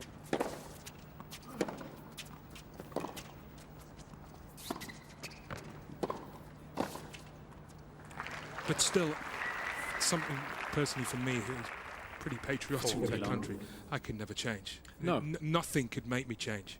No, that's what I find strange, and I think particularly coming from Russia, I mean, such a patriotic country, aren't they? Yeah. Representing, Russia is the pinnacle for any sportsman. So to want to represent, especially America, very strong.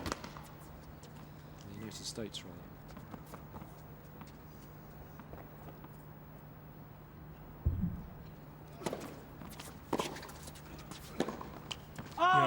Having competed in the Olympics in 2000, what's so special is knowing when you're walking in the opening ceremony, you're walking around the athletics track, and you're behind the flag, just knowing that is your country. Yeah. Big Olympic year this year for tennis. Played at the All England Club.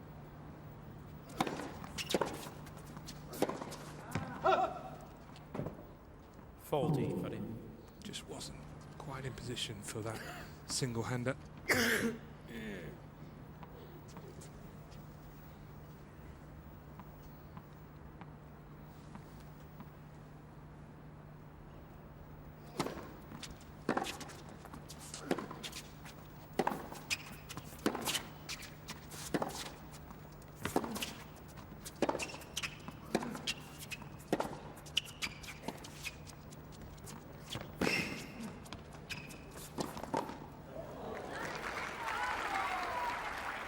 It was nice when you've just broken.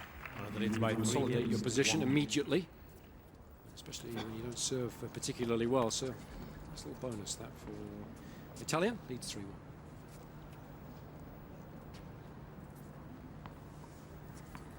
Quite as cool as perhaps it can be in the evening. 7:30 rather, local time. So sometimes when it's particularly breezy, it can be very, very cold. But weather's been pretty good in the days leading up to the event, and we're hopeful that it will remain that way. The official temperature is 20 degrees, which I feel is a little questionable. Yeah. It doesn't. Not sure where that thermometer is. Yeah. Might be 20 in the comms box, but certainly not courtside.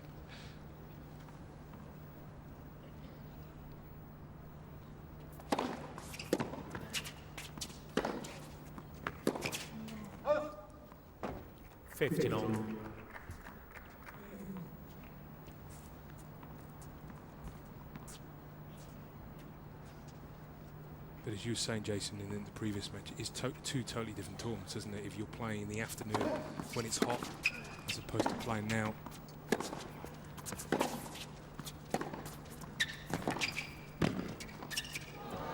Which is what we were talking about last night with Australia. You know, the fact that the conditions, you know, the way they have it, that most of the second week is played at night.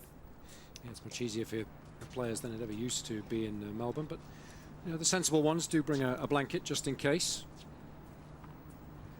Yeah, they're nicely wrapped up.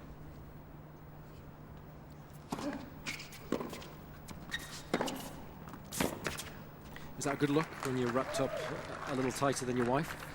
40. Really? Come on, man up. It's like the football fans in England when they turn up in a T-shirt. Yeah, they go topless. We're well known for that. Leeds fans, Newcastle fans as well, up north.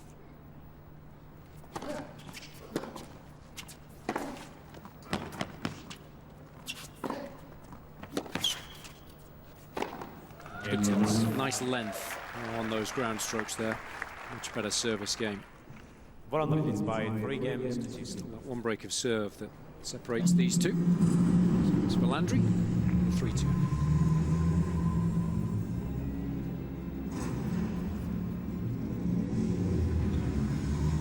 How does the speed of the surface compare to last year, Jason? Very similar? Yeah, it's always been a fair surface here, which I think is one of the reasons why we've seen some really good tennis. Because I think if you serve well, you're rewarded.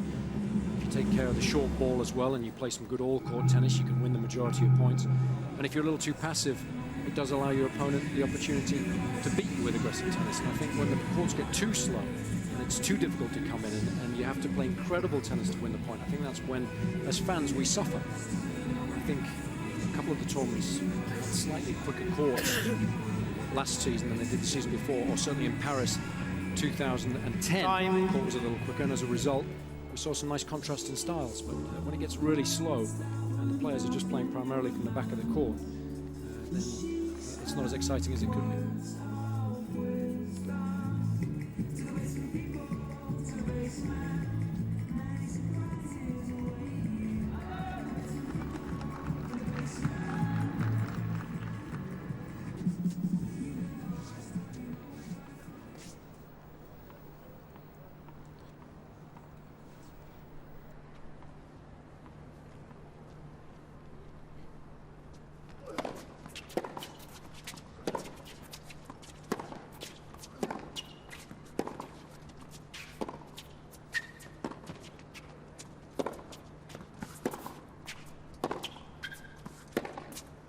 Oh! 15 long.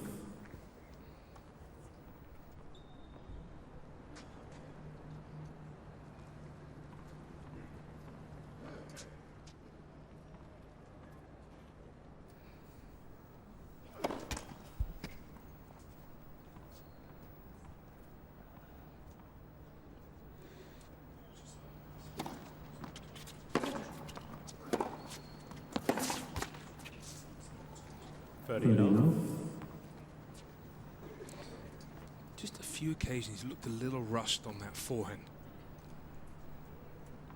Bogomolov. Just early preparation, maybe. 14. Or it might just be the possibility he's looking to do too much on it.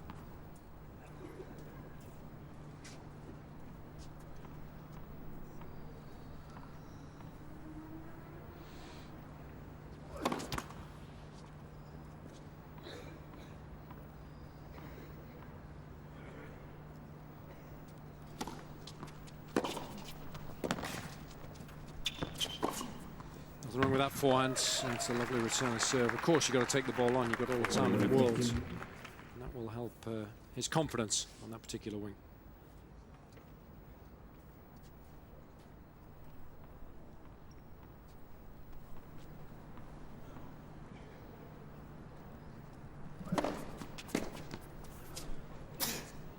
Out. Again, leads by 4 games to 2. That's a good serve, but he shouldn't be beaten by that serve. And that's the reason. You know that he's not going to serve to the forehand. And that's not just this match, that's every match for Landry plays. So I just feel that the basics when you're playing the Italian are to stand a little further to your left than you would normally.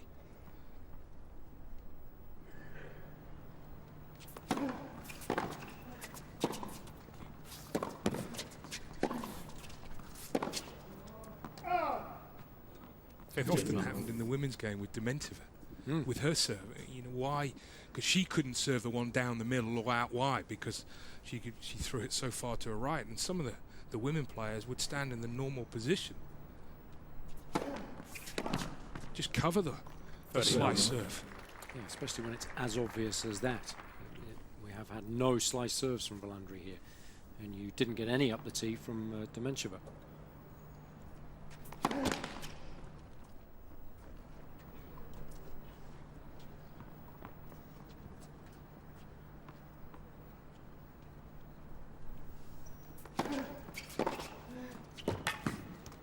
Good return. 30-50.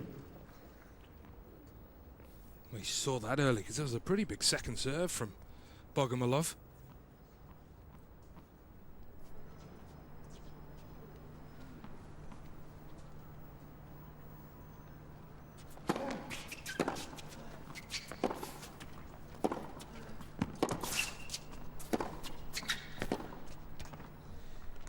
Questionable if you're going to hit the majority of your shots to Valandri's backhand, because you're allowing him to dictate play with his favourite shot.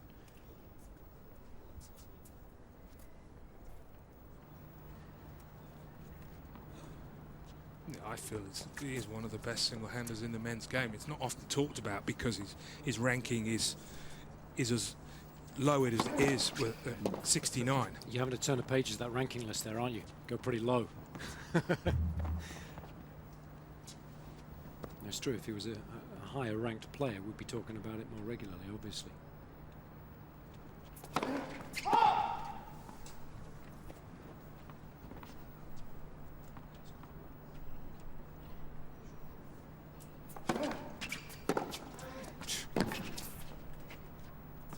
It's a brilliant little return. Very, very difficult for Bogomolov to read, and evidence of what we've been talking about. Valandri generating a lot more pace than his opponent off that backhand wing. And his reward for doing so is an opportunity to get that vital second break of serve here.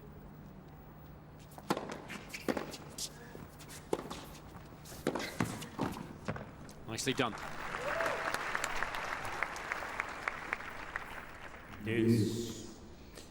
Came into the backhand, but it was the fact that he went behind him, wrong-footed him, was the good tactical play from Bogomolov.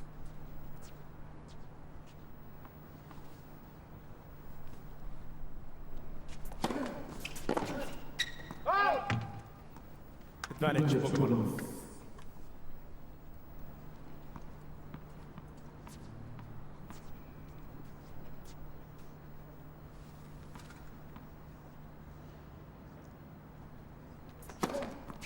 Gael Bogomolov. Well, the holds.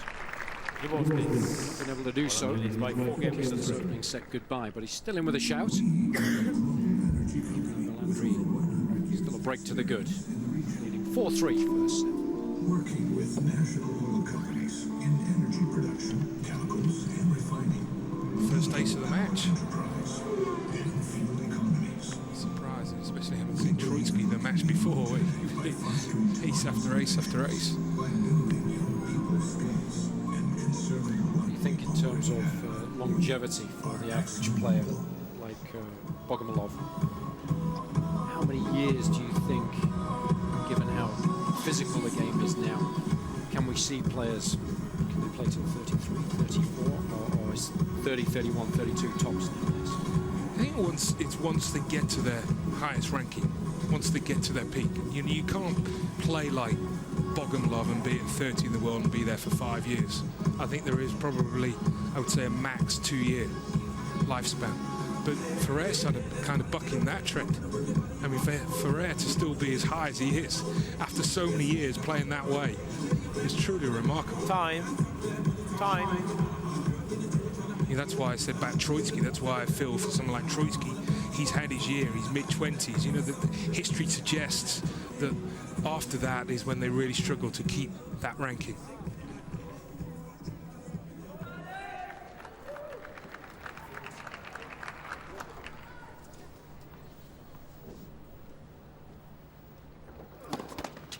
set.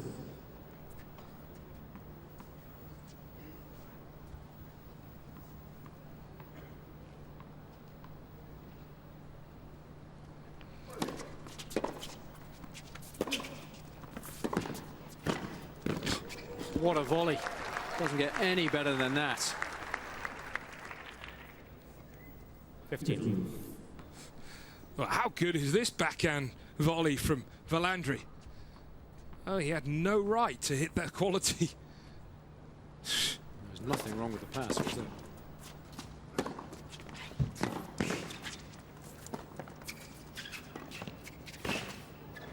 It's a shame. Not too sure what happened with the approach shot there, but good shot selection from Bogomolov. Often pace isn't always the answer. Take a little bit of pace off the ball, come underneath it, drop it to the feet of your opponent, make them do all the hard work, generate their own pace. I think the way the strings are now, that most players feel that they can always get to the second ball, don't they? When their opponent is at the net. With the speed of the court, it's so hard to hit a clean winner with that first volley. Frustrated with his inability to hit that forehand cleanly.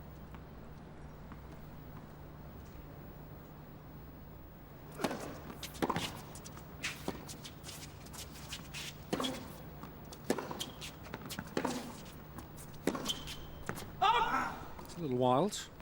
30 on.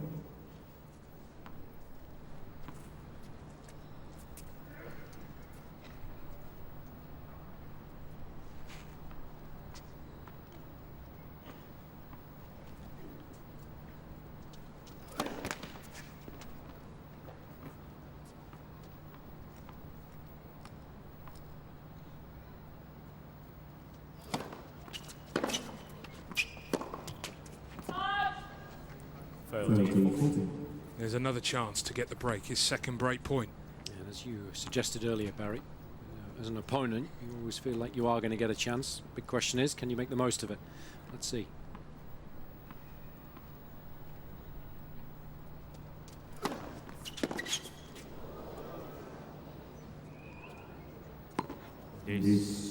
Breaking news, he served to the forehand.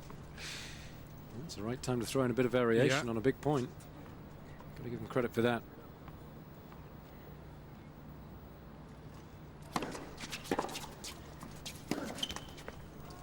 Just snatched advantage. He's got a little tight on that shot in this game. So another chance for the Russian.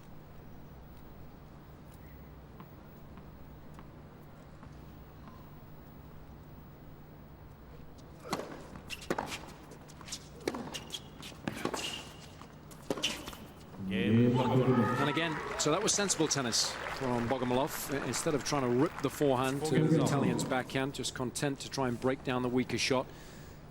Safe in the knowledge that it had done so previously in the game, and it worked well. So honours even now, 4 apiece. He sort of got caught really between two game styles in that last game, Valandri. Almost was looking to do a little bit too much on that forehand.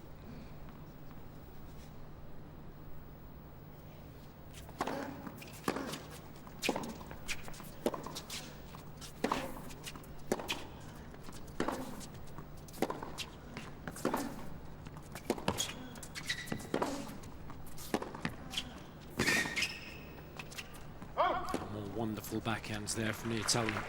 Full extension through the ball. Reminds me a little bit of Gustavo Kuerten back in the day.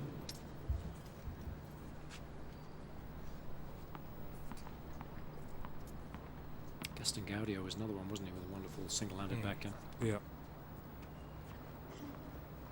Alex Correcha.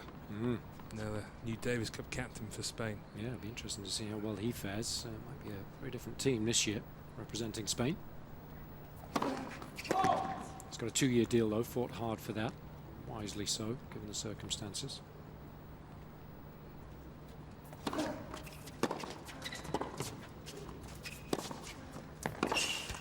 Arantxa Sanchez Vicario, the Fed Cup captain this year for Spain as No, well. no. Was outstanding in that particular event. I think won it 5 times for Spain when she was at the height of her powers. As dominant as they've been in the men's in the last few years, with numerous players in the top 20, top 30, they've really struggled, haven't they, to make the step in the women's. Yeah, after Conchita Martinez and Arantxa Sanchez Vicario, we've had a couple of good players, but not great ones.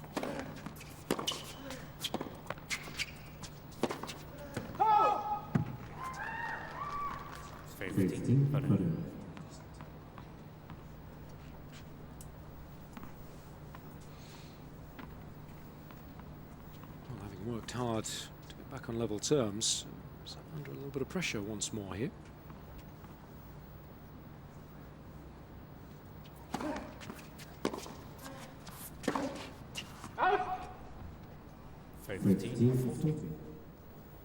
Erratic set from both men. That's the 30th unforced error between them.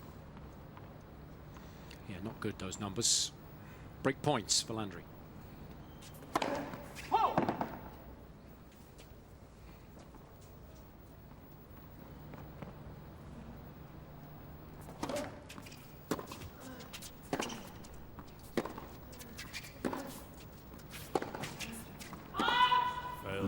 Falls the forehand again, lets him down.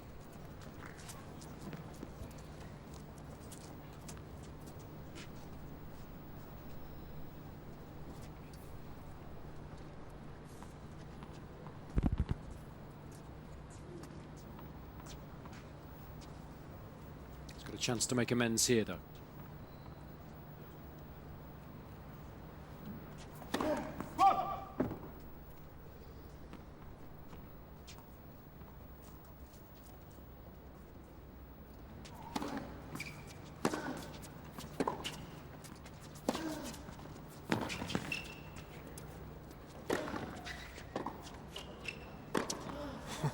They got away with it, but he needed the second bite of the cherry, didn't he?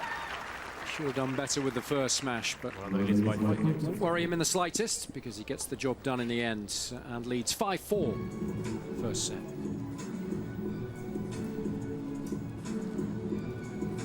He did look very comfortable on that overhead for Landry. After getting a quality return, deep, getting the short reply. There aren't too many players that currently and also in the past that have had bad serves but had great smashes. Generally, if you've got a good serve, you've got a good smash. But yeah, she dealt pretty impressively with the last one.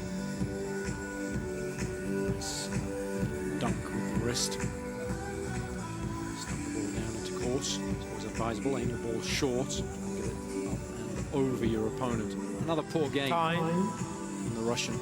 Bitterly disappointed with that.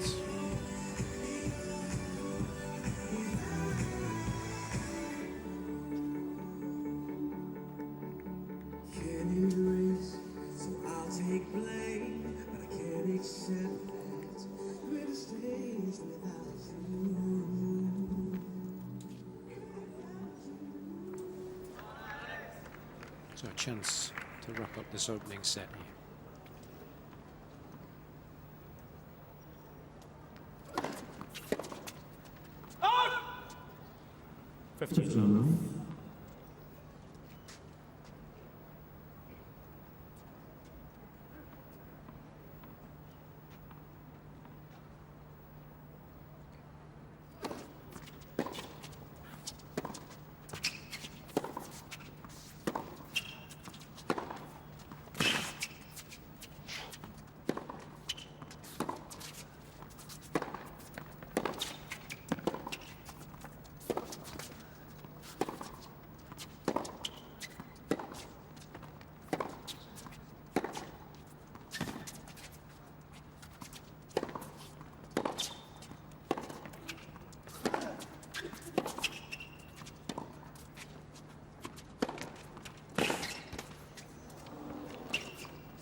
He does well there. It's one of the best rallies of the match that we've seen from Bogomolov, especially off that forehand. Some sweetly timed shots there.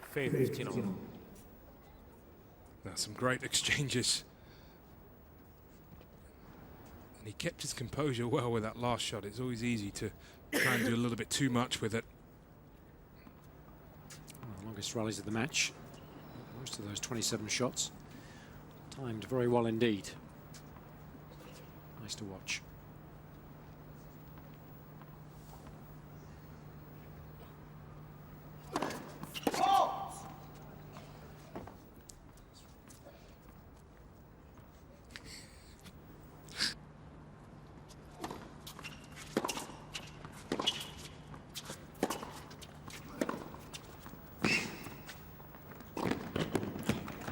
Nicely done, choosing precisely the right moment to ghost into the net. 30, 15.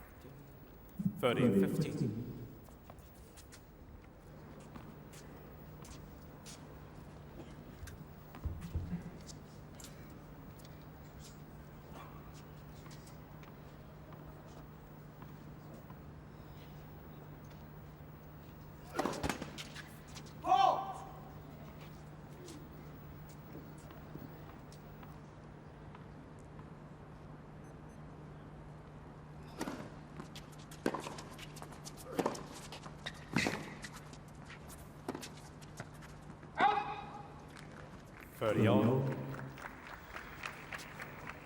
Sensibly taking his time here.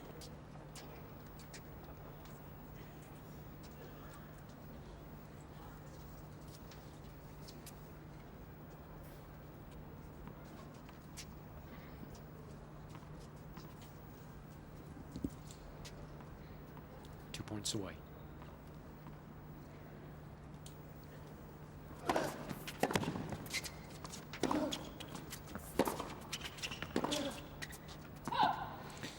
Just rushed by the speed of Bogomlov's forehand, but also I think the pace of the court. Sensible shot selection. And the Russian again trying to break down that forehand. He's changed his tactics a little bit from the early stages of the match when he was peppering the backhand. Game really from Valandri, but amazingly, Barry, we were just looking at the numbers, and Steph Trudell down in the stats departments come up with the fact that Valandri's only won 9 matches throughout the course of his career on hard courts. I mean, we suggested earlier that he was better on clay, much better, but I mean that blew my mind. 9 wins and 46 losses in only 55 matches throughout his career, and he's 30 years of age. He's been at the top 10, well, at the top of the game for a good 10 years. Amazing. Yeah, remarkable.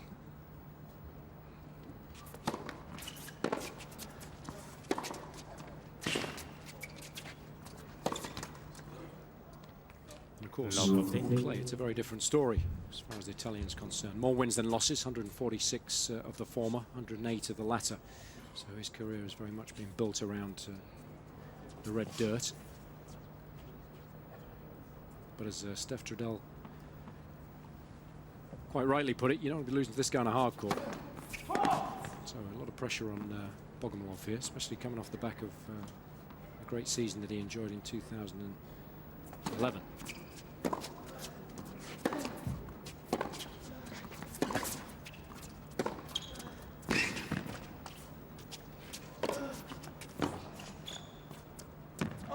So we'll go easy on him. The fact that he's lost his serve twice and beaten up a break. He's not used to being in that position. No, and we can understand why he got tight serving for the set there. He's not in double figures yet.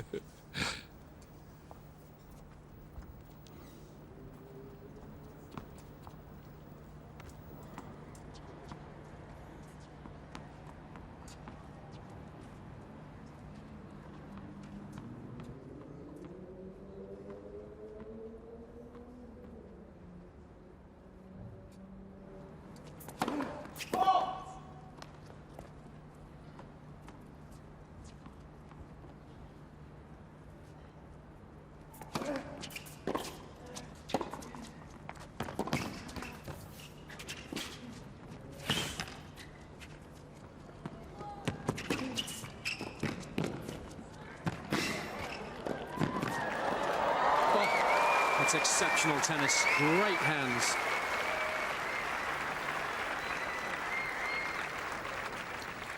And again, making the right decision at the net. The Italian has tremendous retrieving, follows it in.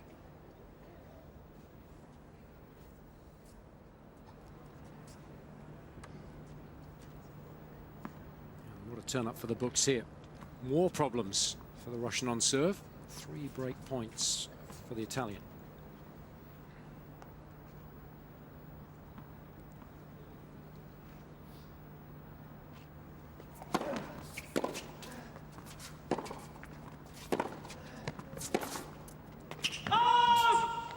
It's tight. It might be worth a challenge, given that it's break points. No, And then it's bothering. Against 5. So obviously feels the ball was well wide. So Valandri into the lead once more. This time, it's 6-5.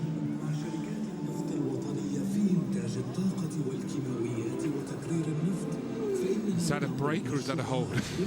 Well, it's incredible as well when you think of those numbers, because it's not like we're playing in the 80s where there's a big difference in clay courts and grass courts and indoor carpet courts and hard courts.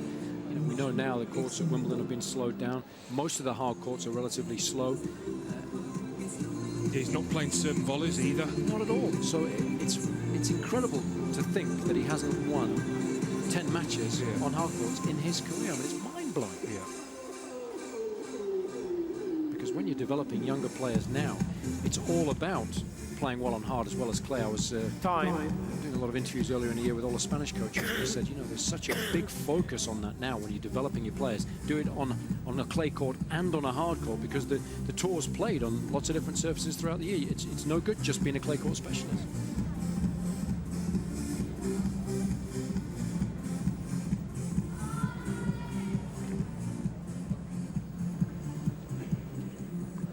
A chance to make amends here for Valandri, serving for the set for a second time. 6-5.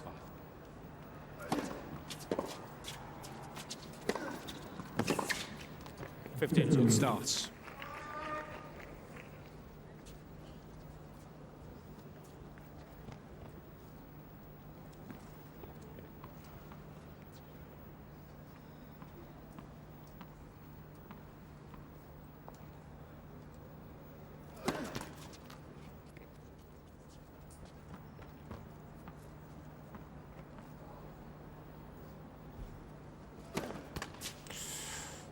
Did you see out of the corner of his eye that Bogomolov was moving to his left? We definitely saw out the corner of his eye that he's 6-5 up and serving for the set again.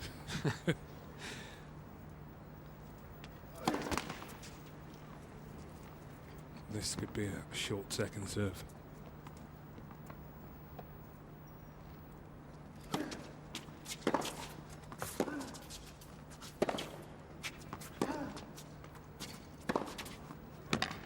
Nicely done.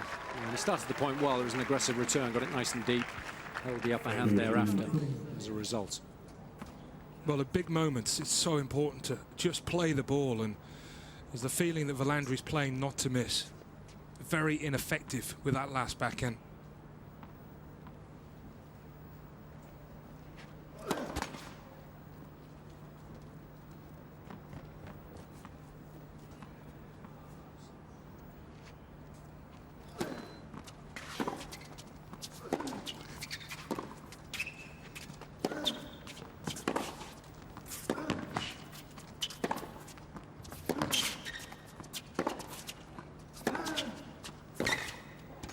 Ripped that backhand. What a wonderful shot that was. 30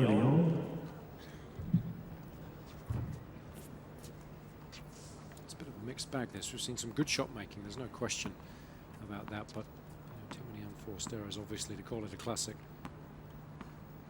The surprise with it, the quality of the backhand, especially highlighted by that last one. He's yet to hit a winner off that wing. Could do with one now, 2 points away.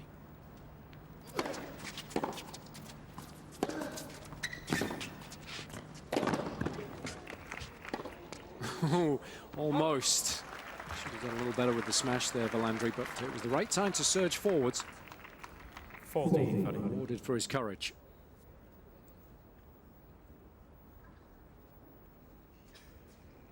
Set point.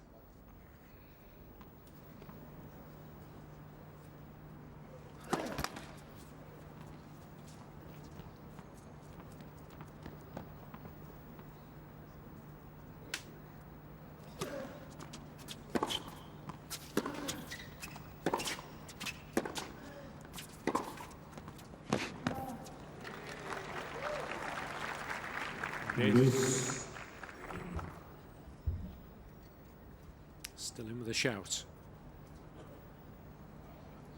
He's very close to playing his best tennis, Bogomolov. Quite a few times he's put his foot on the accelerator, he's then put it in reverse very quickly.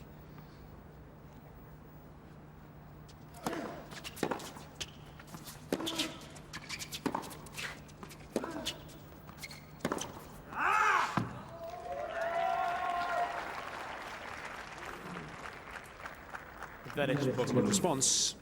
And again, this was the right time to put his foot to the floor, extending through the ball. Still a little bit of spin though. It's that nice combination. So it's a low risk shot, yet highly effective. Another chance to break.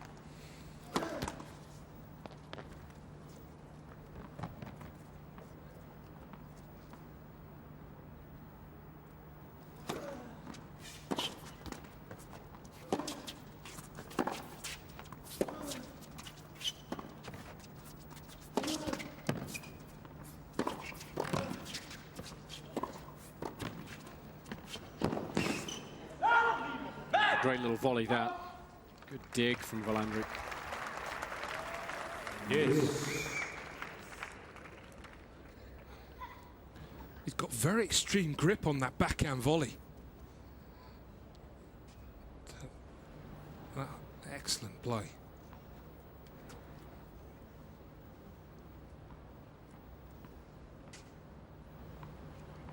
It's almost like a full backhand grip that he has.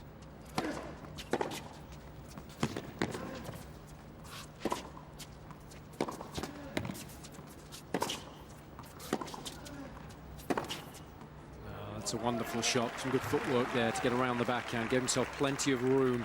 Advantage. Probably generate a lot of racket head speed in that final forehand. Nice contact point too, in front of the body. Gives him options, go both ways at that stage.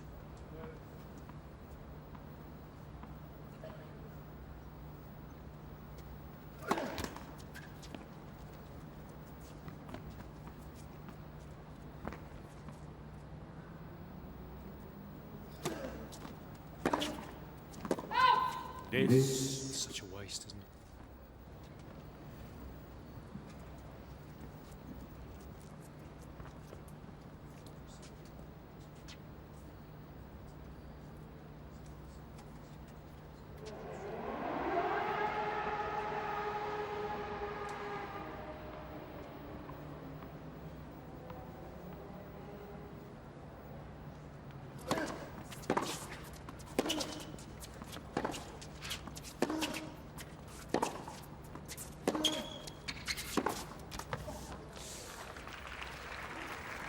Advantage, Valandry. Yeah, who gets more nervous with the fact that he's only won 9 matches on hard? Is it Valandry or is it his opponents? Go, oh no, I can't be the one. I don't want to let him get to double figures. He'll be well on his way if he can hold here.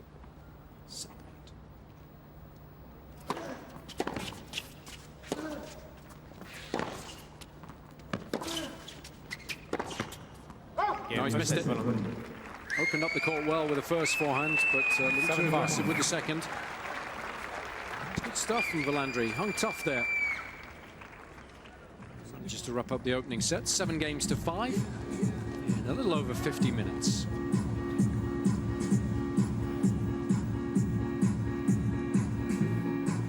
Well, it was a ragged set, wasn't it? But you've got to credit Valandry. Competed well, even though he wasn't playing his best tennis, and did just enough to get it done. Yeah, plenty of positives for the Italian. And I think it was, if you look at the first set, I feel that the better tennis can come from Bogomolov. It's just a question: can he rein it in? Can he sort of fine-tune his shots? A little bit too many unforced errors. I mean, I know the stats say that Valandry's hit more unforced errors, but I think on the bigger points, it's Bogomolov who just hasn't been able to find his best tennis.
remind you to not use flash photography, please. Don't use any flash photography. Thank you.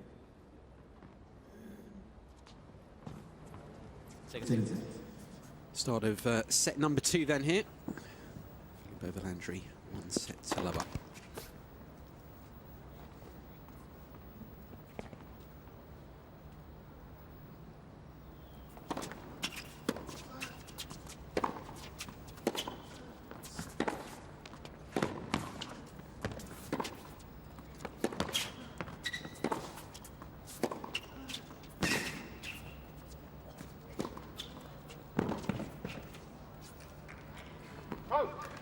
Decent point there. Just to remind you, it's Guy McCree here in the commentary box now, alongside Barry Cowan. Barry, watching the whole of this contest. What are you expecting in set number 2? Because that first set really went back and forth, difficult to call. Yeah, I'm expecting a better set from Bogomolov. He played plenty of good tennis, but he's just a little bit too erratic at crucial stages.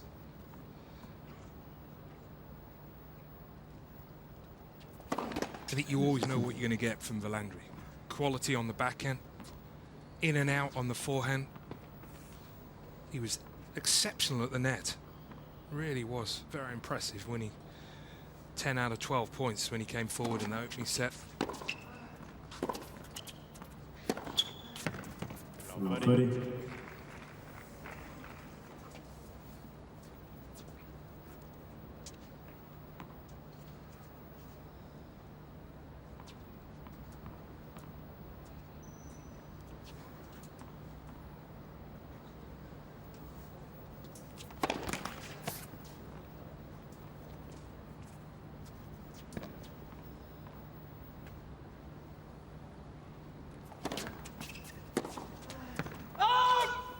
Missed by much, did it?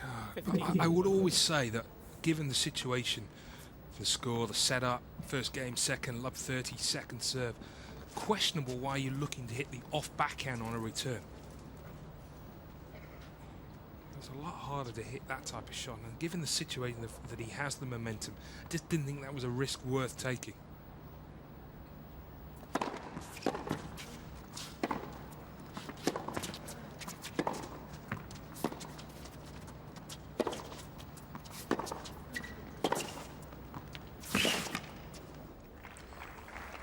Quality there.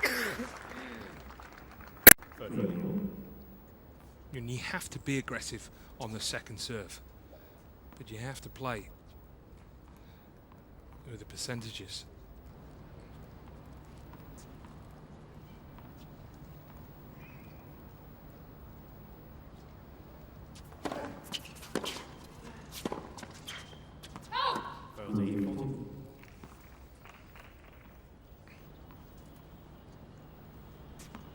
Difficult times these for Bogomolov.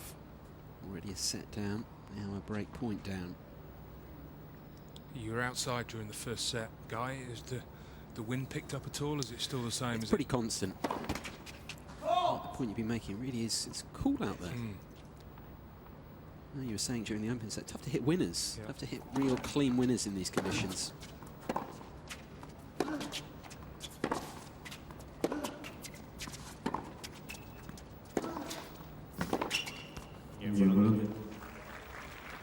Here is the break. Slump shoulders from Bogomolov as he slips a break down immediately at the start of set number 2. They just can't hold on to serve.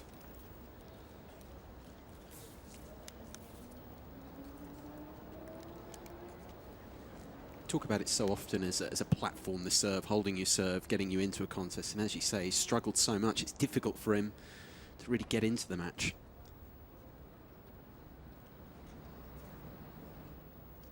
I think what we've seen already in the opening day of the new tennis season, the players are, in and out. It's as expected.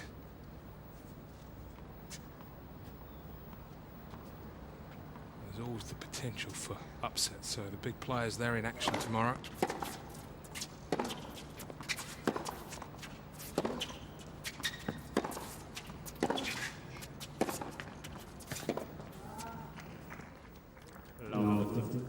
And a couple of tricky opening matches for the top 2 as well. Davydenko against Federer, of course, the Russian standout opening round tie, that one. Of course, the Russian beat Federer here a couple of years ago.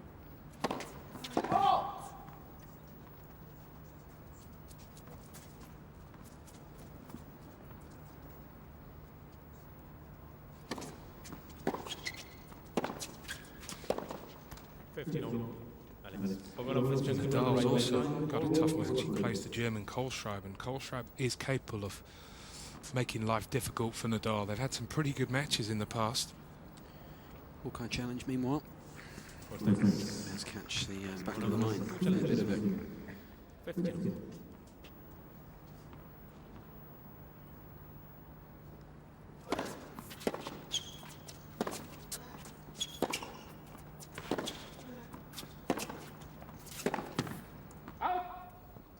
No, you talk about the order of play. It really is rolling out the big guns on Tuesday. Tsonga in action against Jaziri and Nadal, as you say, against Philippe Kohlschreiber. Nikolay Davydenko against Roger Federer, and Gael Monfils also in action against Rui Mahado as well. So they're all there.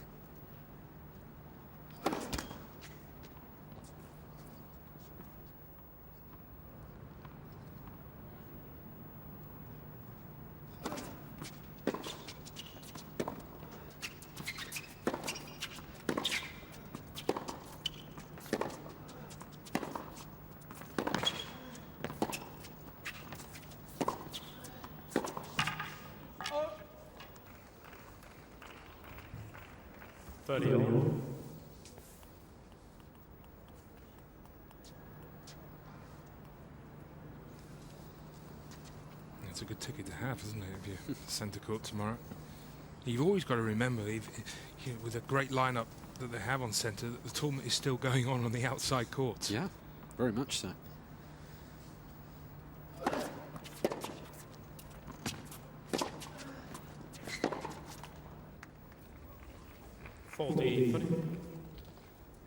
It's amazing how much they've expanded the venue in the last few years. It's very, very much, even just a few years ago, this centre court and court one, it was very, very small court. But now, there's other bits and pieces, everything, they just add to this wonderful side every year. Yeah, an extra tier on the 3 stands, aren't there?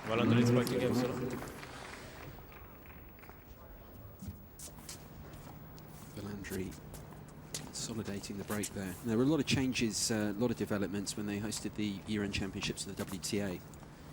2008, the first year when they did that, they did a lot of development work. But they keep building, they keep adding things.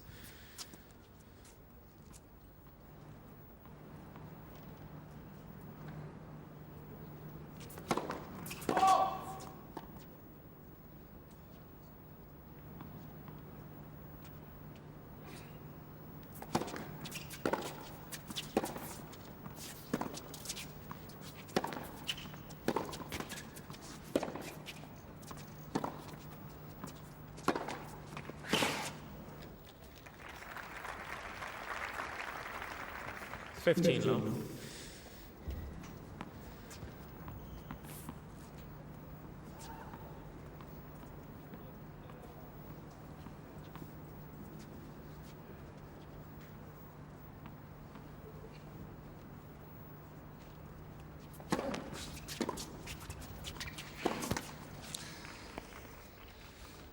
You're assessing this for Bogomolov at the moment. He just all seems a little bit laboured, a bit flat. Yeah, too many unforced errors. Really, from both men. They've hit 47 between them and only 19 winners.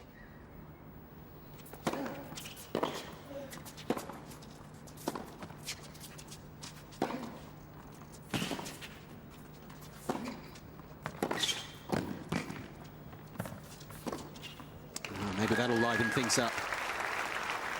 Pretty good point. 15-30. It's tough for the crowd to get into it. That's, from their point of view, it's a bit up and down, to say the least. That was quality, though. Yeah, the first pass was the important shot for Valandri. Just out of the reach, really, of Bogomolov to do that much with his forehand volley.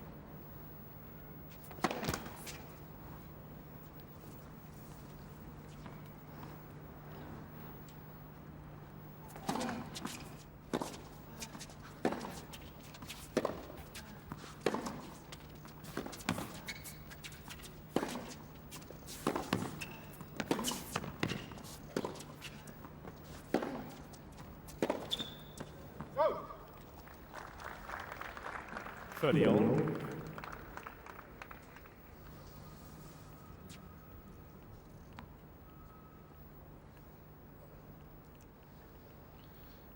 Just rushed that final forehand.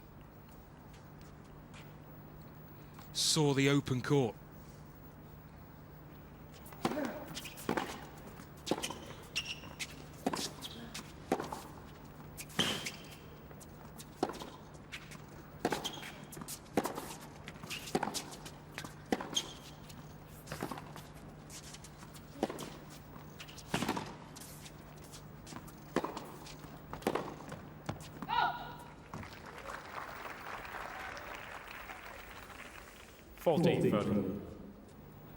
Bogomilov's just teetering on the brink. Just want a little bit of quality from Valandry. Just a few points of quality sustained. I think that might be enough just to finish him off. But as it is, he's still hanging there.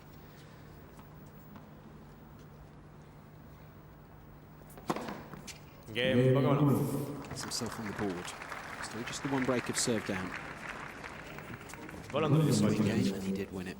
Still Valandry though, a set and 2-1 to the good with the break in the second set here on the centre court in Doha.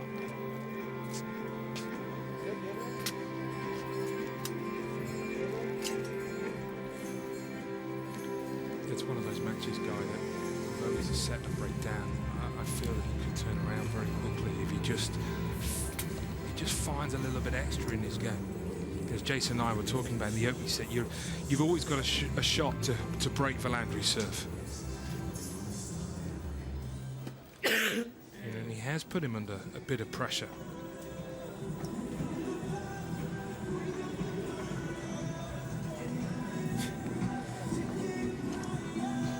His companion.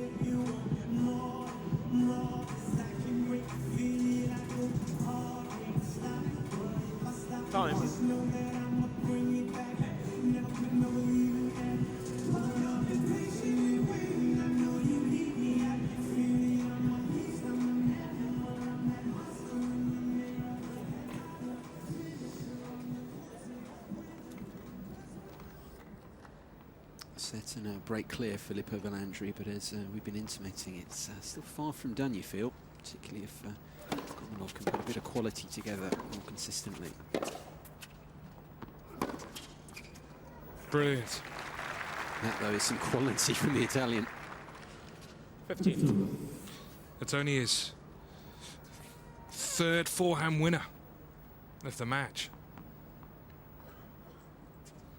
There's only actually been one backhand winner from either man.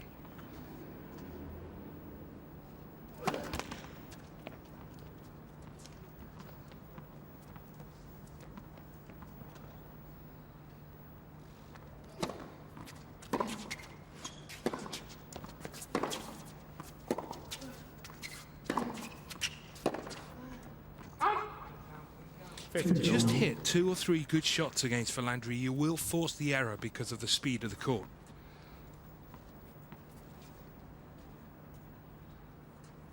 Yeah, because the fact remains, Valandry, most of his best career results have all come on clay. You can understand that with his game.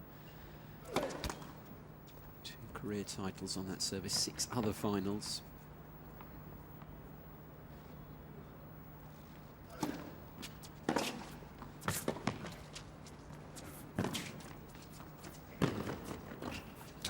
Really good. Shows us what he can do. 15. That's what I really liked about that point from Bogomolov, was he didn't panic. It's always easy to do a little bit too much with that shot, but he didn't. He just knocked it short.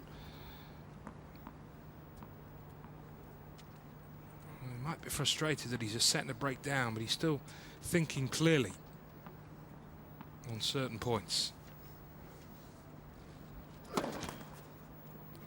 I wouldn't say he's doing that 100% of the time. No.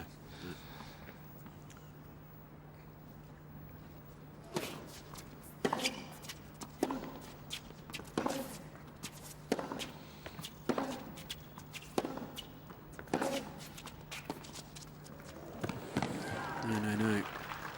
15-14. We suggested that this match might still have plenty of life in it, and if Bogomolov can take one of these, it certainly will.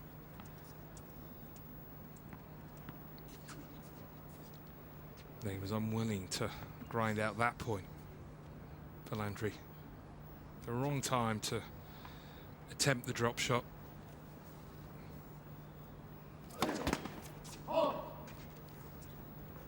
Not just because of the scoreline, but really where Landry was and also where Bogomolov was in court position.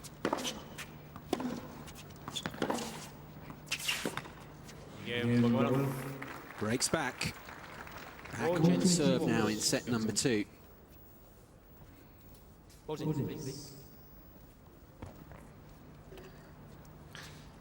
Seventh breaker serve.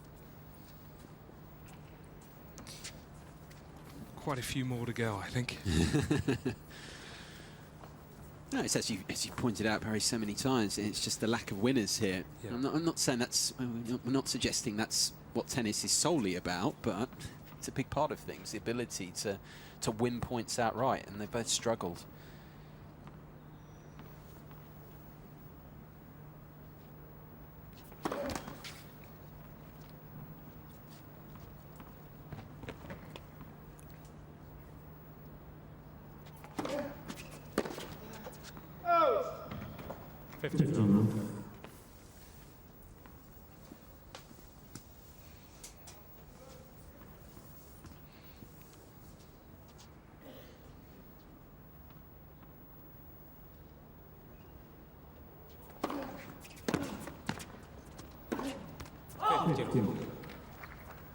Yeah, just when he's got sort of one foot in the door, he then makes an unforced error, and that really was the story for his first set.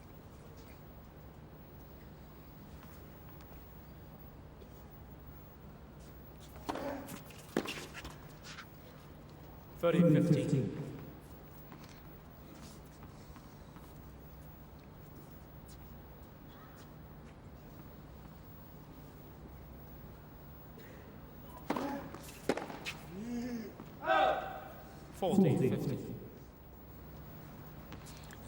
As you illustrated, Guy, it's also difficult for the crowd to really get involved in this match.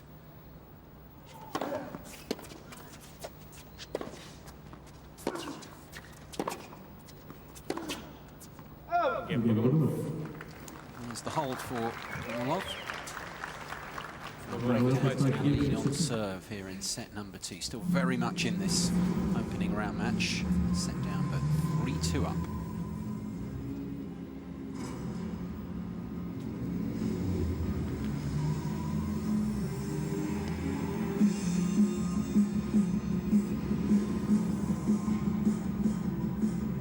It's the last point of the previous game. Yeah, in terms of his service action, I think it's pretty good. Maybe could generate a little bit more pace.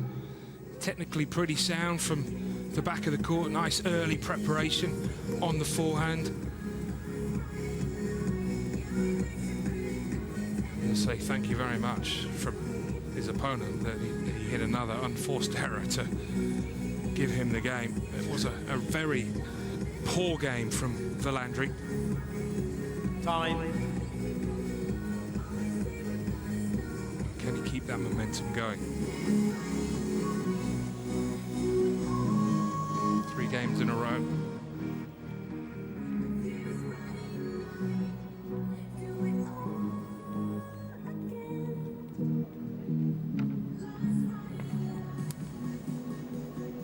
Landry found himself, of course, an immediate break up in this second set. Now down on serve. Needs to stem this little revival from Bogomolov.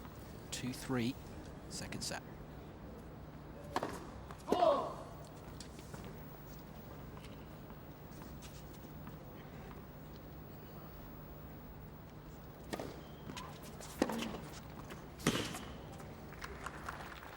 That's such a great return. I mean, again, he knows where Landry's going to hit that second serve, so he can move early, but just a shot full of conviction.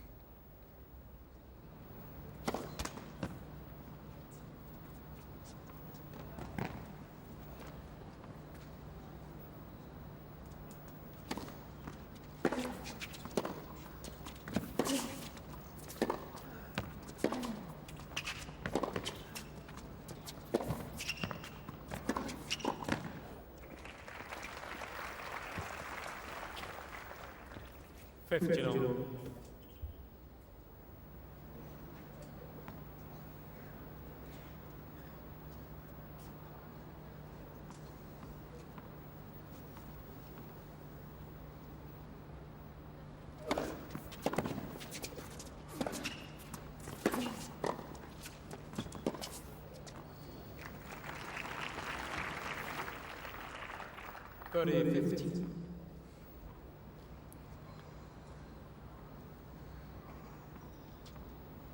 He's looked so assured at the net. 12 out of 14 points now.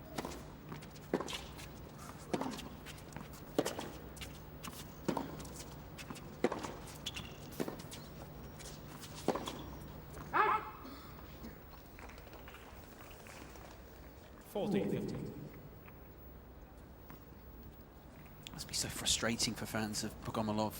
As you say, he's just so erratic. Moments of quality, followed by shots like that.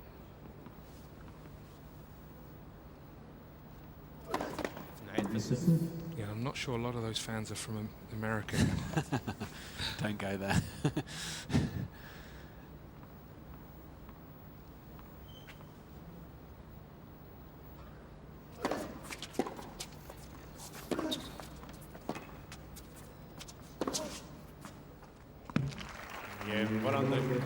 It's a decent service game there from the Italian.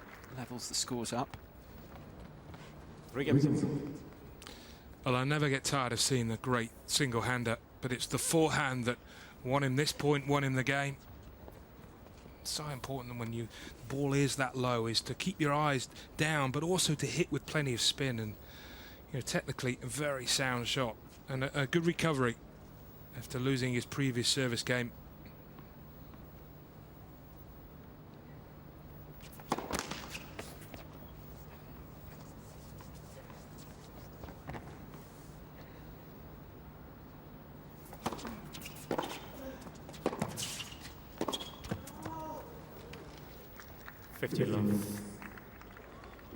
Hole gaping wide open for Valandry.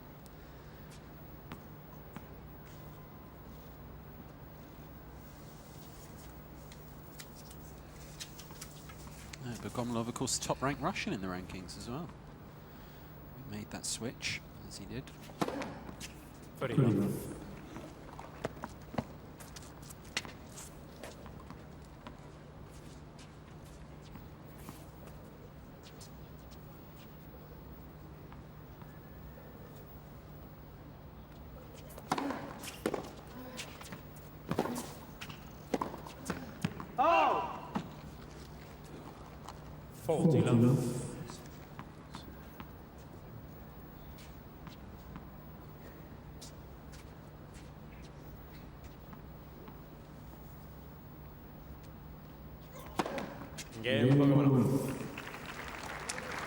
Nice there, good ending to the game for Bogomolov. Edges ahead again, set number 2. Very tight. 4-3 the lead now for the Russian. Valandry still a setup. Working with national oil companies in energy production, chemicals, and refining. And fuel economies. We believe in looking beyond today by fostering tomorrow's innovation. President of the Qatar Tennis Federation there, Nasser Al-Khelafi, and next to him, important man from the world of football, former Chelsea coach, now at Paris Saint-Germain, recently installed, Carlo Ancelotti. Leonardo also there, with AC Milan legend. Footballing fraternity here watching on. Yeah, I didn't know that Carlo was a big tennis fan. Of course, the previous Chelsea manager, Avram Grant, he was also very keen on his tennis. Good friends with Caroline Wozniacki as well, Avram Grant, their camp. But yeah, the whole team there, look. All in attendance watching this one. Carlo's got them all out in there. Best kit. Because Beckham was going to sign for PSG, wasn't he? But yeah, that would have been some signing.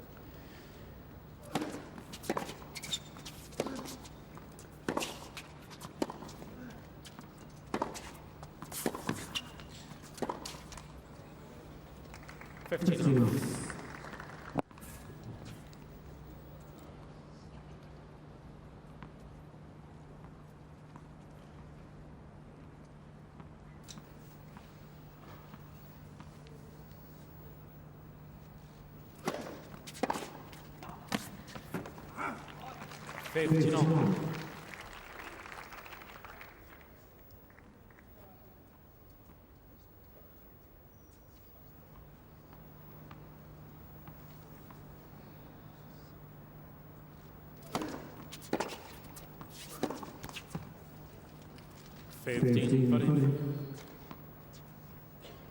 Bit loose that from Valandri.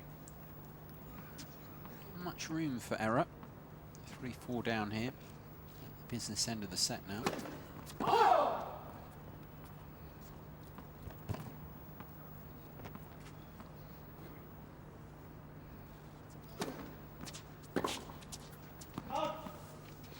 That's equally loose from his opponent.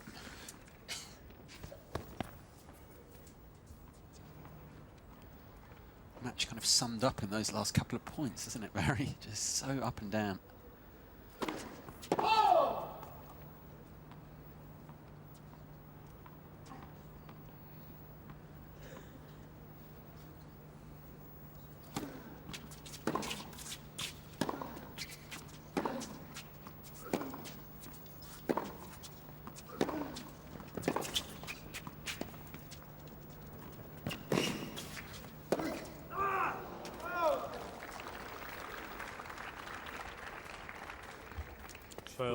Now, worrying moments as for Valandri. He's been in the lead for the best part of the match, but Bogomilov's fought back well, has earned himself a break point.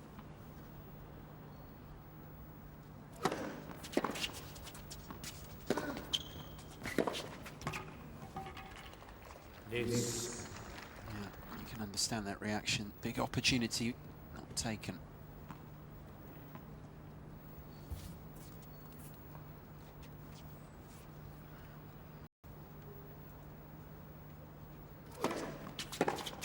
Advantage. Yeah,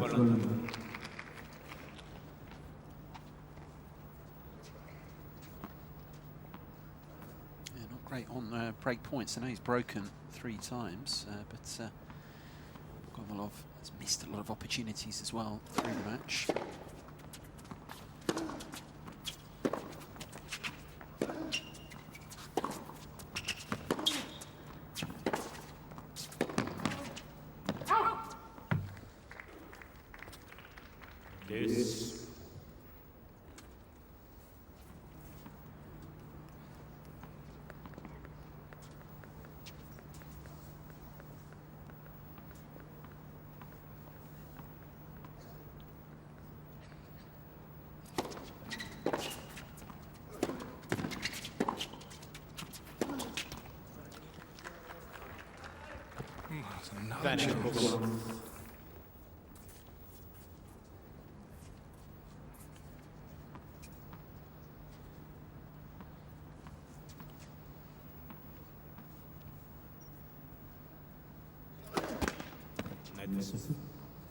Second break point of the game, this.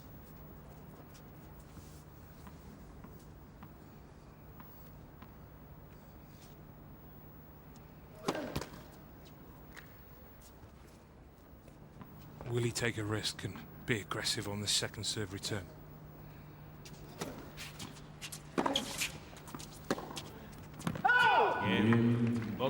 Percentages, and well, does enough. He breaks down, and it'll be Bogomolov now who'll have the chance to make this first round encounter 1-set-all.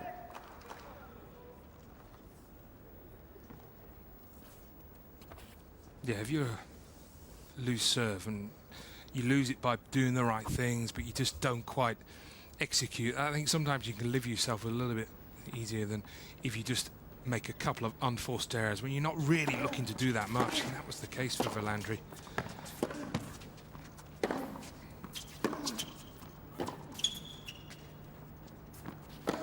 But the way this match has gone, I wouldn't be surprised to see another break here. I'm just reminded now the back end of the opening set. That went back and forth.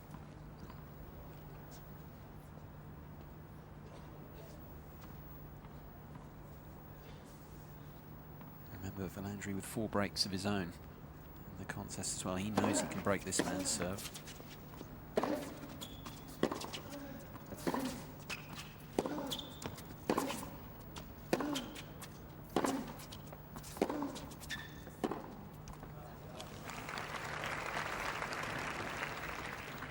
Love.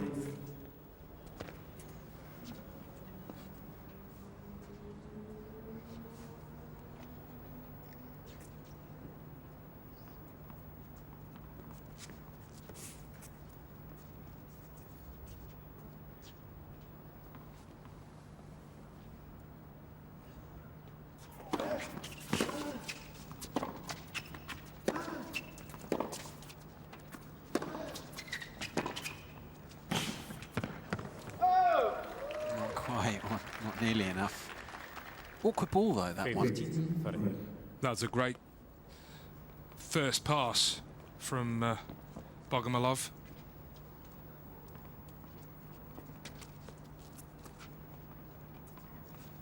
Just took the pace off it, and as you said, made him volley up.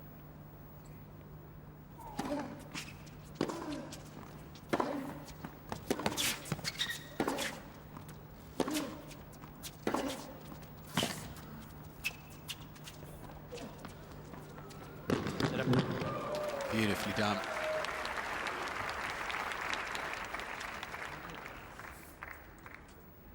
Ferriol.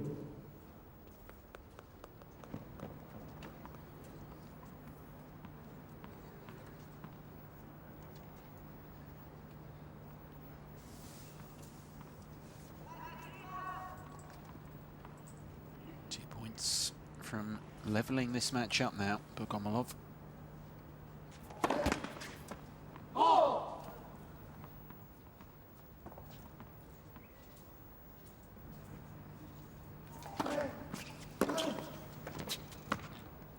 13-14. Alex Bogomolov is changing the goal on the left hand side. Important Hawkeye challenge here coming right up. Well, there wasn't a lot of conviction, was there, with the challenge? Cedric Mourier watching on this important call here. 30-all, 5-3. 13-14. Break back points. Challenging the goal on the right center line. Challenge is coming thick and fast here.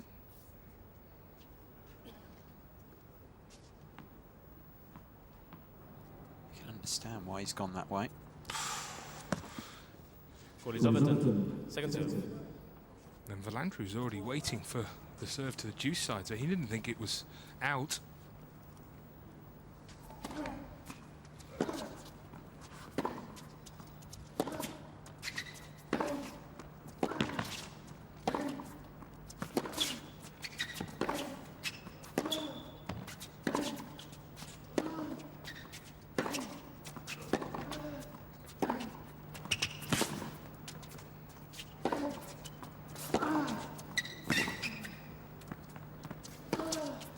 Put a bit extra in towards the end of that exchange. It pays dividends. Valandry back on serve in set number 2. And the whole PSG entourage enjoyed that one. 5 games to 4. Alex Bogomolov has 1 challenge remaining. Well, he definitely much turned the tables in that last point from being slightly defensive at the start to showing his all-round attacking skills from the back of the court. It was the backhand, wasn't it? Just before he put the forehand away. See, he just put a bit extra into it.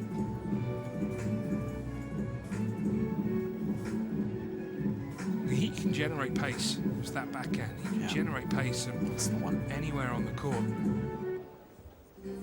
Except the serve.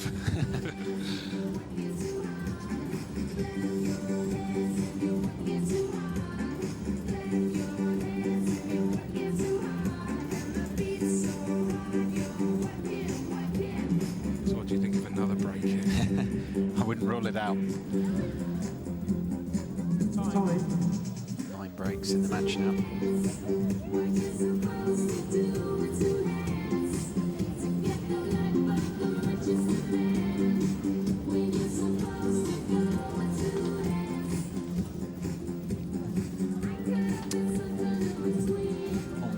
almost an hour and a half played here, and still be confident that he wouldn't be going to 3 sets.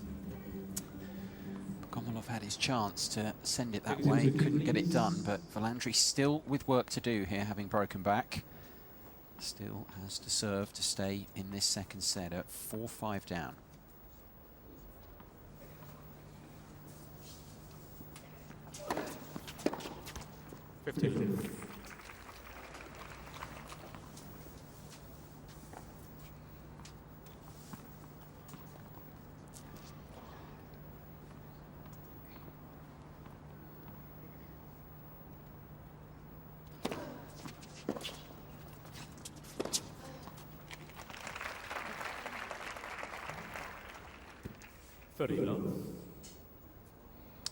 Carlo Ancelotti there, we've seen already, coach of Paris Saint-Germain, French Ligue 1 outfit. Signed on Friday. Really are making waves, that team. Well backed financially. Yeah, I was hearing as well that they're looking to move from the from the Parc des Princes to the Stade de France, which of course was where they held the World Cup in '98. 30 and 15. Yeah, Saint-Denis, because of course they're well, just a stone's throw from Roland Garros at the moment at the Parc des Princes.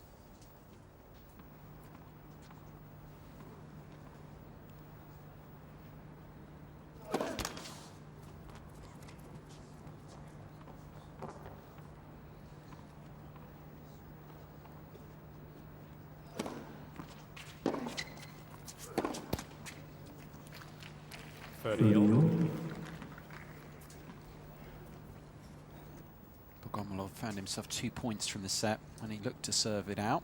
Couldn't get it done. He's at that mark again.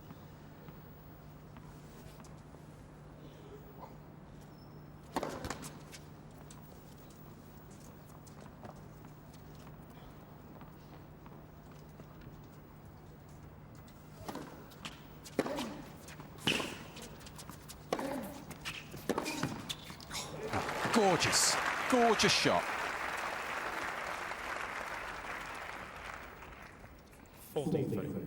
Well, I'm sure Bogomolov thought he'd just done enough with the approach. And a superb passing shot. Questionable balance at the net from Bogomolov, though. A good volley would have got a racket on that ball.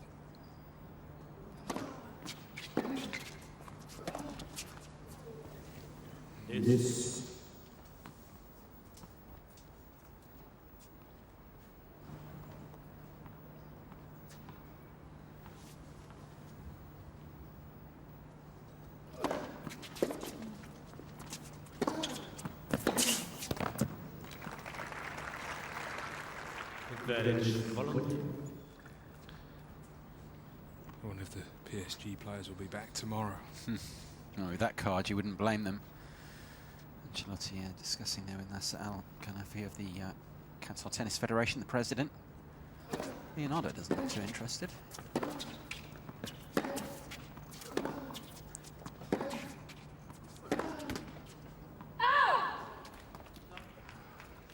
Yes.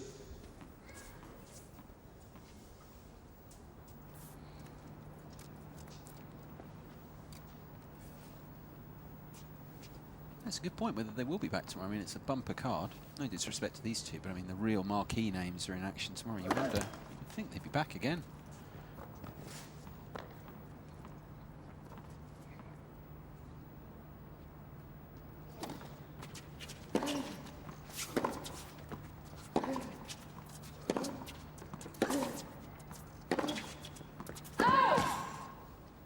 That's another Advantage, Bogomolov. Another unforced error. And now here we have a set point. Bogomolov gets a bit closer. Chance to take this match into a deciding set. Out. Yes.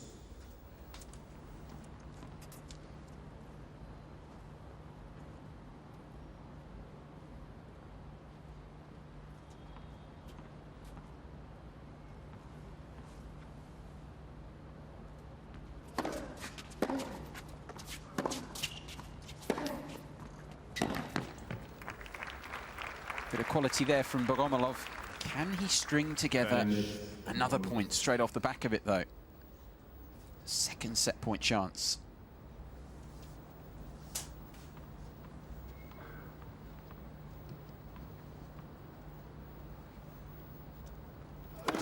Next.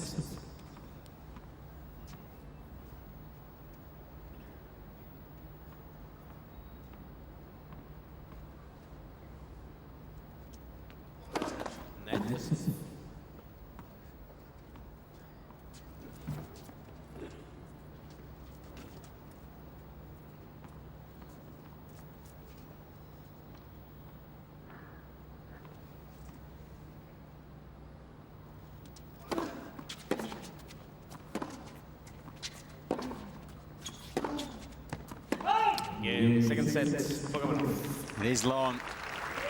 Smile from Alex Bogomolov Jr. as he takes that second set eventually. Really hard fought, but he's got it done in the end. And we are going into a deciding set here on the centre court in Doha.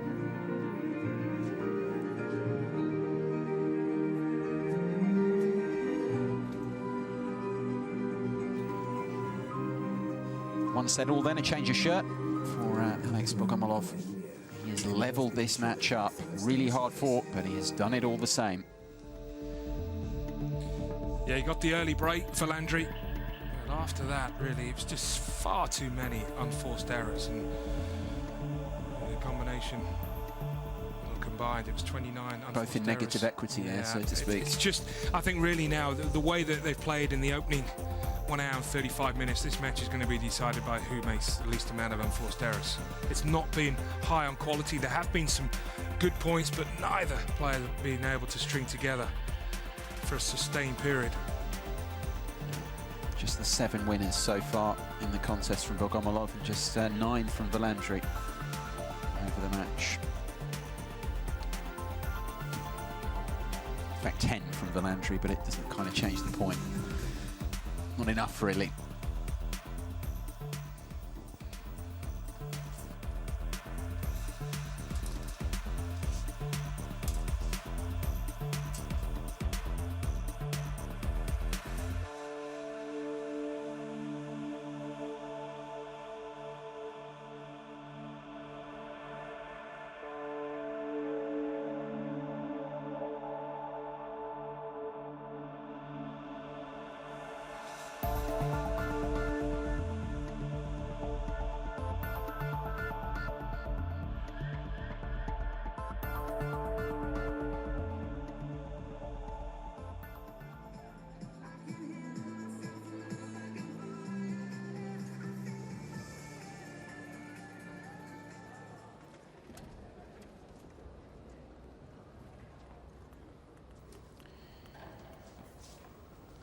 Change of shirt for Bogomolov in white now, kitted out. About to begin this deciding set. Barry Cowan has left the commentary box now. Still Guy McCree here, but joined now by Jason Goodall. Yeah, we're up in the stakes in this deciding set. We've got the 18 back in the house.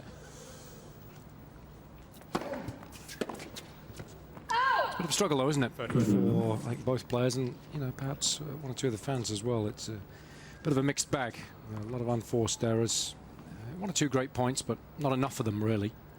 But I mean, you always got that impression, even when Valandri won that first set. Barry and I were talking about it initially, that Bogomolov was always going to be the one that would be able to raise his game a little more than Valandri. And if he was able to string enough points together, get a couple of breaks of serve early doors, then he would be the one to eventually prevail.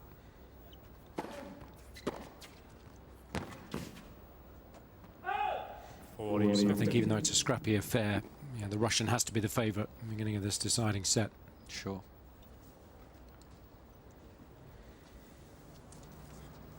It's a point we've made a couple of times. It's been difficult for the crowd, you sense, to get into this. They've wanted to. Just struggling.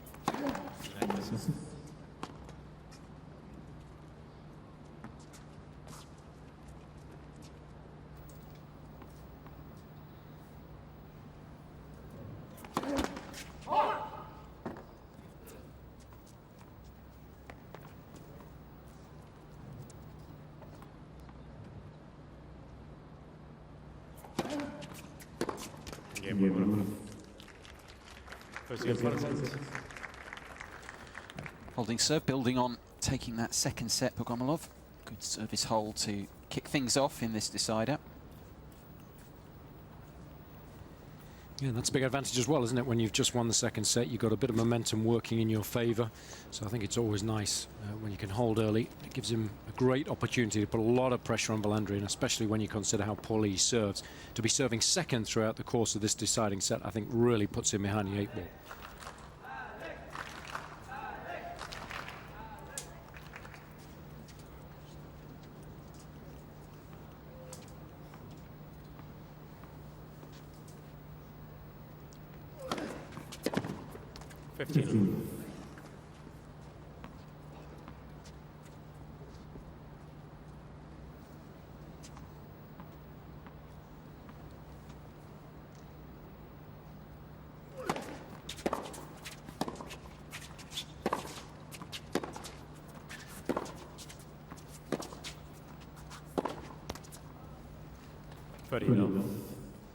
That's a little sloppy. No real footwork up the court. So it's one thing to move well laterally. It's another to actually then always be ready to attack the ball when it's dropped ever so slightly short, rather than waiting for the ball to come to you.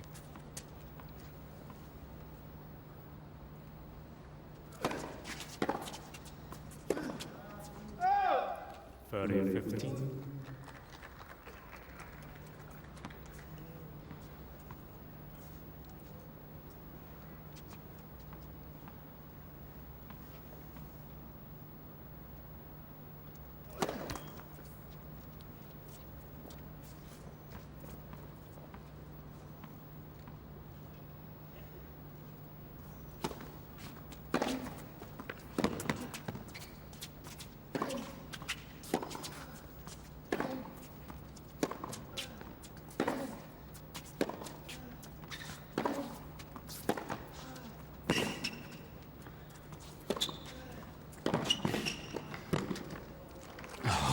It's beautifully done.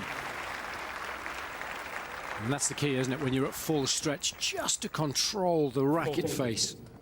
Because if you can get the ball over, more often than not, it'll just dribble over. And it's the best shot in that situation. No response at all from the Russian. So really good control of that racket face there. Even though there was a lot of height on that ball, still no chance for Bogomolov to chase that down. He was pushed so wide of that single sideline.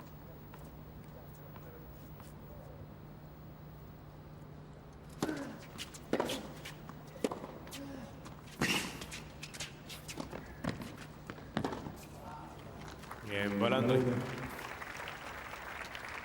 levelling up the scores. Decent service game of his own. Yeah, nice little backhand volley that, coming inside the ball. So it's always going to move away from your opponent once it hits the court. It's a relatively safe shot as well. So that will help the confidence.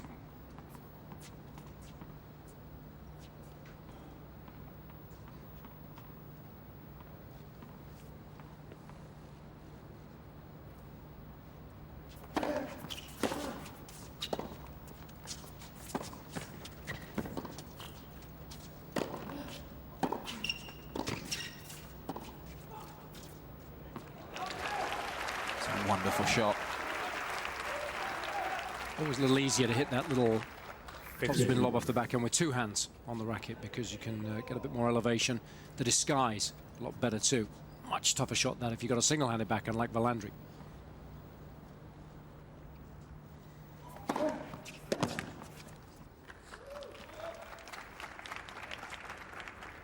long.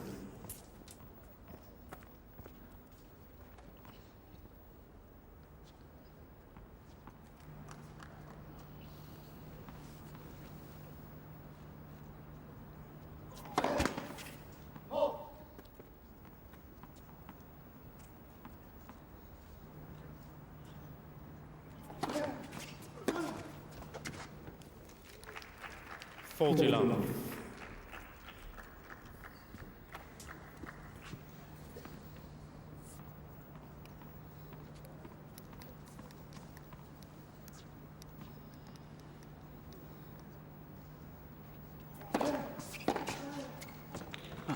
That is a fantastic return.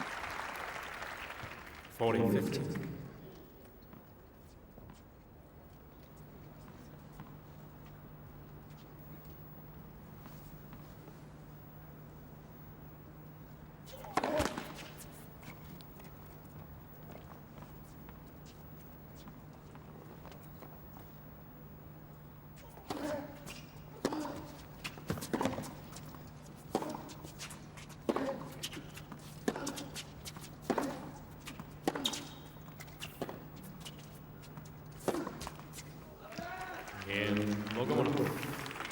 Bogomolov with another service hold, 3 out of 3 to start this final set. Bogomolov leads by 2 games to 1. Bogomolov with a 2-1 lead.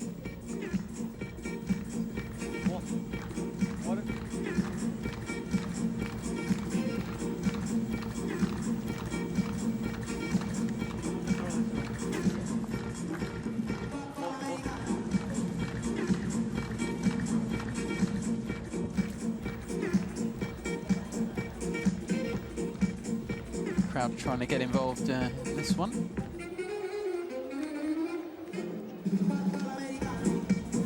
What do you think of his moves, Jason? He's throwing a few shapes there, isn't he? I'm not so sure whether that's a good thing or a bad thing. It's always nice to see themselves on the big screen, to see the younger members of the audience. There they go. Just realised it.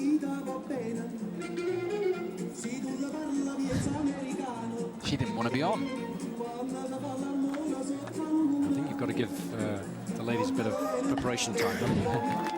They like to look their best on the screen.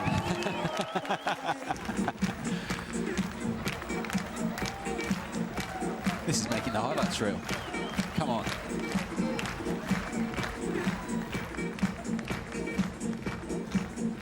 Hope you got a good shot at that. Yeah. It's a good effort. Yeah, well played, sir.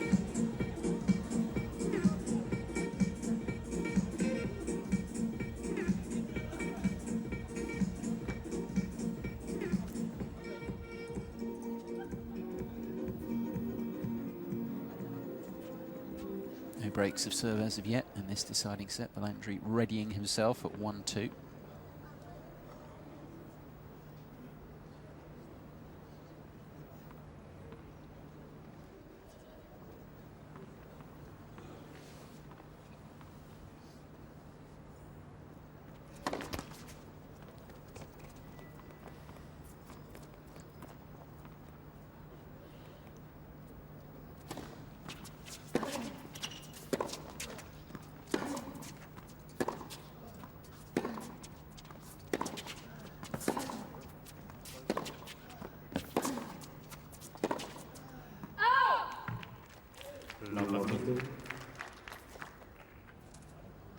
And this is the difficulty when you serve second and you lose the first point of the game, or you get behind 15-30, love 30.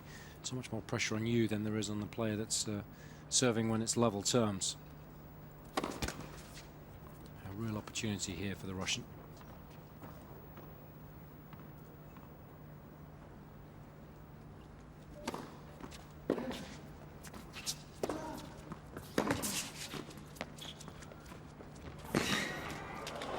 It's a shame. Yeah, almost. Yeah, did well. Make the distance. Pretty decent volley, though, from Belandri. It was a good second serve as well. That was the key. Nice and deep. Didn't allow Bogomolov to really attack the serve.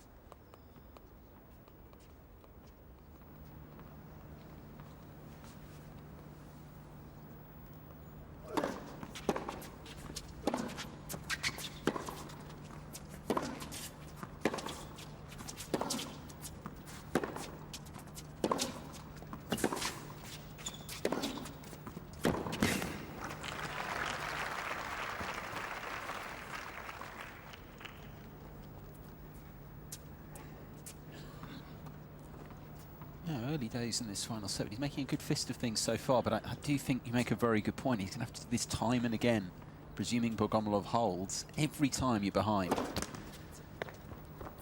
Surely gets to you eventually when you haven't got that big serve to fall back upon. Yeah, no cheap points.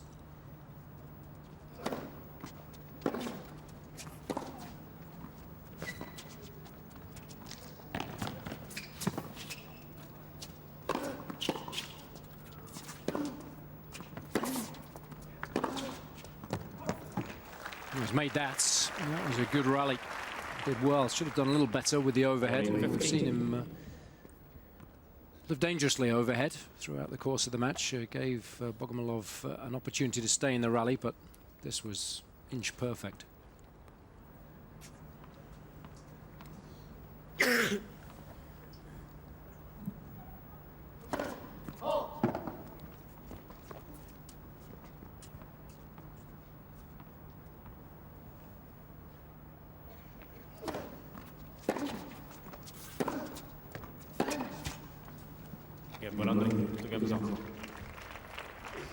Four games, 4 holds.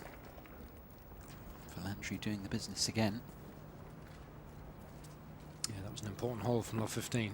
A couple of really good points there. And again, that will help the confidence.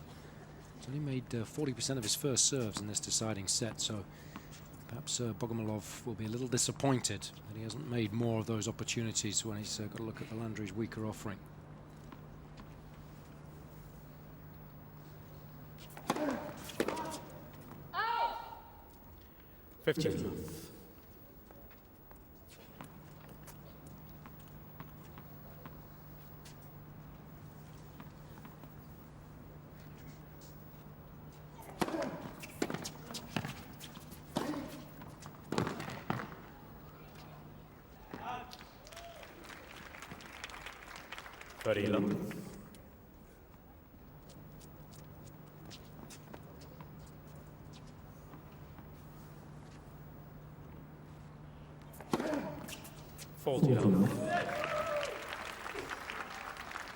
Sixth ace. Yeah, almost 70% on first serves have gone in this third set so far. Good numbers. He's only dropped 2 points on serve and is opening 3 service games in this decider. That's the funny thing, those first 5 games of this deciding set out of keeping with the rest of the match, because the server has been pretty confident and pretty assured. Will it continue that way? Just as you can see, just over a minute for Bogomolov to win that game and move 3-2 ahead on serve deciding set.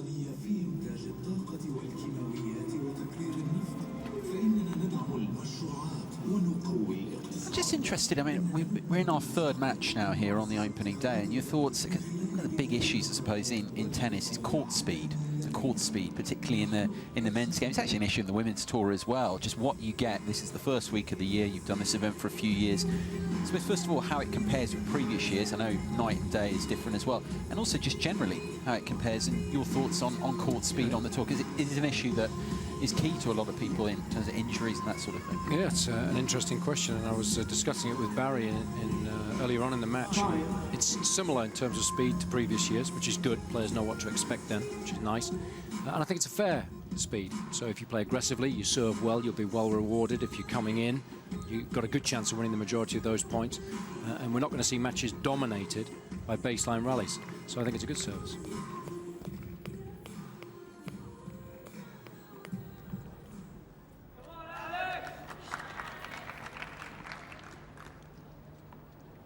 Breaks as of yet. Valandry 2-3 final set.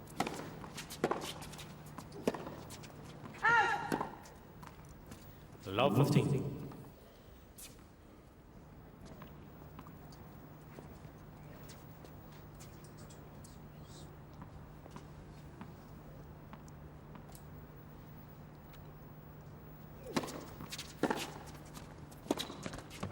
Now footwork was poor there.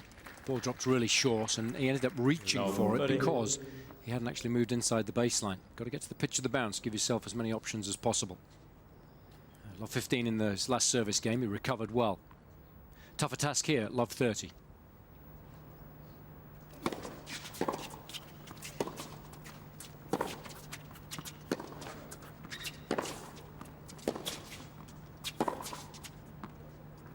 Bit of quality there, hooking it inside the line. The pressure may be beginning to tell on Valandry here.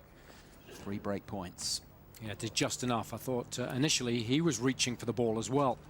Just enough spin on that to get it to dip viciously at the very last moment.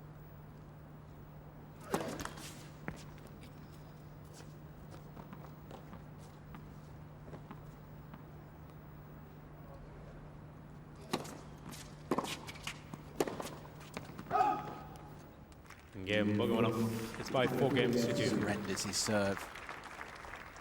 Broken to love, and Bogomolov now has the platform to perhaps go on and close this out. Yeah, you sound doubtful, but I'm pretty confident. We've watched the previous hour and 55 minutes. No, I think he's there or thereabouts now. He's playing a little better. He's cut out the unforced errors. He's serving a little better as well.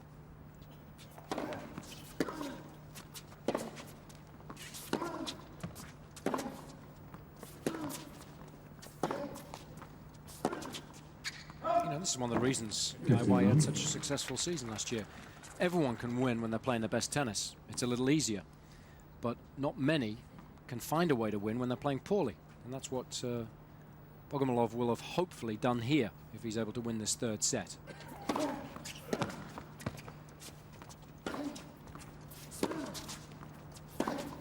He'll have plenty of aspects of his game that he'll want to improve in the second round. But the big thing is, he's in the second round. You've got to win whatever the circumstances are. He's building up a good head of steam now in this deciding set.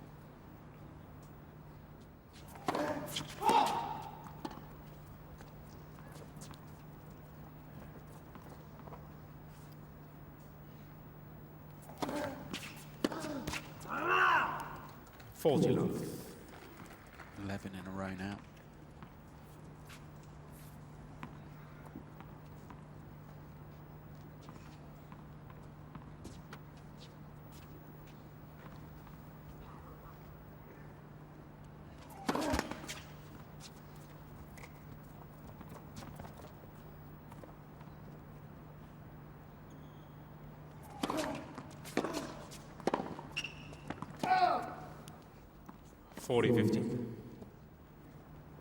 Run of points comes to an end for Bogomolov. Still handily placed though to go 5-2.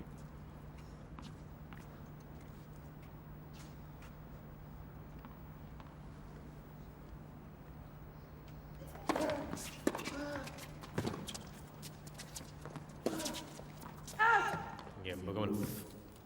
Let's get it done there. Bogomolov hits by 5 games to 2. Game away from the second round. 5-2 to the good in this deciding set.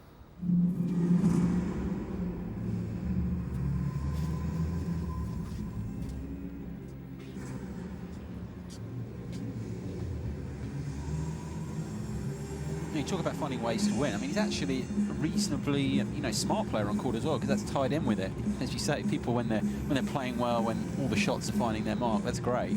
But then they don't think about it, have plan B. He's actually trying to construct ways to win on the court. There's a lot of guys who don't do that, but he clearly can. No, and I think he's got the experience and he's learnt to do that over the years. Because you don't have huge weapons from the back of the court or an enormous serve, you have to be incredibly consistent, or you have to be a good competitor and find ways to win. Break down your opponent's weaknesses. Learn from your mistakes within matches, not just after the match when you've got someone else to talk to. So I think he's done that, and throughout the course of last season we saw that on plenty of occasions where he had to dig deep and he managed to win, and that gives you confidence in being able to turn things around when you lose the first set in matches, as he's done here this evening.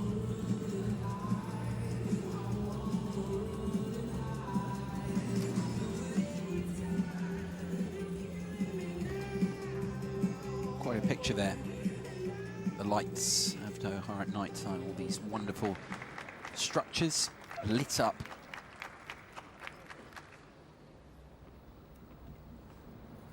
Valandry about to serve to stay in the match. 2-5, final set.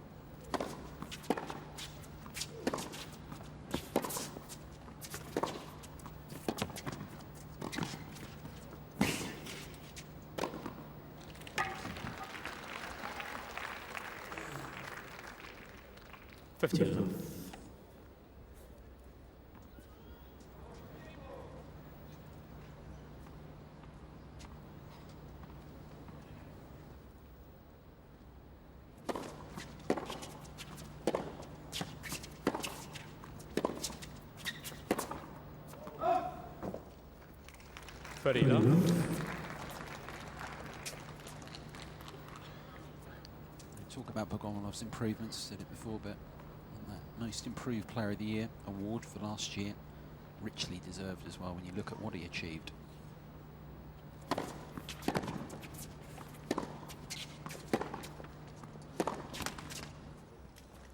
30-50.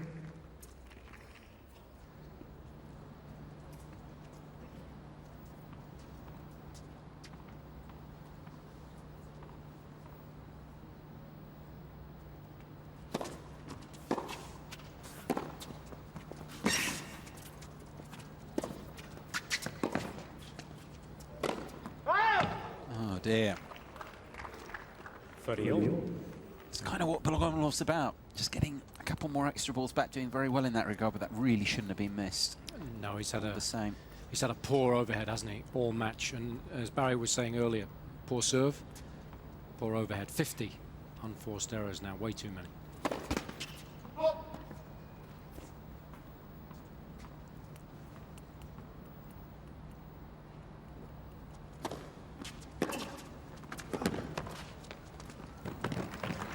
Bit extra there from the Russian. 40. Match point chance for the first time.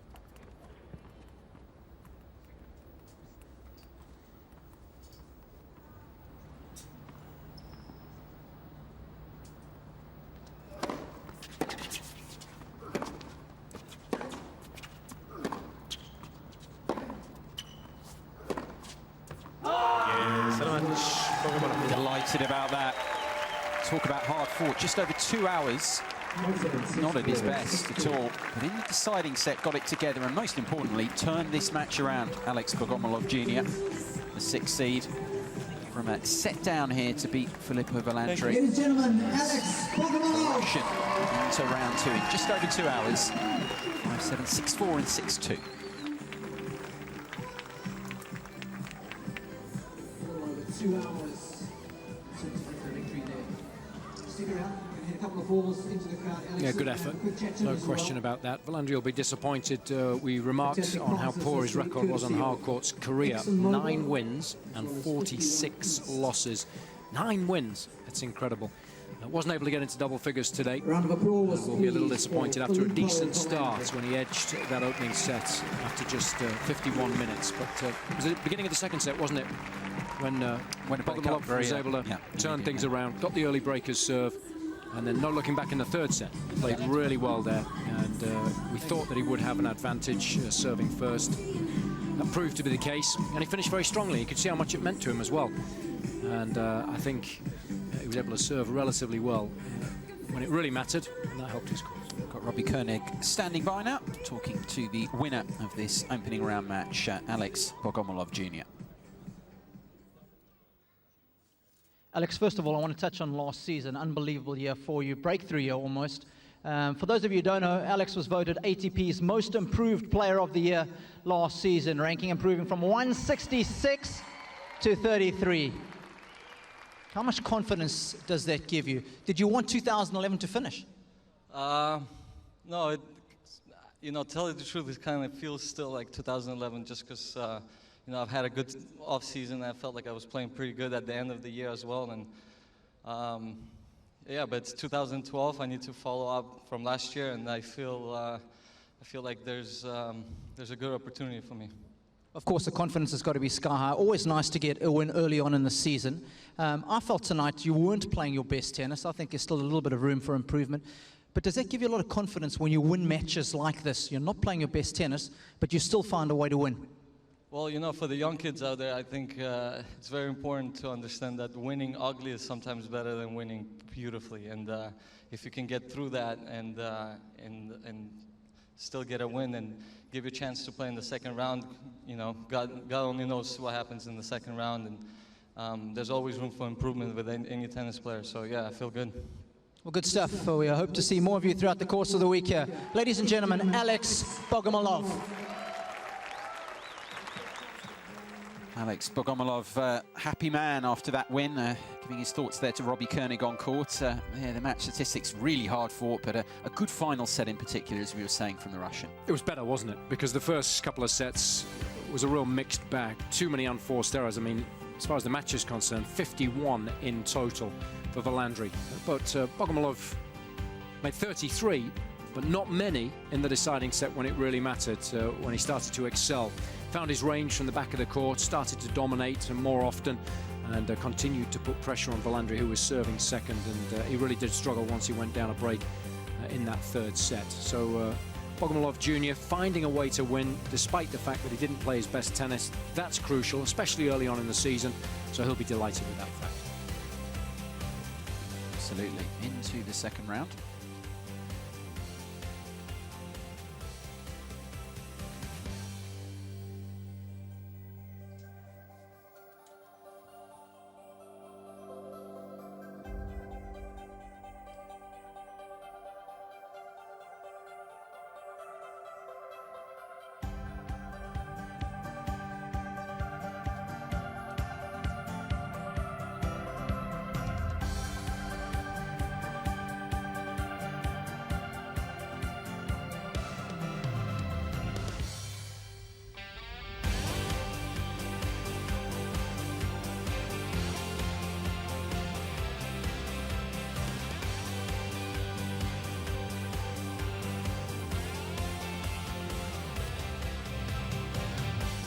Bogomolov Jr., a winner here, just a few moments ago, booking his place in the second round, as you can see there.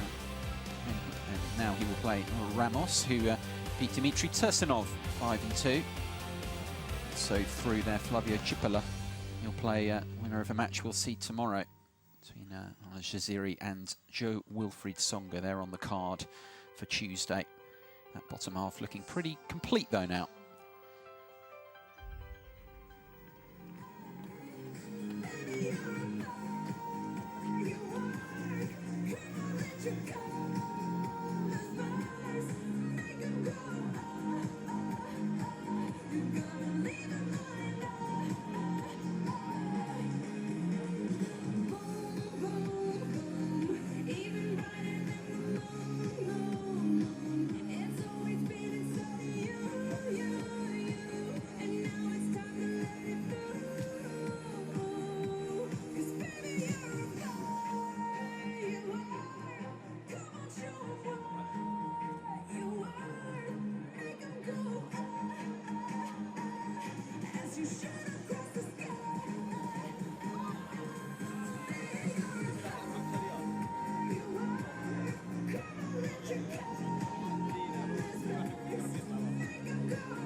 If I was just another dusty record on the shelf, would you blow me off and play me like everybody else? If I asked you to scratch my back, could you manage that? Then if we had you can trap me, I can handle that. Furthermore, I apologize for any skipping tracks. This is the last word I played, we left a couple cracks. I used to, now I'm over that. Cause holding grudges over love is ancient artifacts. If I could only find a note to make you understand, I sing it softly in your ear and grab you by the hands. Keep me stuck inside your head like your favorite tune. And know my heart's a stereo, the only place for you.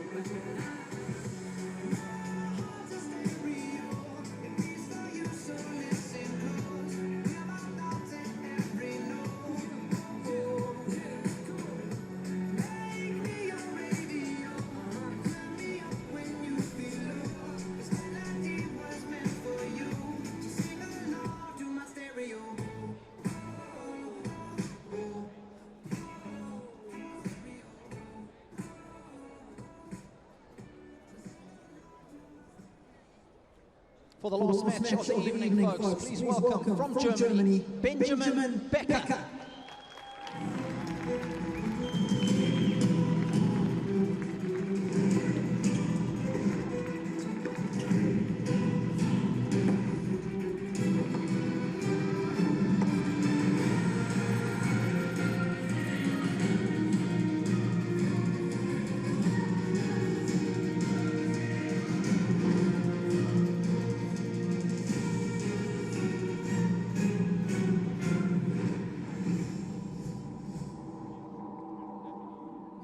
opponent tonight from Russia, Igor Kunitsin.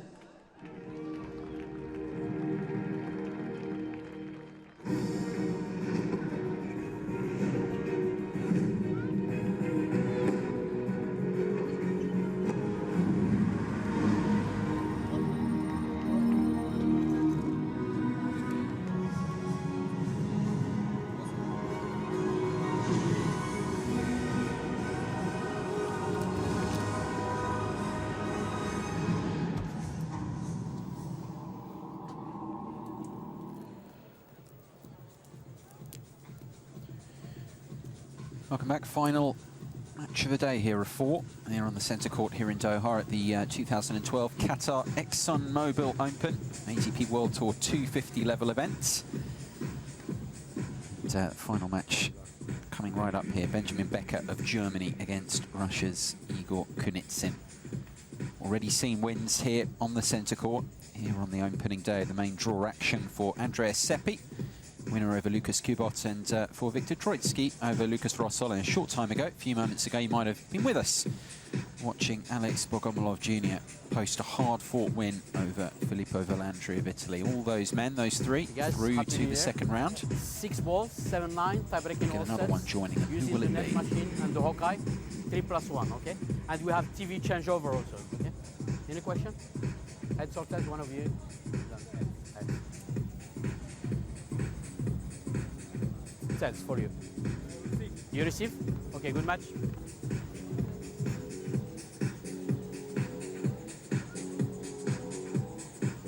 Final match of the day here on the centre court. Opening round encounter, Benjamin Becker of Germany against Igor Kunitsin of Russia. A couple of unseeded players up against each other. Who will book that second round berth?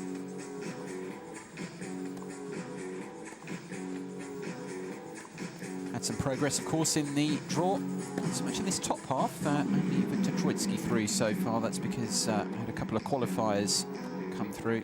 Thomas Pachinger among them. Benjamin Becker against Igor Kunitsin, the winner to play. Winner of one of tomorrow's matches will be ringing you, the 40 Gael Monfils against Rui Machado. Yeah, nice to see Monfils here this year. Always an entertaining character. Wasn't here last year. Tsonga was, of course, so always great to have the Frenchman in the draw. And he'll be expecting big things of himself, and I'm expecting big things of Monfils this year as well. He showed flashes of brilliance, hasn't he, in all of the previous seasons he's been on the tour, but we want the consistency as well at the highest level too. Becker, 30 years of age now, playing on a protected ranking. He's had some injury troubles last season, that's fair to say. A big elbow problem that he had. Turned pro back in 05. Probably most famous, I suppose, for the win over Andre Agassi, if I remember, at the US Open. Yeah, and I think that's certainly the case. And as you mentioned, the problems with the elbow affect him greatly because the serve is huge. And if you're having any kind of problems, and I know only too well because I've had elbow problems my whole career, still do. It's so frustrating when you step up the line and you're not sure if you're going to get pain in your arm when you throw the ball toss and make contact with the ball. So it's going to be fascinating to see how confident he is if he can't rely on hitting huge serves all the time, because that's what his game's been based around all of his career. Yeah, 6 months of the season, Becker. His protected ranking, how it works, 9 tournaments or 9 months, whatever's longer. This is one of them now, because he returned the final month of 2011 campaign, but played a couple of challenges, so that protected ranking is there now.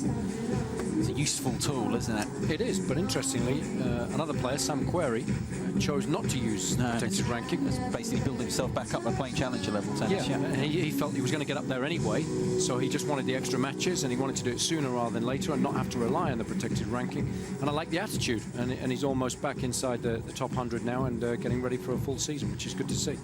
Another 30-year-old here, Igor Kunitsin, world ranked 71, making his main draw debut here at the age of 30, first appearance. He didn't have a great season last year, losing record, 16 wins and 21 losses. Another one of these guys that just doesn't have that great weight of shot from the back of the court or the huge serve to trouble the best players in the world. He's a good competitor, moves pretty well, does everything pretty well.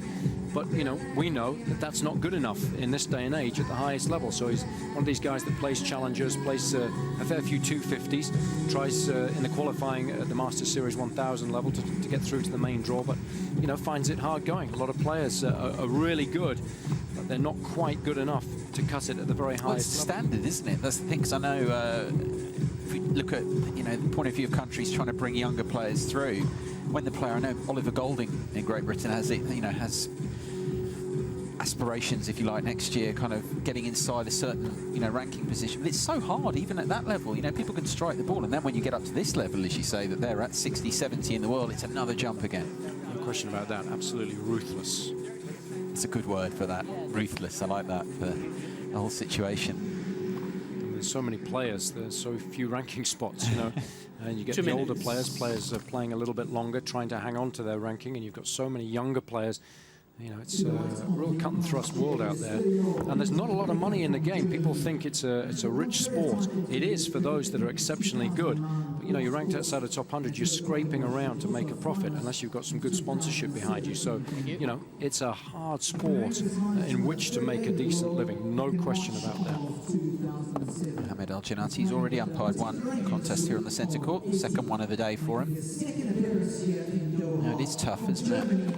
That's why these opportunities, these 250 level events, particularly something like the Qatar ExxonMobil Open, you know, a prestigious event, well supported, it's a good opportunity for someone who's more lowly ranked. No, it is, and I think early on as well, if any of the qualifiers that we see play tomorrow, you know, what an opportunity for them with the lower ranking to come through the qualifying event, got a couple of matches under their belt. If they can then suddenly get a win in the main draw, some valuable ranking points and, of course, more prize money to try and help them on their travels, then it's a huge help, because then everybody's going to head down to Australia. And slightly better then for the lower ranked players, because of course it's a bigger draw, so you've got a better chance of getting in. The draw might open up, and if you can get 2 or 3 matches under your belt there at one of the slams, I mean, that really does open the door for you. Higher ranking, more money, more coverage. You know, all of these things have to be taken into consideration when you're trying to make it as a player. It's not just the work you do on the practice court, it's managing the schedule, it's playing the weaker events, it's keeping an eye on the cutoffs, you know, and looking at the schedule and thinking, right, I want to play a tournament whereby I'm definitely going to get in the main draw, as opposed to going here where I'm in the qualifying, you know. So managing the That's tour, a whole exercise in itself. Of course it is. And something that people don't, a lot of players just don't concentrate on enough, don't look at that. But as you say, there's real value to be had, to be gained in doing that. And it takes a great deal of experience to understand how the tour works, which tournaments are going to be weaker or stronger. And that can change on a yearly basis. So you've got to look where the big guys are playing. You've got to look at what the cutoffs were last year, what the cutoff in qualifying was. You know, how many guys are going to be ranked inside the top 50 in the main draw? Because if I get in the main draw as well, what are the chances of me beating those guys? And which are the weeks in which there are 2, 3 tournaments being played? Because then, of course, you can go to the weaker one, and you've got to try and, you know, play your best tennis at the weaker events to get your ranking up and to get more prize money, more ranking points. So, yeah, managing your schedule, absolutely crucial.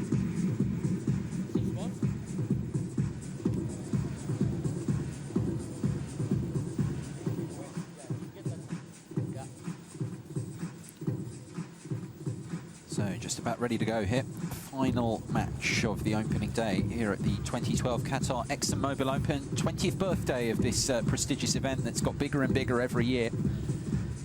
And this year, quite a field that we have. This is the final match of the opening day. Becker against Kunitsin, who will book a second round berth here at this ATP World Tour 250 level event. First set, Igor Kunitsin to serve. Ready. Put into bat, so to speak. Igor Kunitsin to serve first here in this one.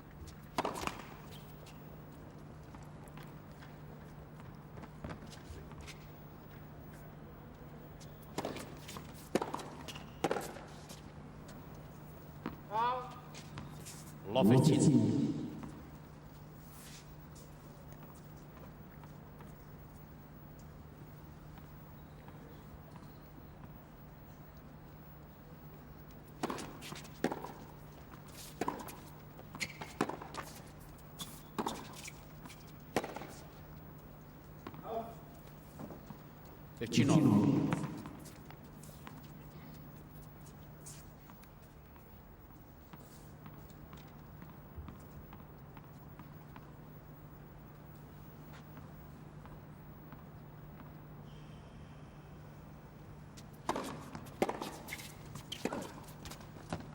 15-30.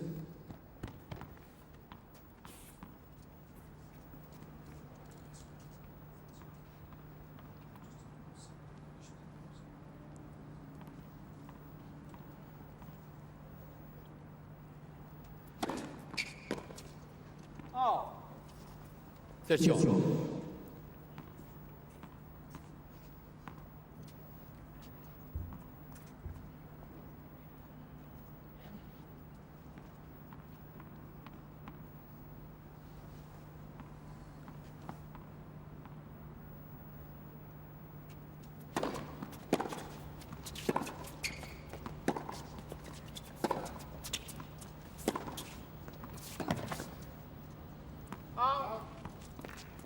30.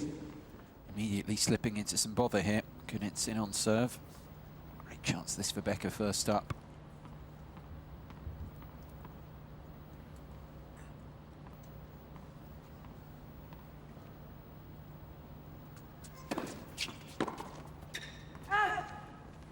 Jeez. Not a lot of pace on that serve there, so that was a little cheap. And of course, sensible option, taking a bit of pace off the first serve and making sure you get it in and break point down.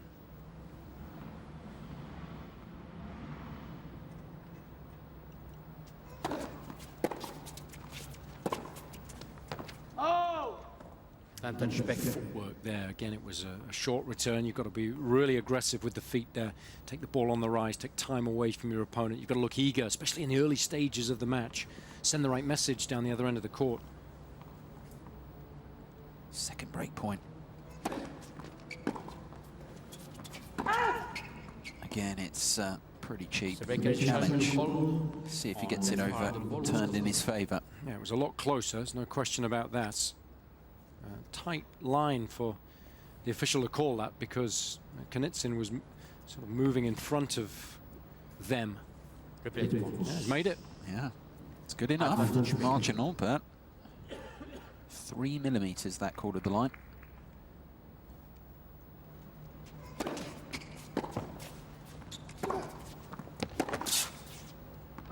I'll tell you what, Guy, it's interesting because we're thinking, oh, well, that's a bit of a let-off for Becker. But actually, it was a good deep shot. And had it not been called, he had the advantage in the rally. Whereas, of course, Kunitz there's just put in a decent serve and he's held the upper hand in the rally throughout. No chance for Becker to break. Yeah.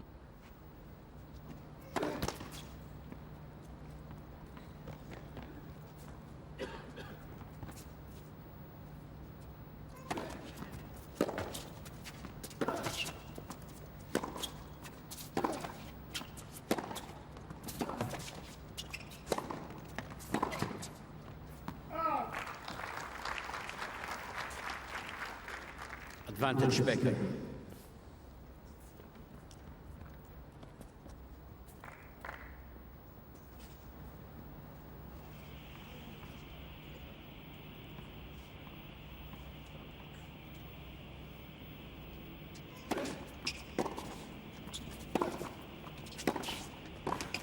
Again, Becker. He does take it that time. That's the third time of asking. Becker has the immediate break advantage.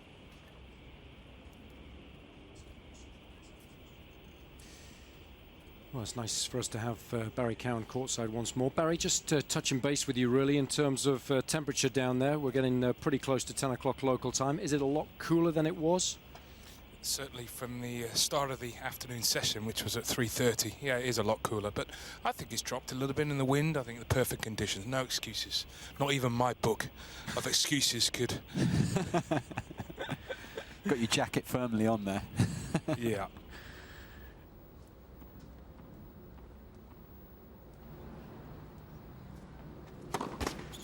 Net for service.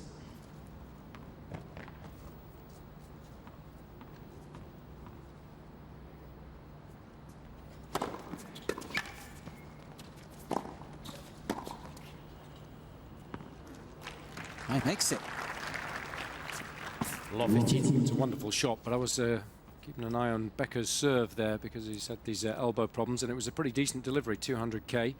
Nothing wrong with the drive volley either. This was just too good.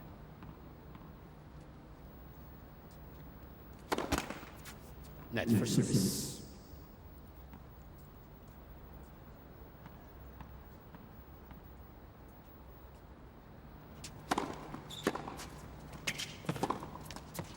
Law 30.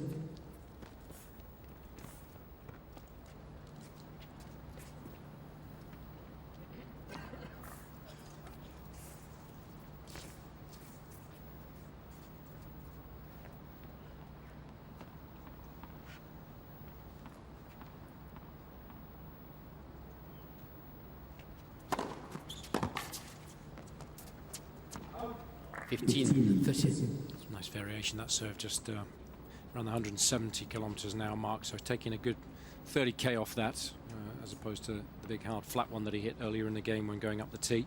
Sensible option. Less pace, more slice, so he can create the angle.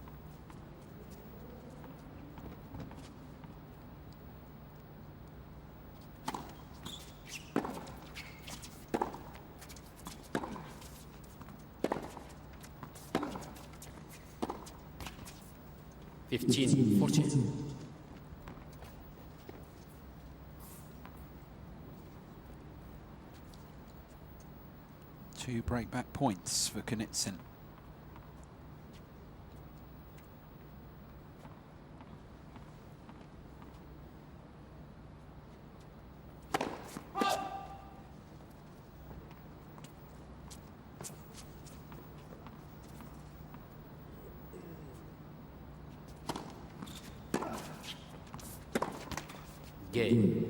He needs one of them. One game on. Straight breaks to open this one up.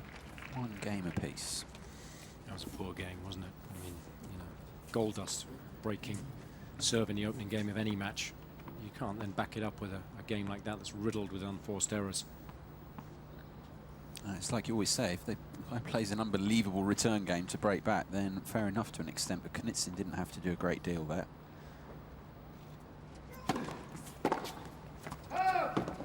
Love.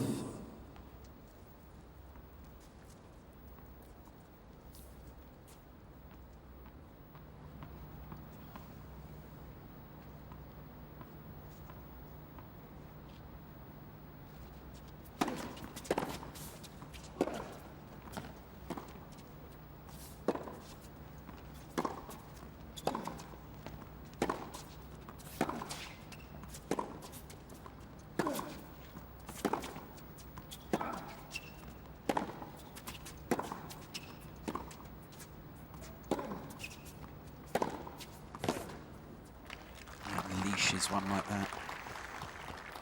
Length and pace. It's a heady combination. 15 all.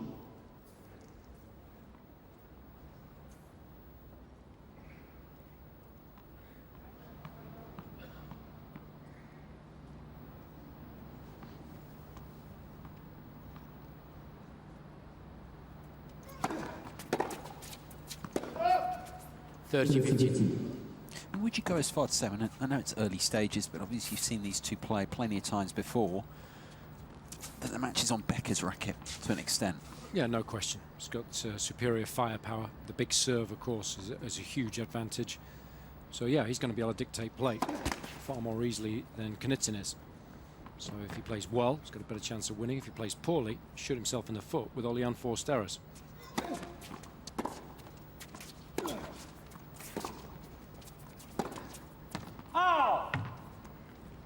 I mean, Knudsen's pretty predictable the way that he plays. We're not going to see him surging forwards too often. He's not going to get a lot of cheap points on serve. He's going to have to be consistent from the back. He's going to have to compete well. He's going to have to move well. And he's got to hope that Becker plays relatively poorly.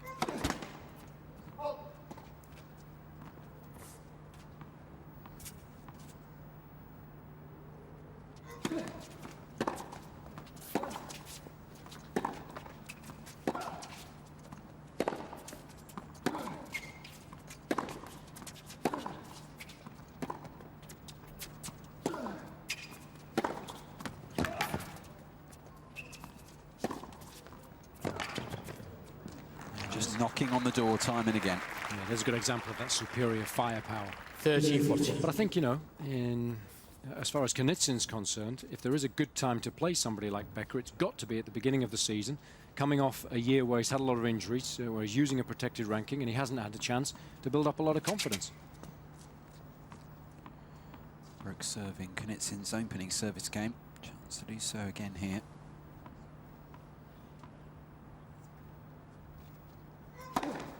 Monfils.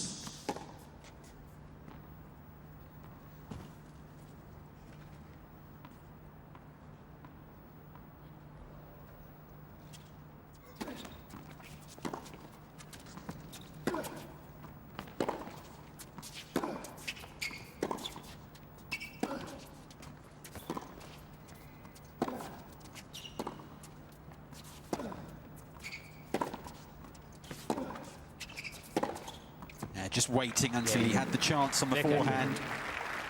Becker breaks again, 3 in a row to start this first round encounter off. The German once again leading with the initiative. 2-1 opening set. With quiet energy, while the soul dips in pools of indulgence. Yeah, it's an excellent start. And, it's very obvious, isn't it, when you look at rallies like that last one, that Becker has the attitude of wanting to keep the rally short, wanting to try and open up the court and find a way of hitting a winner. Whereas Knitsin, of course, is just trying to defend most of the time. Or, you know, at his most positive, he's looking to neutralize opponent's shots, get the ball nice and deep, hit with spin, not make many unforced errors, and rely upon his opponent's errors in order to win matches. And that's a risky business, you know. You've got to be exceptionally good in order to do that. And even then, you're going to struggle to beat the best players in the world. So I think that's one of the reasons why, you know, Knitsin has struggled to sort of break inside the top 50 and certainly stay there. His current ranking is 71 in the world, and I think he's done well to break inside the top 100 and consolidate that position. Yeah, top 104 of the past 6 years, 44 in the world, its best. It does back up what you're saying back in 2008. He's won his only career title, singles title in Moscow. Married Safin that year. Time.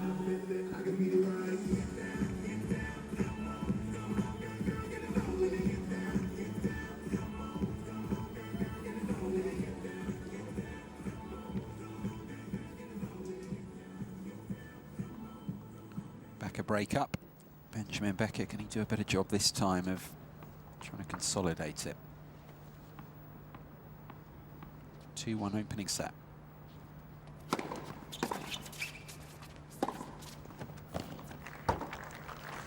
Nice combination.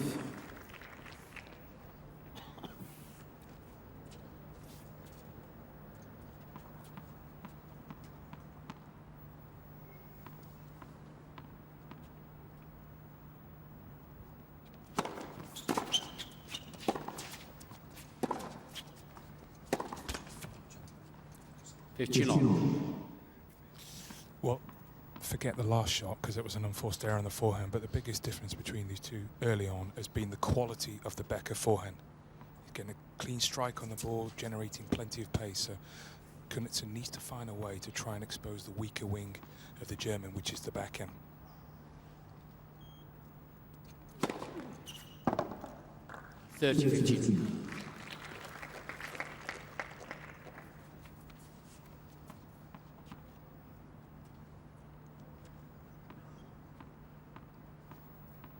First ace, that one for Becker.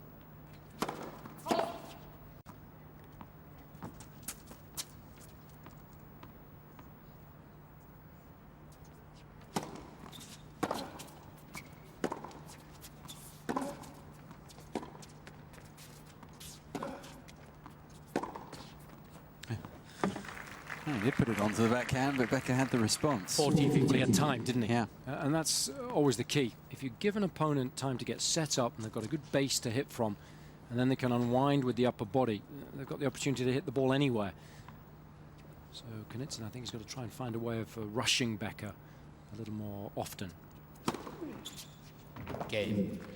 2 aces in the game. Becker. That's a beautiful strike. Becker He leads. does consolidate the break this time. Becker 3-1 to the good opening set. Yeah, much better service game, that. And that will please him. And a good response, I guess, to the loss of his opening service game. He could have got a little frustrated there, having worked hard for the initial breaker serve.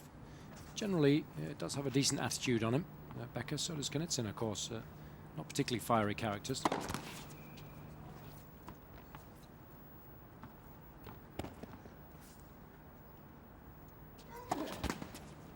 Nets.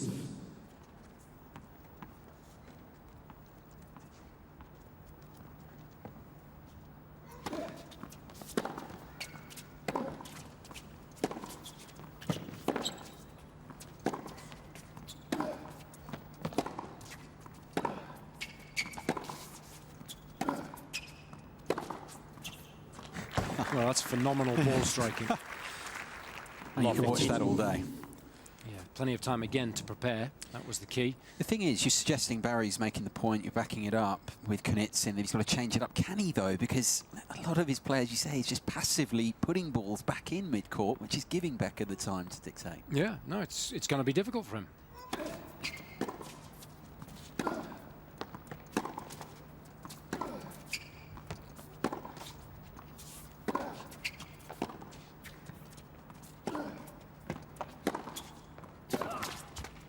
There was a good example, because midway through the rally, Becker did drop the ball short on Knudsen's backhand, but he didn't move up the court, didn't take it on the rise, and he just continued the rally. And then suddenly, he's allowing Becker to hang around, and eventually, the German's then able to gain the upper hand in the rally. So Knudsen has to take more risks when Becker drops the ball short. We're not asking him to go all guns blazing, but you've got to play aggressively when given the opportunity.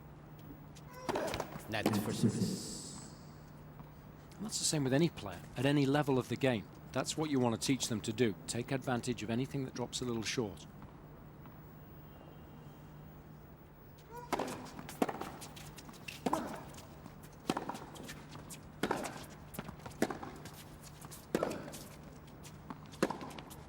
Out. 15, 30. Yeah, just listening to what Jason was saying, I mean, just in the last few points, watching Knudsen, and he is not leaving his position on the baseline at all. So you've got to be able to move forward and back, and that's why he's making no impression on his opponent.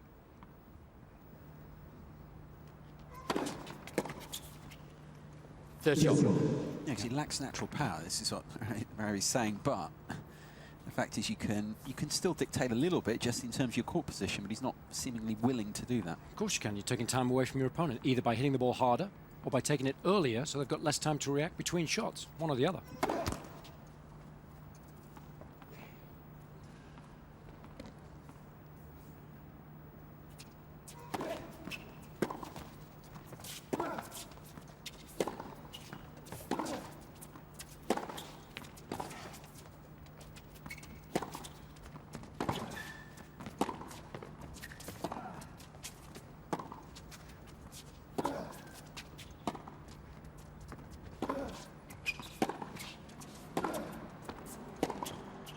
It's a shame because he played that rally well, but just picking up on the point that Barry made there, I think that's the 14th way that the game has changed. You know, in the past, good athletes and movers moved laterally a lot and defended relatively well, but now they're so good at moving up and back. It's so crucial on any court surface. And Nadal's spoken about the fact that he feels he needs to do more of that this year in order to counter what Djokovic threw at him last season. So it's absolutely crucial to be able to do that.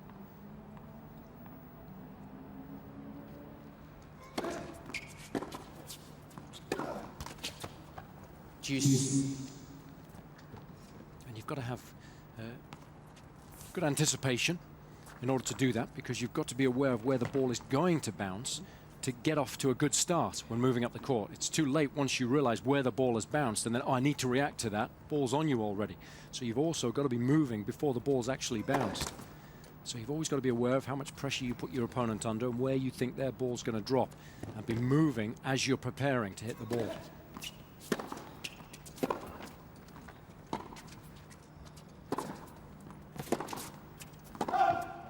Advantage, Knudsen.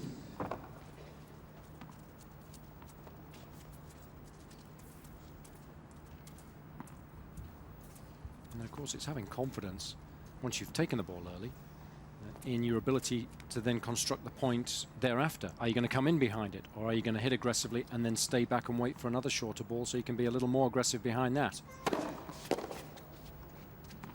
Game Knudsen. Becker leads 3-2. Second game on the board. Knudsen still trails though by the break. His German opponent Becker 3-2 to the good.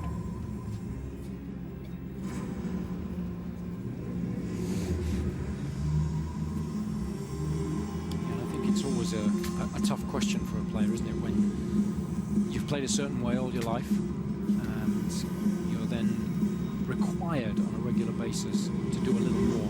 It means that if you are being aggressive, you're fighting your natural instincts, and you're having to redline your game all the time in order to win.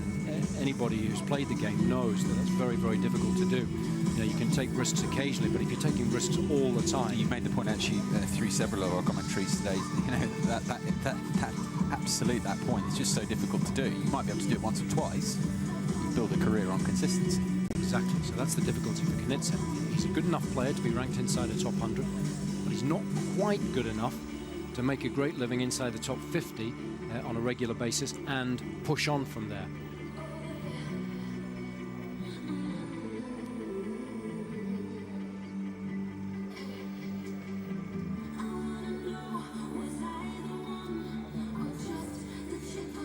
Time.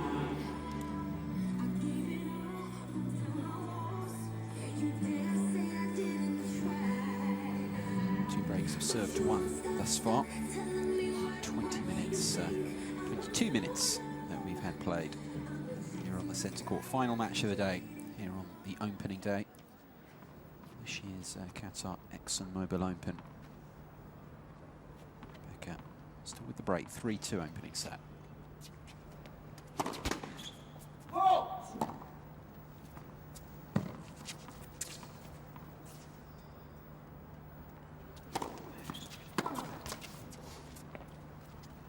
Love.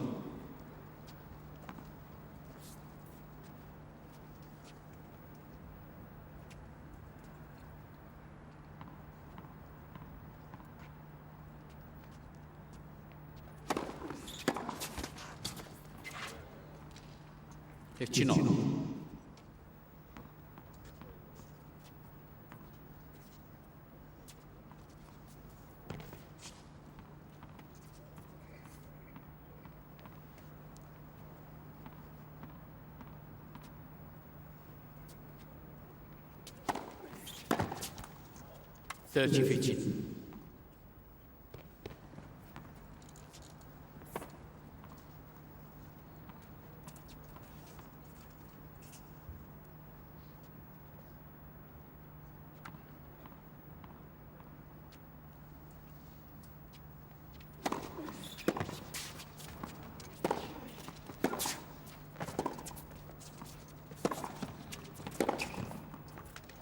Fabulous.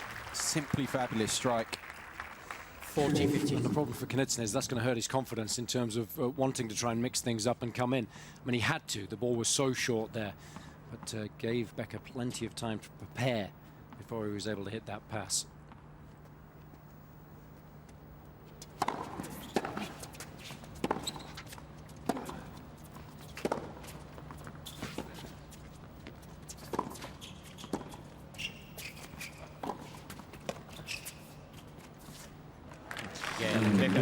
That's a nice finish from Benjamin Becker. And if anyone that's ever been to watch great golfers on the driving range, the one thing you hear is the difference of the quality of the ball strike. And if we relate that to the match here, the difference between the quality of the strike from Becker as opposed to someone like Knudsen, I think is vast. And that's why Becker's able to hit a lot more winners. I mean, that approach that Knudsen came in on, yes, it was a decent approach, but just wasn't enough power behind it. So it allows Becker to be able to run down and hit the pass.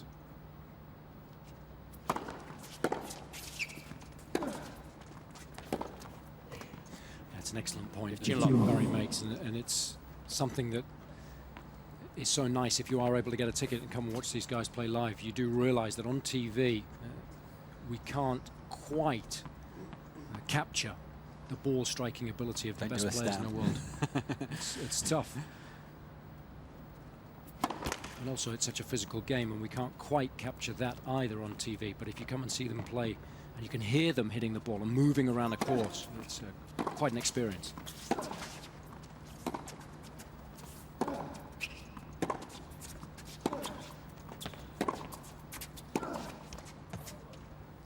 Yeah, it's funny, particularly in the modern game.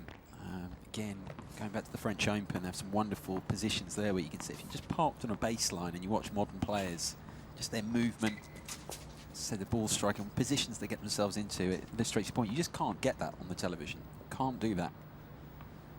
Can't, you know, understand everything that goes into it.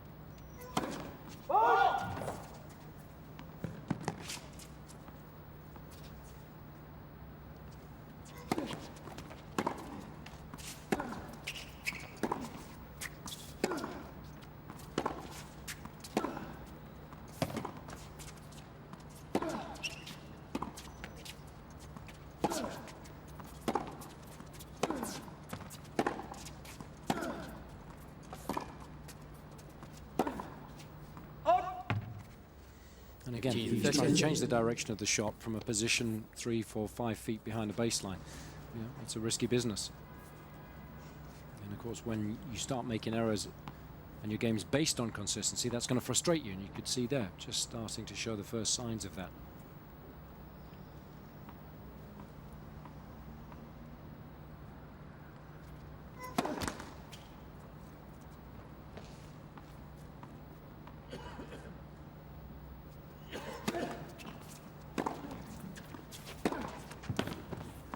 That's pretty good.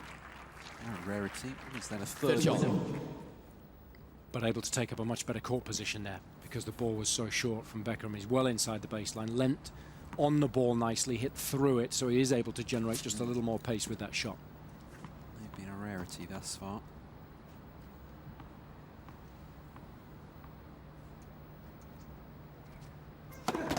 Net for service.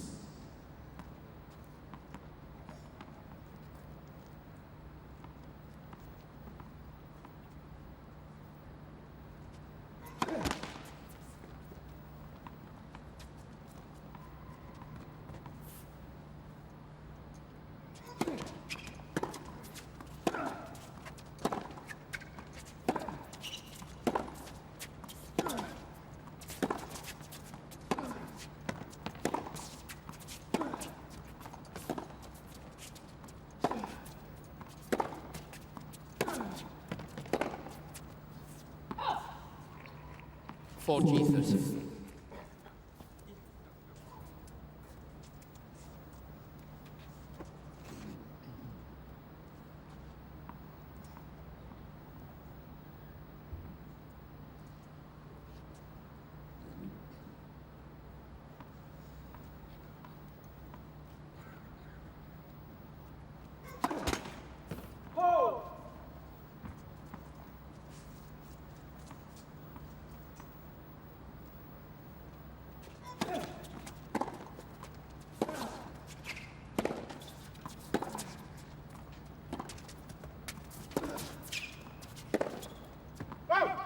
Gael. This is one for once. New balls, please. Becker on the forehand side. Becker leads 4 games to 3. Still just one break of serve up. Knudsen holding on there. 3, the lead for the German. Years of experience in the region. Working with national oil companies in energy production, chemicals, and refining. We empower enterprise and fuel economies. Well, the next game will be fascinating because there was certainly the feeling, I think it was from about 15:30, that Becker had a second serve, didn't do enough with the return, and that allowed Knudsen, as the guys in the commentary were talking about, to take the ball on the rise. And since then, I think Knudsen started to hit the ball a little harder, a little earlier, but it's also coincided with Becker. He's backed off a bit now. Is that because he hasn't played any matches on the tour for so long because of that injury? So the next game, up 4-3 serving, I think will give us a good indication of where Becker's at in terms of his confidence levels.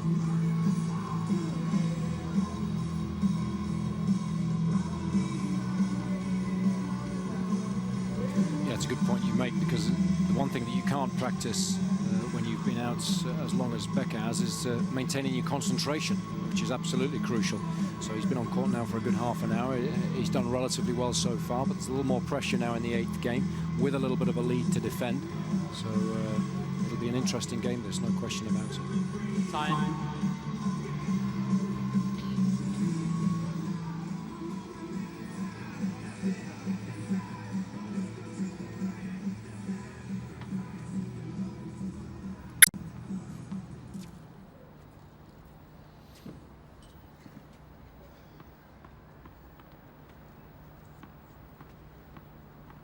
Becker still with the break, 4-3 opening set.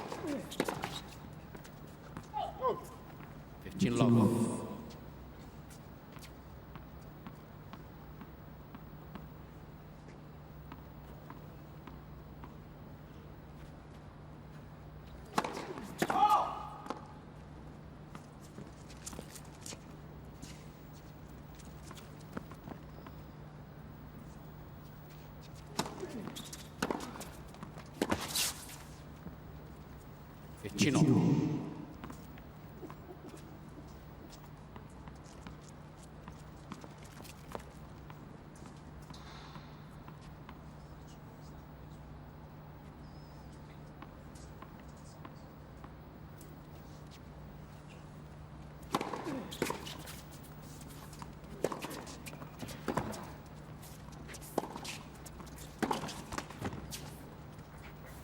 30-50.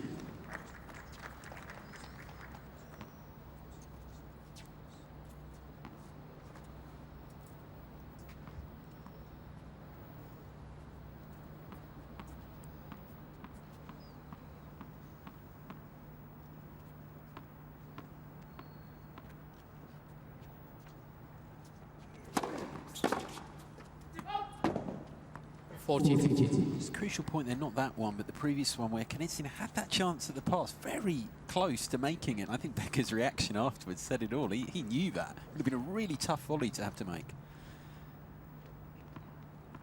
Just giving Becker the platform perhaps to close this one out. 2 chances. He's posting some pretty good numbers on serve so far, Becker. 74% of first serves have gone in. He's won 71% of those points. Again. Becker leads 5 points. Game away from taking this opening set now, the German. Good response that as well, because Barry correctly, I feel, made the point in the previous game. There are just some signs there, maybe, of a way back for Knudsen, but Becker's kind of slammed the door shut there in that game. Russian serving to stay in this opening set, 3-5.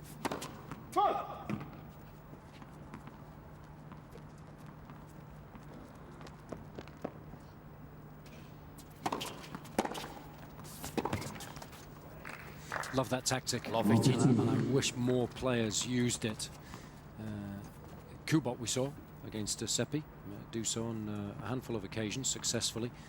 It takes so much time away from the server when you come in behind a return like that.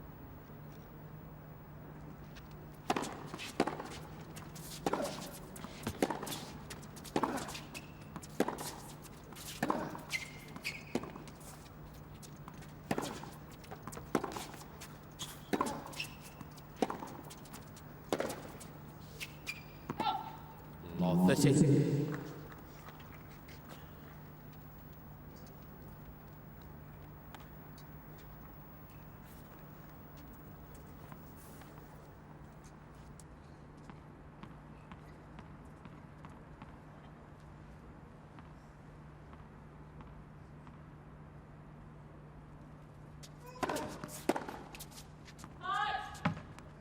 Fifteen, 30.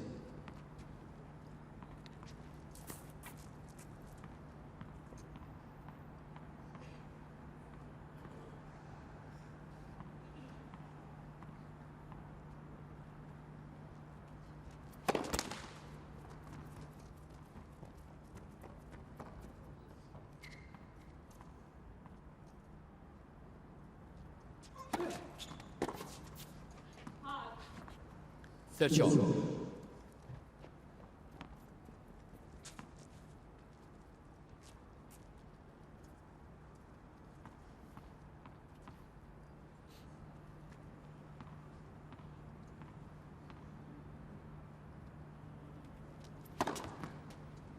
$40-30.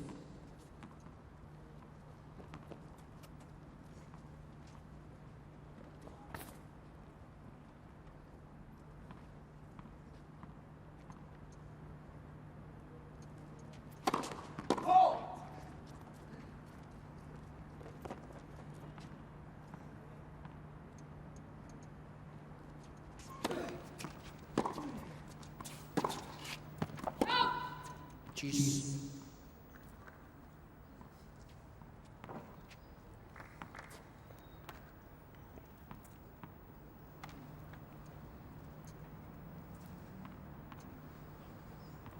Pained expression on Knudsen's face. That'll make him feel better. One of his best serves of the set.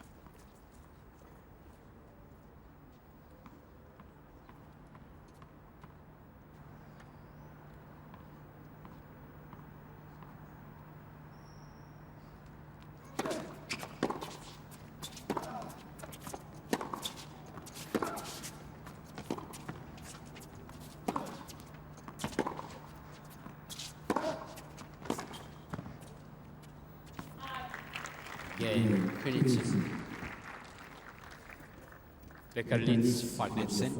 Hangs on for the moment at least, but it will be Becker shortly.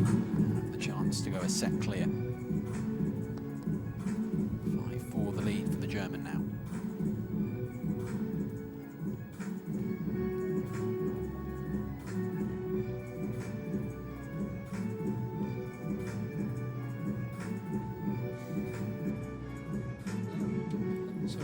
An opportunity to see what Becker's made of. Never easy when you haven't been able to play a lot of matches. Doesn't matter how well you're striking the ball on the practice court, you can't reproduce the same pressure that you feel when you're serving out a set. So, you know, if he plays a good service game here, give him a real big boost of confidence. And of course, if he plays a poor game and allows Kunitsin back in the match, then might get a little shaky from there on in. So, a very important game this for the German. First serve's key, of course, as does have very, very decent numbers behind that, less so on the second ball. Yeah, winning 73% of the point when the first serve goes in, only 40% of the points when that second serve goes in. So yeah, there could be more right there.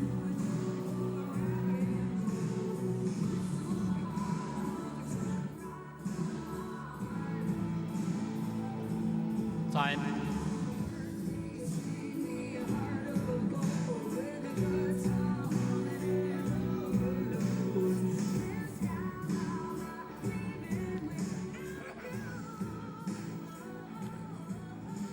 To close out this opening set.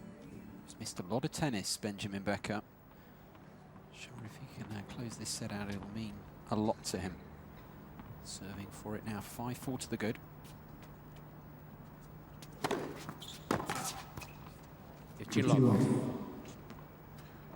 It's funny you say that he hasn't had these sorts of situations lately, but of course, look back over the career, a bit more experience, has done things in the past. He can conversely draw on that perhaps here. Don't forget those good moments.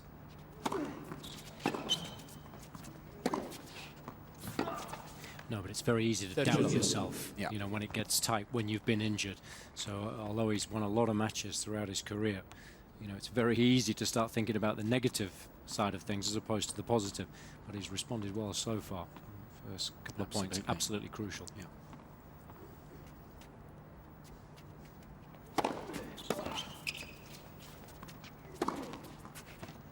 Can't fault this. You can't fault that.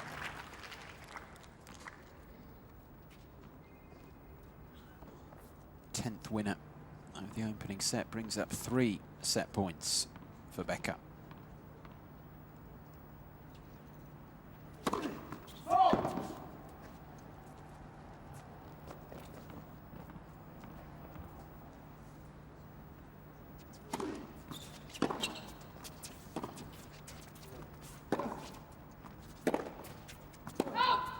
Well, there goes long there. I mean, I suppose the point generally is, I'm feeling through this opening set, is his service game's just a lot quicker. Kunitsin has struggled. We've only had, what is it, 2 breaks to 1. Not been a complete romp, but in the respect of how long the games are taking, he's moving through them generally a bit more straightforwardly.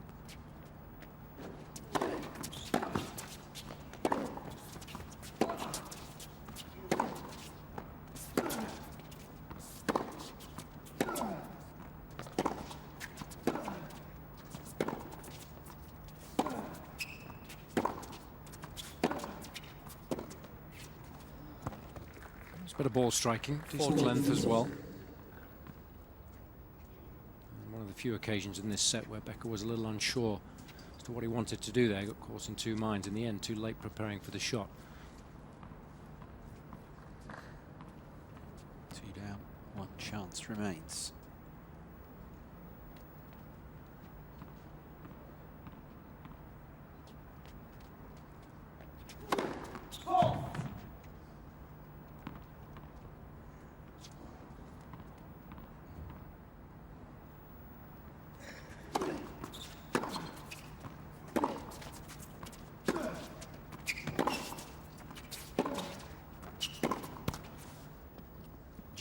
That's poor shot selection for me.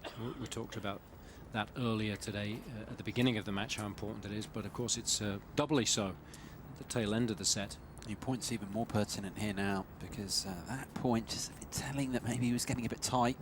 tighter.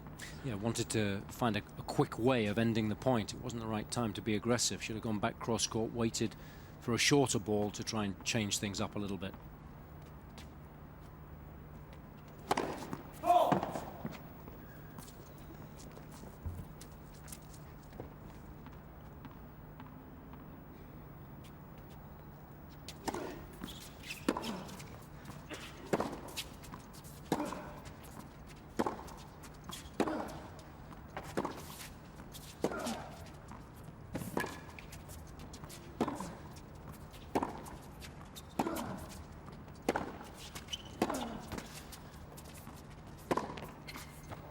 Well done.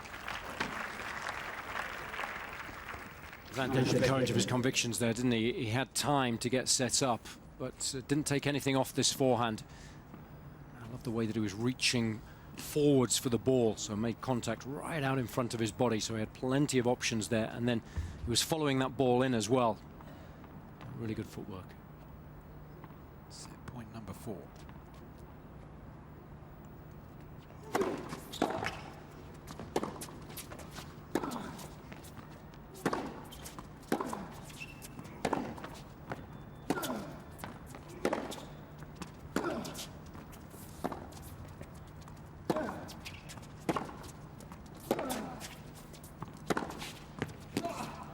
Brilliant ending. Tough for him to close out that game in the set, but he did do it, doing the world of good. Becker wins it 6 games to 4, just under 3/4 of an hour.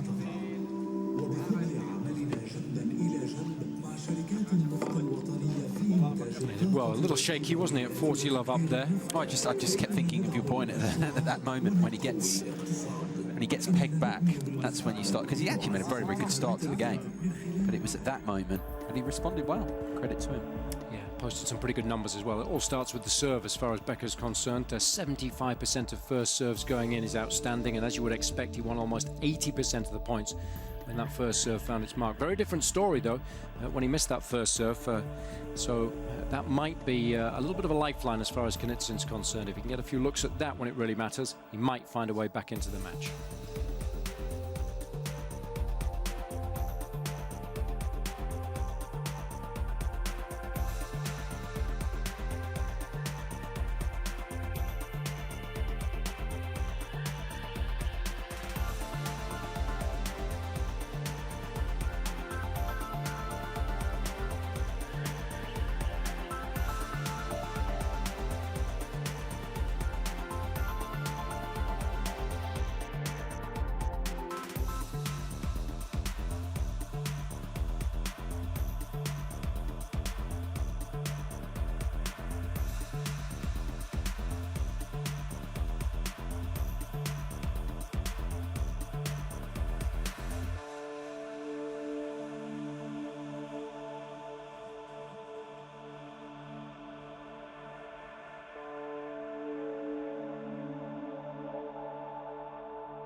Players back, or one of them back.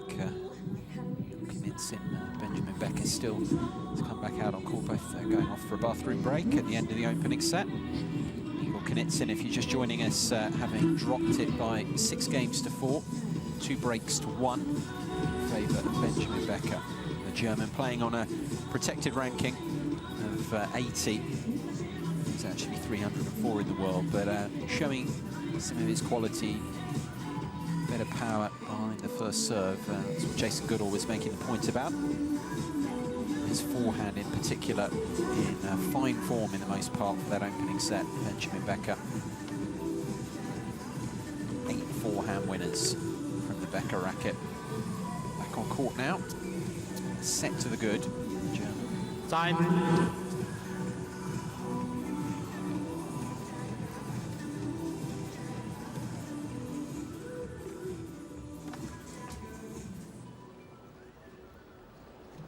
Jason Goodall and Barry Cowan have done their swap act. Those steps difficult, Barry. Second set. Start of the second set. Becker set to the good here. Don't need a workout in the morning, do you, with those steps? It's good enough on its own. I'm going to the gym tomorrow, so in the afternoon, Guy, I'll be running up and down.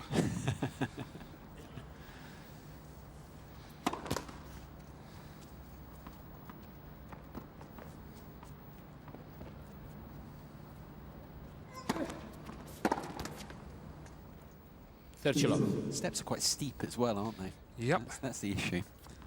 There's a lot of them, and they're very, very steep. It's good to have you up here, though.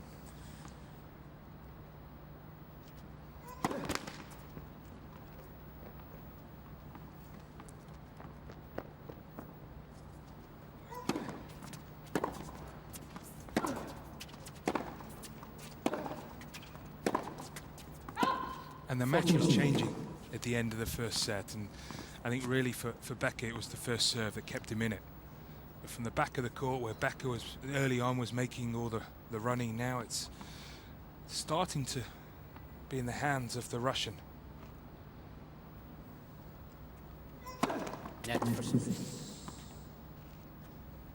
That's probably more due to the fact that the arm is getting a little tighter from Becker. Not hitting with as much freedom. Finds his second ace of the game, 4th overall for the match. Much better service game that from Knitsin. Makes a good start to set number 2. Now, I don't know if it applied to Knitsin in this match, but you'll find a lot of players is that they don't want to overplay early on, so they try to play within themselves, not make too many unforced errors. But that can work in your favour, but can also be a massive disadvantage, because then it allows your opponent to make the first move, then play with a bit more freedom.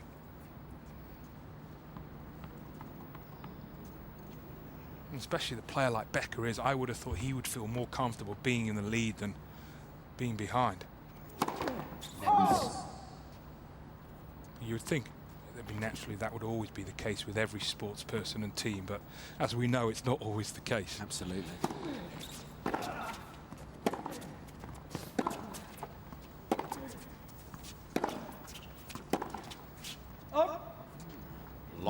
Looked long, that one. I'm surprised he hasn't gone to challenge it.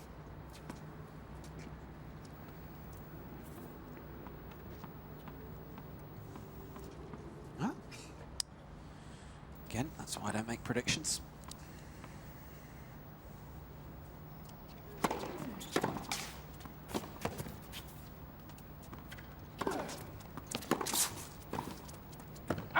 No. He's just a bit lazy, a bit sloppy there with the volley. Yeah, and did he know what he was looking to do? Was it a drop volley, or was it a volley he was looking to knock deep? Caught in two minds. I mean, for me, that was a volley that you just need to knock short. Doesn't even have to be a drop volley.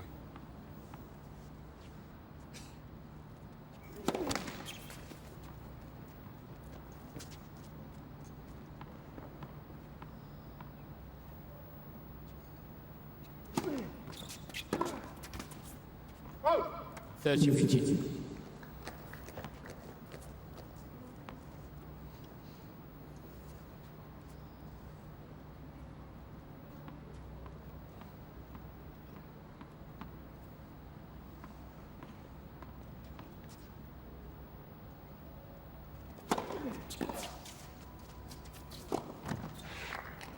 Set up with a big first serve. Make that ball look relatively straightforward as well. 40-15.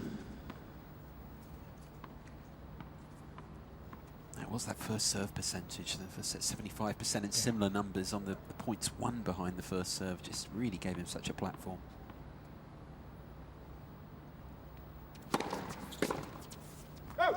Game back. One game all. And it's one game all.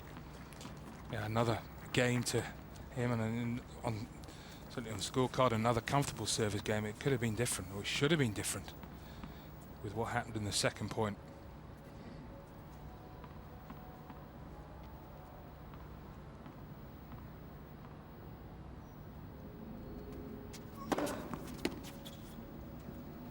What happened there? Maybe he thought it was going to clip the top of the net, but he just didn't react.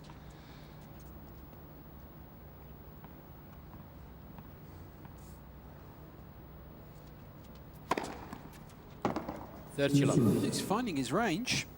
It's 3 aces in just over the past game and a bit. And he managed a couple in the opening set.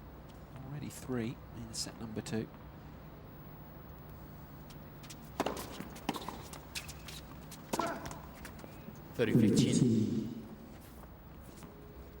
He plants his foot very early, Kunitsin, on the backhand. So there's nowhere to go really. He gets trapped, and when you put your foot down early, then you can't really have a good weight transference.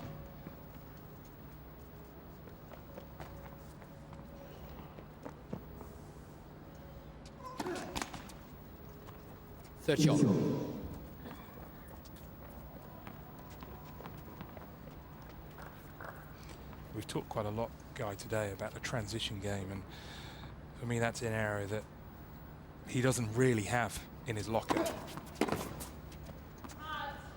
40-30.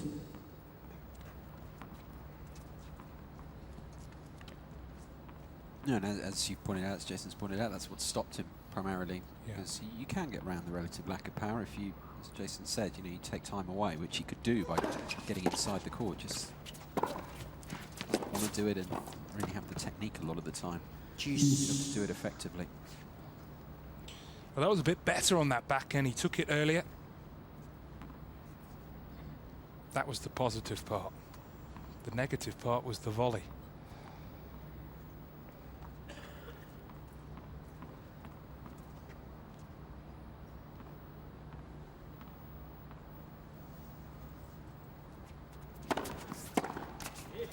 Advantage, Kunitsin.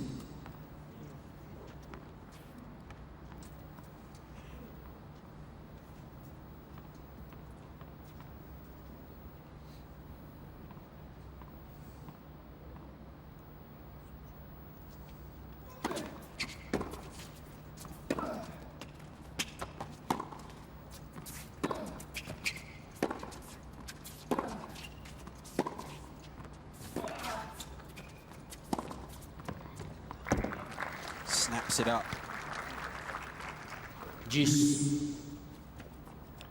And you contrast to that to Becker's forehand, where he takes it on the rise and he's moving forward.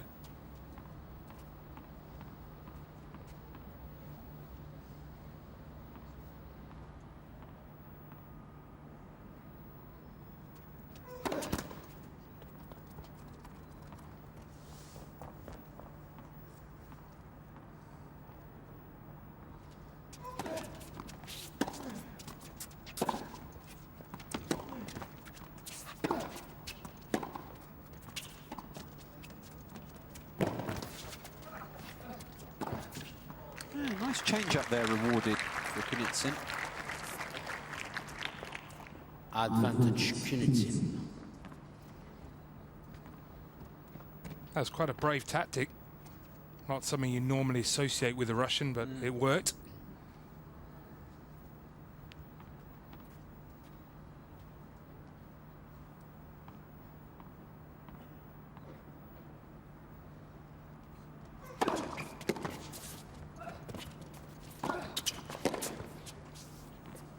Gael, Kunitsin. Holds on, Kunitsin.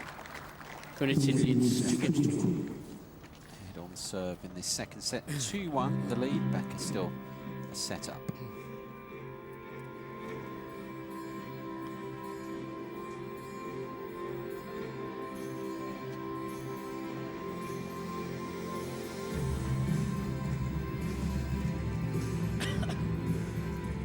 Talking about the Becker first serve and the amount of points he's won, Barry, our friends, Hawkeye friends, have cooked this one up for you. Yeah, he has pace and he also has accuracy as well, Becker. He's able to be successful with that wide serve, that swinging serve to the right-hander's forehand. And his first serve is excellent. But his first serve percentage needs to remain up around the 70% mark, otherwise it will give Kunitsin a chance to get involved in the rallies, and the tables are turning. You look at just this set alone. Kunitsyn on the second serve, on his second serve, has won 3 out of 4 points, where Becker on his second serve in the match has only won 3 out of 9. So the baseline rallies, once they get to 6, 7, 8 shots, are starting to favour Kunitsyn more and more.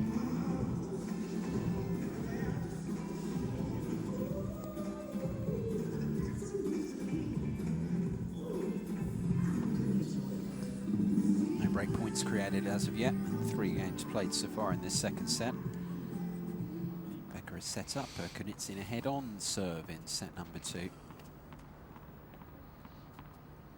Becker at 1-2 down.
Can be as close as that.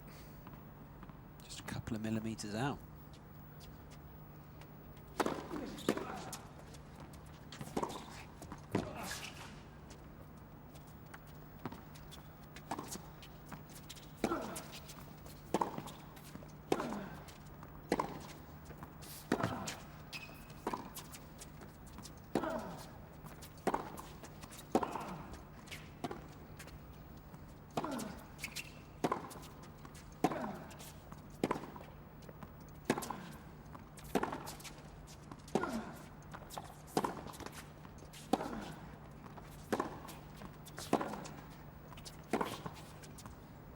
Oh, he's found it. Just superb ball striking from Becker. 14-15. Yeah, and a point where he deserved to win it. He was more courageous. He was more willing to be aggressive. That must have caught right at the back edge. See, that's a point where I feel that Kunitsyn should get out of his shell a little bit. Be a bit more proactive. Yeah, because it's not like he didn't have chances. Yeah.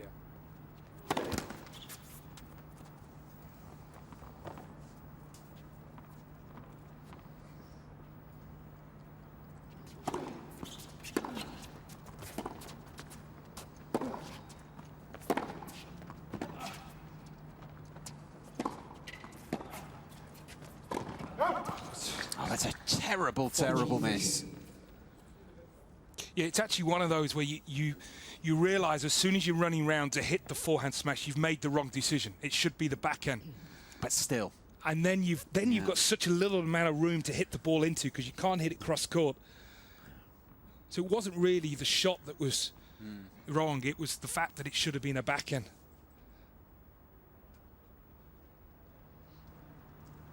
But it's the type of shots that if you lose this point, you're thinking, uh-oh, the game should be finished.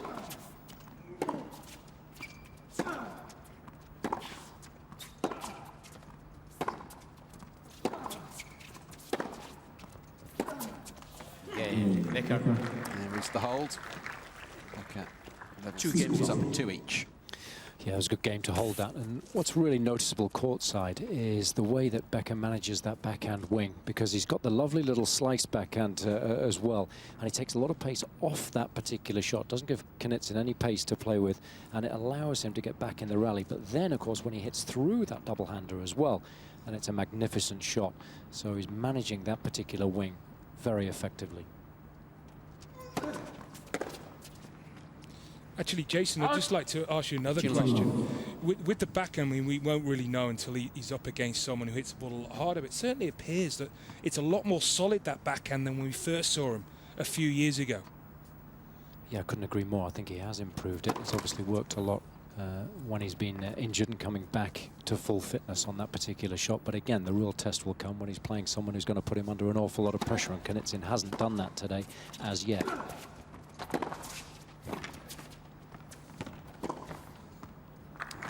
Super stuff. 15.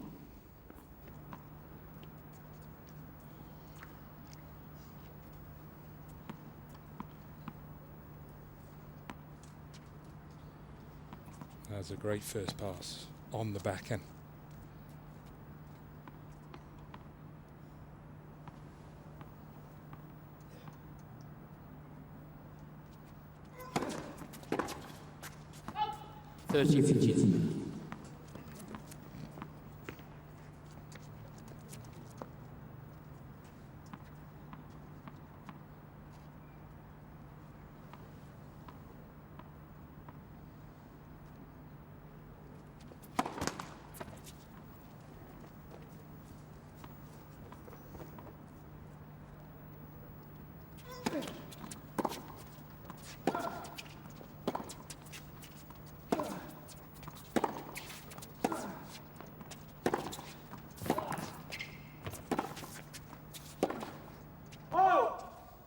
Third shot. Clearly just can't afford those. You know, that was the problem early on in the opening set in particular. In his game style, he just can't contribute those cheap offerings the way of Becker. He's very one-dimensional, isn't he? No, in no time is there the slice.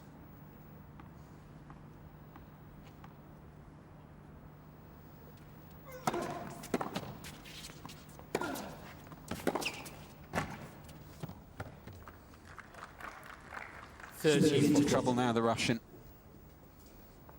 Great point for Becker. And the fact that he lost that point and again didn't look comfortable in that, I don't think we'll be seeing him come forward too often in the future. Yeah, it's a shame for him, because every time he plucks up the courage to do it, Becker finds the passing shot.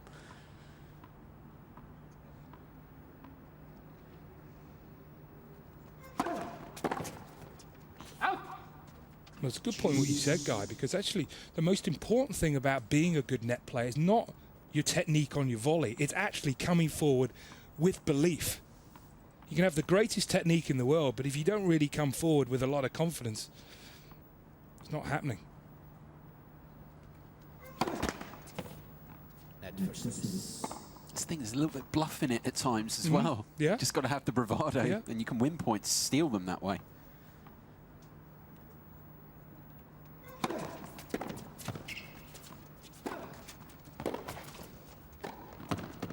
A bit better. Yeah, just picking up on the point that you guys are making up in commentary there, you can literally see it on Knitsyn's face when he moves forward. He is not confident at all, whereas someone like Becker, when he commits to his approach shots and his volleys, he believes that he will win the point, but Knitsyn does not. That volley was a little easier, but he has struggled in that regard, and of course that means he doesn't have a great deal of options in terms of variation. It's funny what Jason says, because it feels like, just looking at him, like it feels like he ought to go be around the net rather than actually wanting to be there.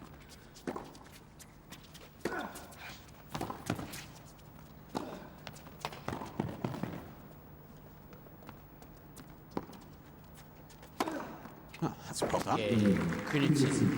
Oh, whatever we say about him, he has managed another service hold, the Russian. 3-2 the lead now for Knitsyn in the second.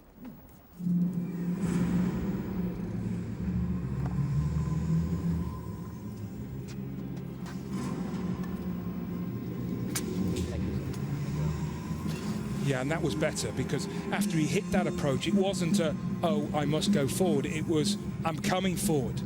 And I'm coming forward with belief. So the first stride, or second stride, was with a real explosive step.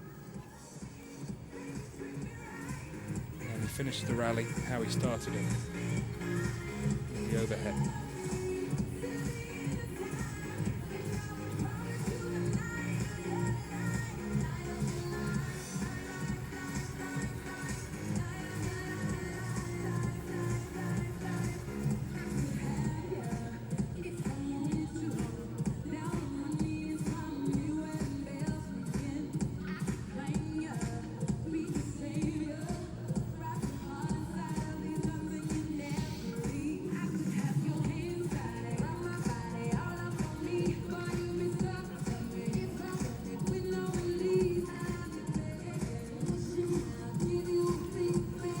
Time.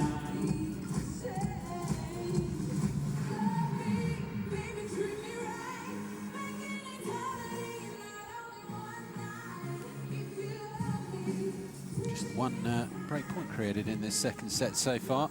It was for Becca. Otherwise, the server on top so far. Becca 2-3, second set.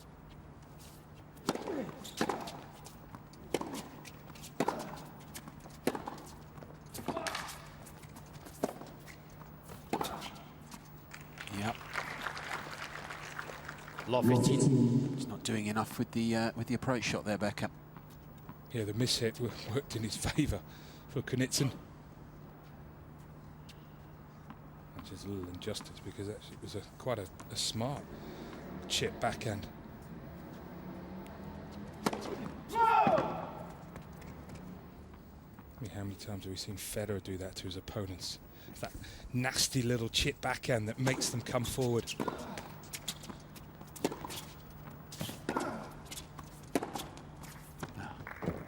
He changes direction really well on that forehand. 15 on. Gets behind the ball early.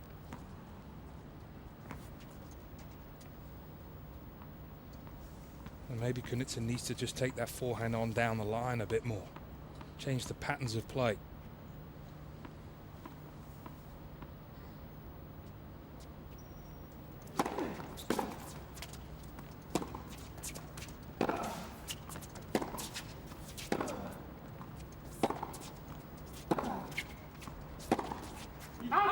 Oh, that's wild. 15, 30. Haven't seen that too often from that wing from Becca.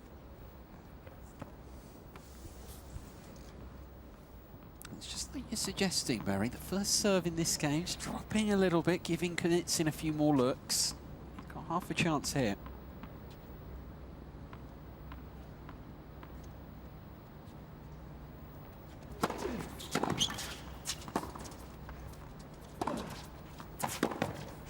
That's just a better point from the Russian. 15, 40.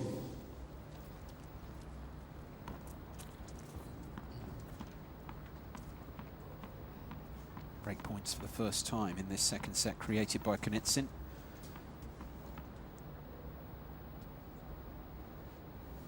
Broke serve once in the opening set.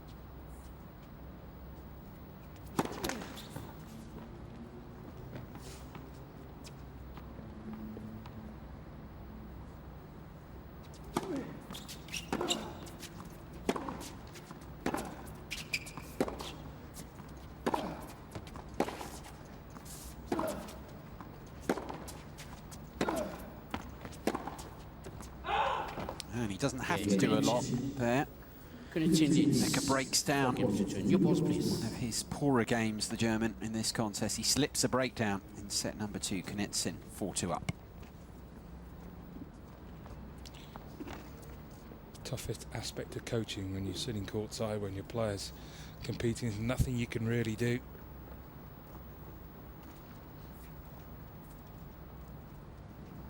Yeah, this is the time for Knudsen. He's got the breaker serve. He's serving with new balls, is to try and up his level. There's always the danger, the type of personality that he is, that he could go back in his shell.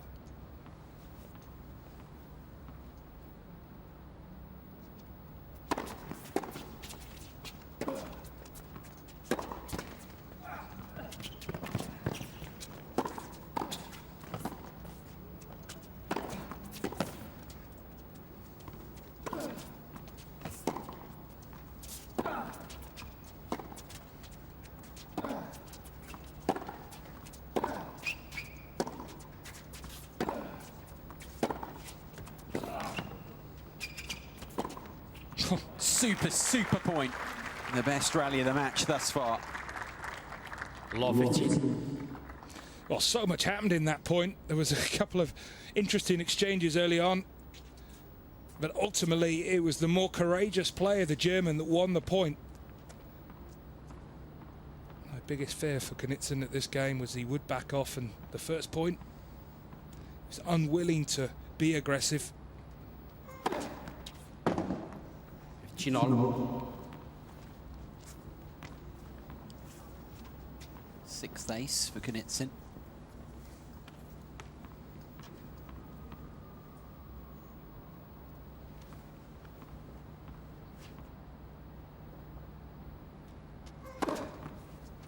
He's a totally different player, is he? Transformed on serve them at the start of the match. We just began it all right at the start of the second set. His first service game, couple of aces in this second set. He's continued that vein of impressive striking.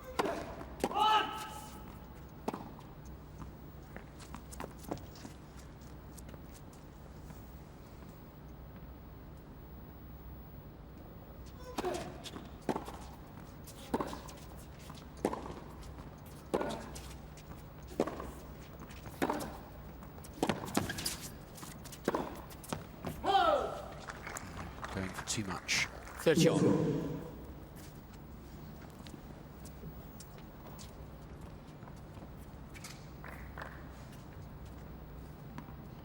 You mentioned the belief and everything with Knudsen. I just think it's fragile. You know, he needs those kind of shots to come off to keep encouraging him to go and do them again, try them again.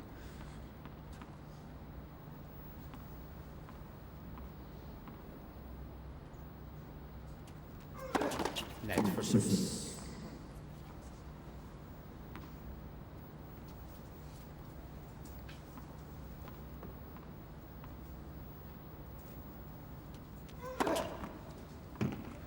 Servo is working beautifully now.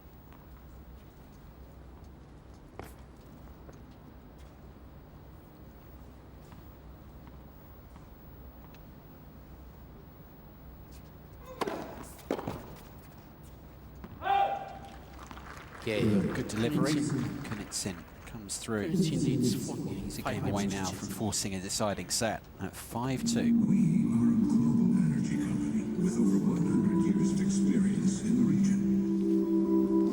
Working with national oil companies in energy production, chemicals, and refining, we empower enterprise and fuel economies. We believe in looking beyond today by fostering tomorrow's innovations, by building new skills, and conserving what we already have. We are ExxonMobil. Yeah, Jason, it's Barry here up in the commentary box. In terms of Becker, do you feel that it's more the German that's backed off, or the fact that Knudsen is doing a little bit more in this second set? No, I'm definitely seeing a lot more commitment from Knudsen, and it was a point that you made early on in the match when you were courtside. You can hear the difference in terms of the shot coming off Knudsen's racket. It's a lot more solid now than it was initially, and I think Becker did get tight in that service game of his, and it was interesting, the big point at 15:30 when Knudsen came into the net, rather than make him play the volley, because we've highlighted how poorly he's volleyed so far, Becker went for the outright winner off the backhand, hit it very late and missed the shot, and that gave Knudsen 15-40. So I think there has been a little bit of a swing in terms of Becker's attitude. He's got a little tight, but there's no question that Knudsen has decided that the time's right to actually just open his shoulders and go for it, and it's paid off so far.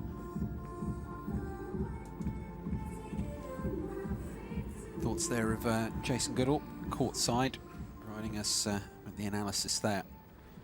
Now Igor Knudsen seemingly is getting back in this match. He's got the platform. Becker to serve to stay in the second set at 2-5.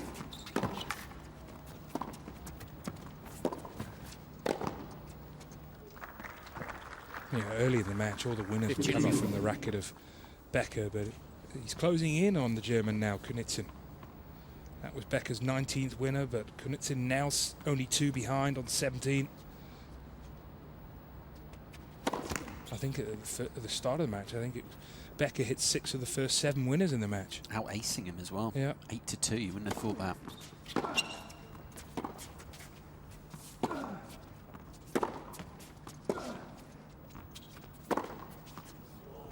That is like a rifle. 30 love. It's one of those just got quicker when it bounced, just moved away seemingly even quicker than when it left his racket. Skipped on. And that's one of his best backhands of the match. Free flowing.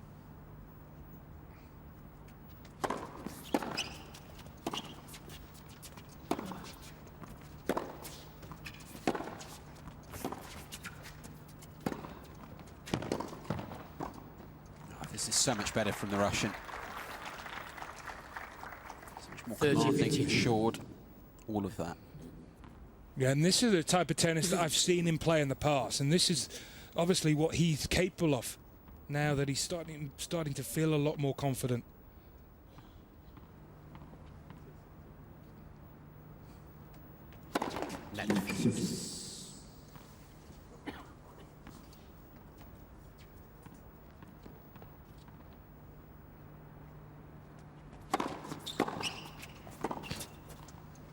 Third shot.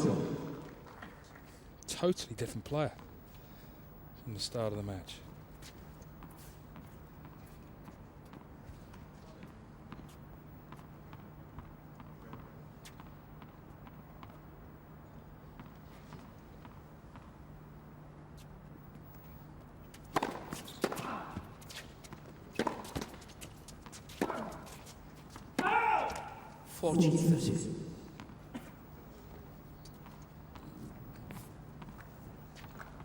This is the thing, the first serve percentage of Becker hasn't dropped.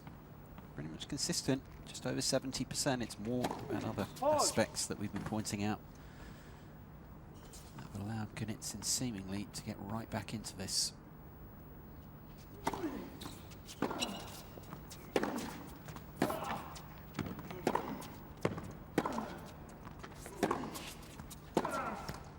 Gael, Becker. Holds on there, fights Kunitsin to try and serve out this second set at 5-3.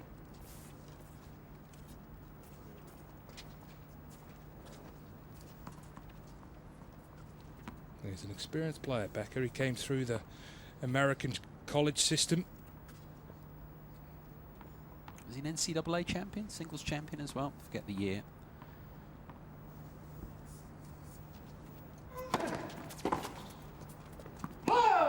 That's what the media guide's for, isn't it?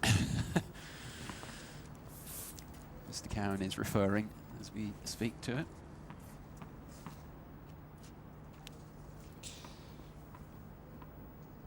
– 2004. Played for Baylor.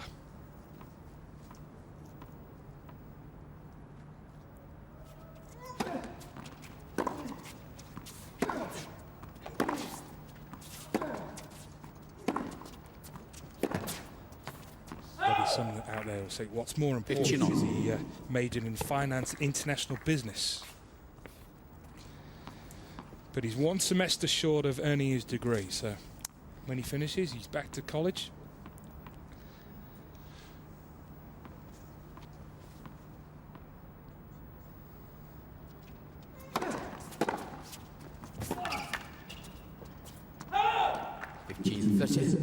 It's a big thing about the whole college route, whether you go to college. Patrick McEnroe, others have got views on that, especially in American tennis, how they go about things. The route you take, how long you stay, what you do. Lots of different opinions on that one.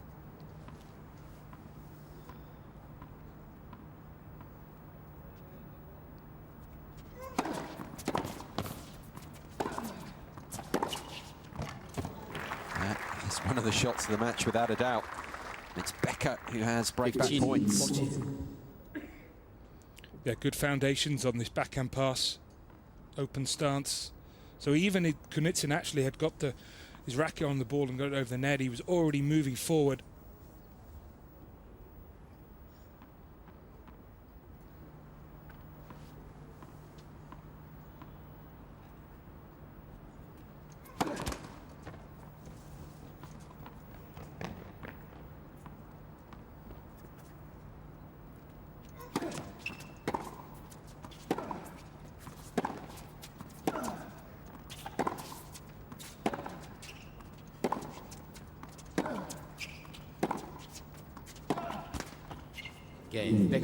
Doesn't get lucky there with the tape. Pump of the fist. This second set takes another twist. It's still 5-4 to the good.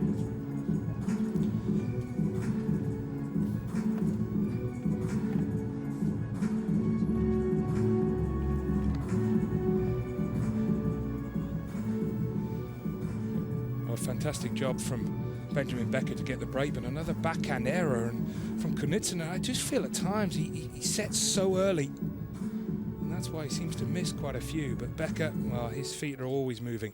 Love the focus of Becker as well in that game. The close-up shots that we got.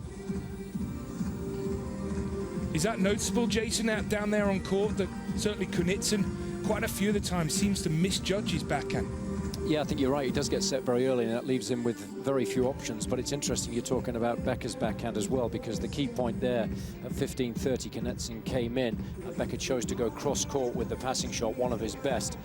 Whereas remember in the game that he was broken at 15:30, Knudsen came into the backhand and he tried to go down the line with a Hail Mary and missed it by miles. So it shows you that Becker there was much more focused on what he does well.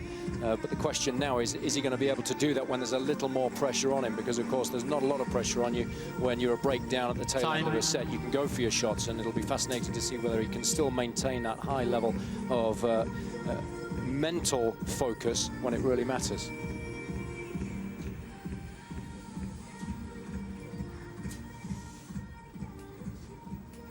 Half the job done for Becker, having broken to get back into this second set. Still some work to do though. Serving now. Again, remember he was 2-5 down, now 4-5.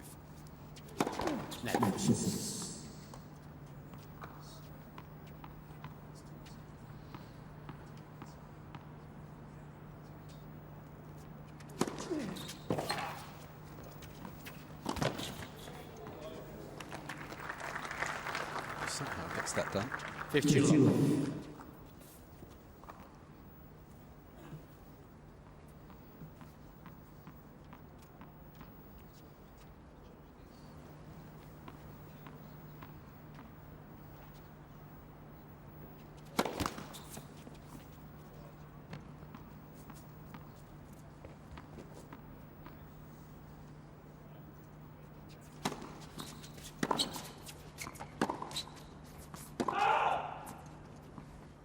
Chino.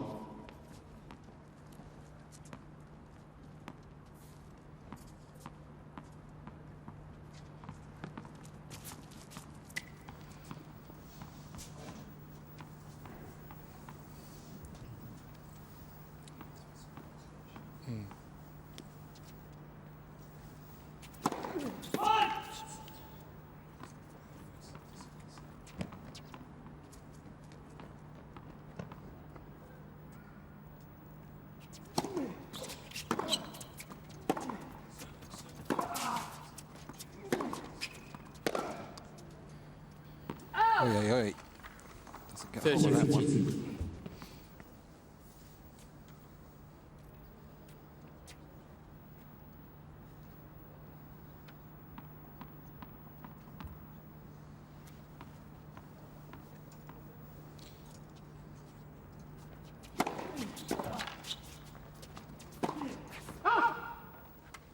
Third shot.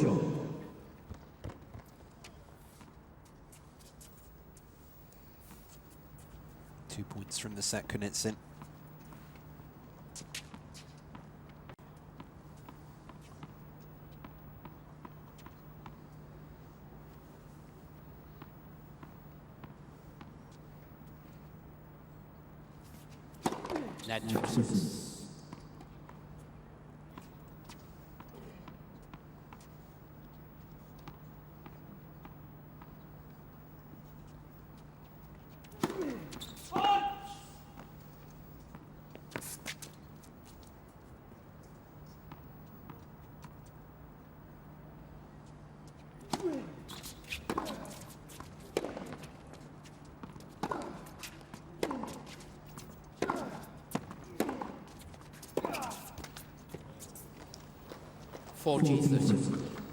Again, the feet got stuck.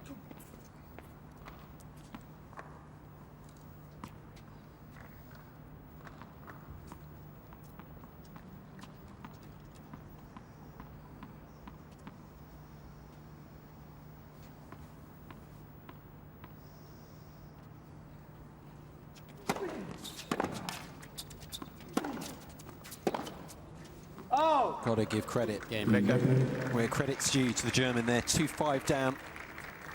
completes the 5 recovery. games Levels the scores up now in set number 2 at 5 each.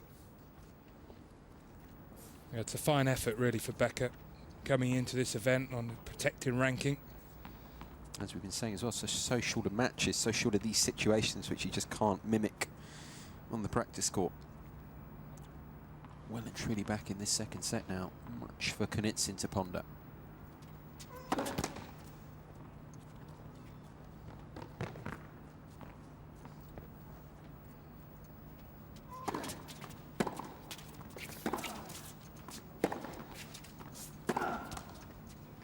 Law 15.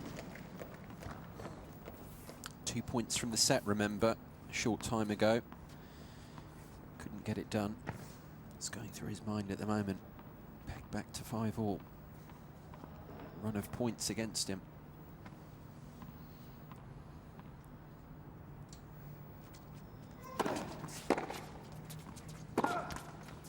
Law 13. Yeah, he's having problems with 2 shots in particular at the moment. That backhand, which you guys have highlighted in commentary, but the serve that's deserted him is the slider out wide to the deuce court. That's the one that was working really well early on in this set, and of late he hasn't been able to find it and earn cheap points with it at all.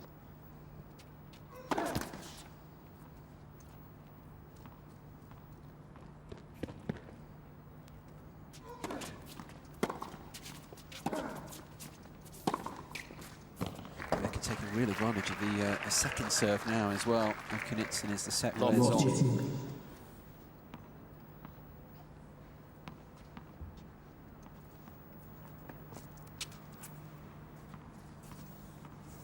Take one of these and he'll have the chance to serve for the match.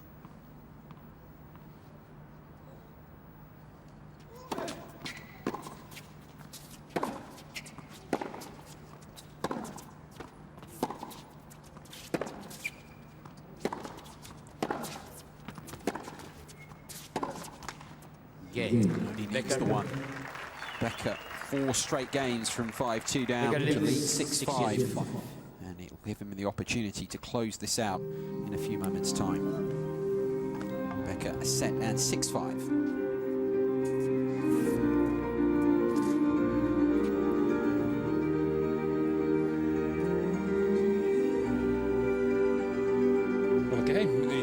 Anything special, just put the ball in court. His opponent was in charitable mood.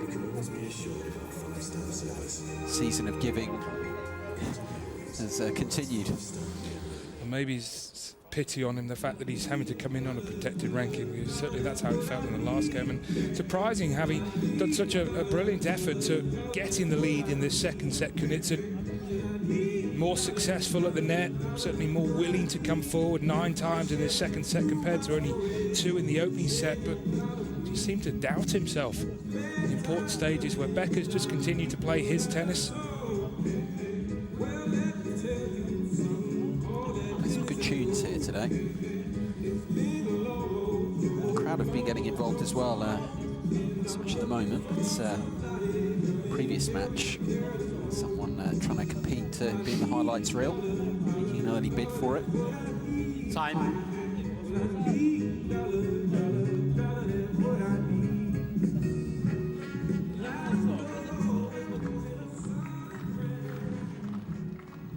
Crunch time. Hour and a half played. Back from 5-2 down, Becker in this second set to set up this chance to maybe, just maybe, close it out and seal a second round place. Serving for the match, the German 6-5 second set.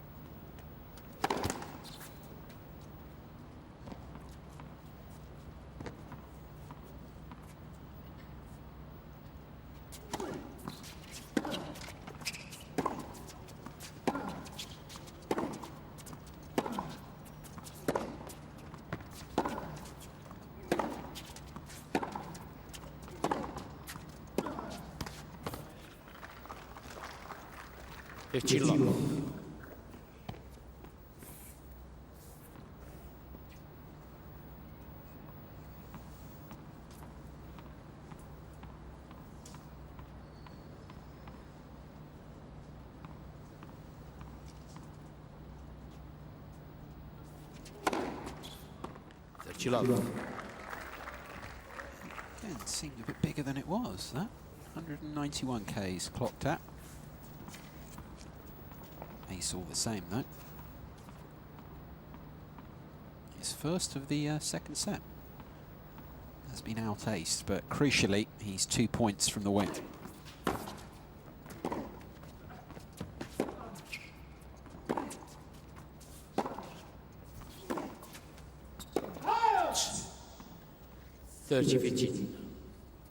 Well, he certainly hit one ace in his opening service game in the match. He might have hit his second in his opening service game. It wasn't in the opening service game, it was definitely in the second. So it's been a long time since he's found his third. Just wouldn't have expected him to have been out-aced by Knitsin. 8-3 at the moment. Ultimately, it won't matter if you can take these next 2 points.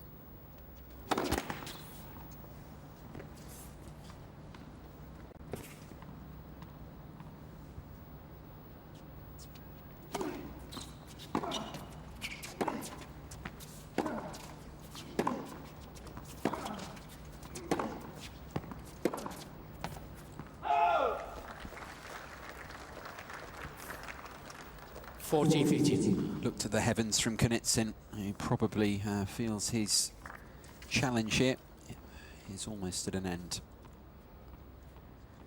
Double match point for Benjamin Becker of Germany.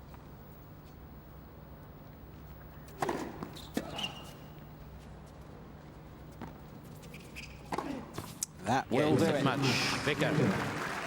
Just a terrific win for Benjamin Becker. So short of matches on the ATP World Tour due to his injury troubles, but this is a good win, no doubt about that. Hour and 34 minutes. Knitsin showed some stuff, some quality, particularly in the second set, but 5-2 down. Becker responded superbly to seal it in straight sets. That's a brilliant effort for Benjamin Becker. 2011 was such a difficult year for him with the injury. He's come into this event on a protected ranking, and he's taken advantage of it in the opening round. A really good performance. He started well. The first serve kept him in it a little bit towards the end of the opening set, but when he was down and struggling in the second, he found enough good tennis to come through in straight sets. Crowd who've stayed on enjoyed that one. Good performance from the German through to the second round here in Doha, as he did do the year before last, play last year. The Qatar ExxonMobil Open. Just waiting to hear from Becker. Robbie Koenig is standing by on court to speak to another man to have booked his place in the second round of this year's Qatar ExxonMobil Open. Robbie's down there now, ready to speak to our winner. Benjamin, served really well tonight. First serve percentage in the opening stands is 75%. It always lays a nice platform, doesn't it? Yeah, of course. I knew we played doubles together, Igor and I, a lot, so I know he's a great returner, and I knew I had to serve well, had to serve my spots. I didn't want to go for too much, but hit the corners, because I knew he likes to take control right after his good return, and it worked well what I wanted to do today. And tell us about the pace of the court. Looks like it's a pretty fair pace course. Looks like you can attack well, and you're rewarded for attacking, but at the same time it looks like you can hang from the baseline. Well, it's quite slow. The balls move quite slow through the air now at night, especially. So sometimes you have time. You know, when you have time, you can attack, and you just have to go through the ball, and that's what's most important here today. And I really tried to go forward, and I think I did pretty well for that. Yeah, I think you played really well. Let's just tell a lot of the folks here, you're coming off a protected ranking. You're playing on a protected rank at the moment. You were out for a big part of last season. I sensed a lot of urgency from you tonight. You've got to make those points up as quickly as possible. You only got 9 tournaments, and I think that's something that really came through. You seem like you wanted to get out there, get the points under the belt early on, and that's why it's so important to do well early on in the season, isn't it? Yeah, of course. I mean, it's not all about urgency for me. It's about fun. You know, I had 2 surgeries. I had a tough time last season, so I'm just glad to be back on the court. I'm having fun. You know, I'm not feeling too much pressure. I know I'm 300 right now. I want to go back in the rankings, but I don't put too much pressure on me. It's right now early in the season. I want to get back, and it was a good start for me now, and I got already a few points, and I'm looking forward to being healthy this season and having a lot of fun. Well done, ladies and gentlemen. Benjamin Becker. Interesting thoughts there from Benjamin Becker. speaking to Robbie Koenig after his straight sets win, hour and 34 minutes over Igor Knitsin of Russia, 4-5. Becker into the second round, just saying just happy to be back out on court, more than having any urgency, just happy to be playing. Yeah, it's a good view. And sometimes when you are injured, that's the worst thing. But when you come back, sometimes it can be a blessing, because you take a backward step about what you've been doing well in your tennis and what areas you need to improve. And certainly for Benjamin, we're delighted with the way he served. I felt he had a good balance with his shot selection today. Hit his fair share of winners, 25. But I think what he'll take most confidence from, the fact that he was able to come through potentially a difficult match and come through in 2 close sets.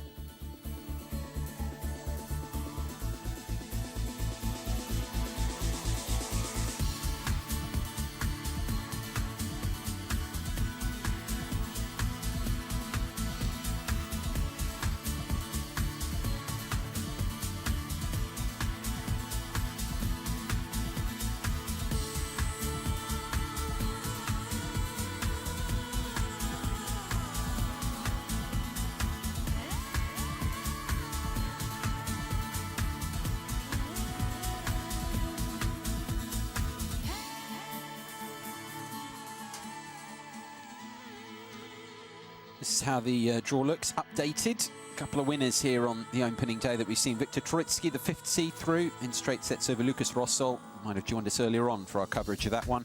Benjamin Becker through as well. Just saw a short time ago. Straight sets as well over Igor Knitsin.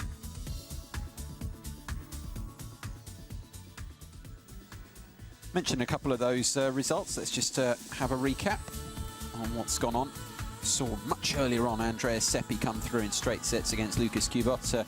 Elsewhere, Flavio Cipolla, also a straight sets winner, didn't drop a game, the Italian, in coming through. Albert Ramos knocking out Dmitry Tursunov, 5-2, and confirmation of that win for Viktor Troicki, the 5th seed, over Lukas Rosol. A couple of other results we saw. It was a grind for Alex Bogomolov Jr., but credit him for coming back from a set down to win in 2 hours over Filippo Volandri, and there that win a few moments ago for Benjamin Becker over Igor Knitsin.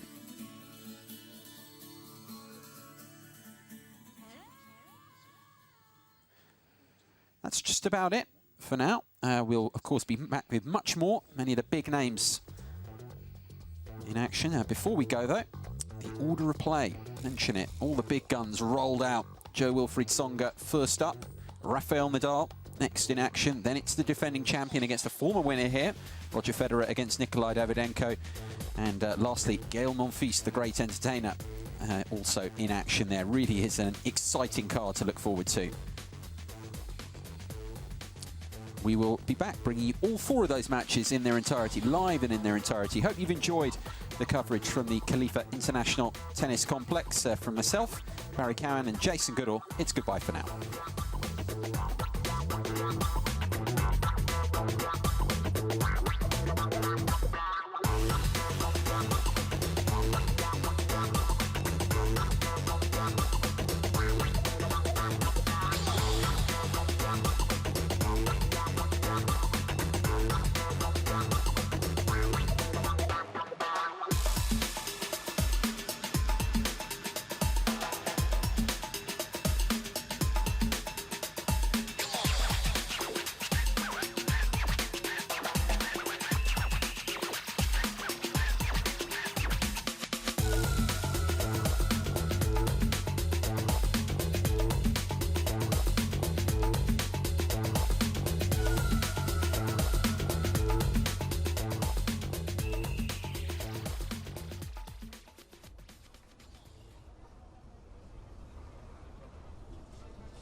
Heads or tails? Heads. Tails for you. You receive? Okay.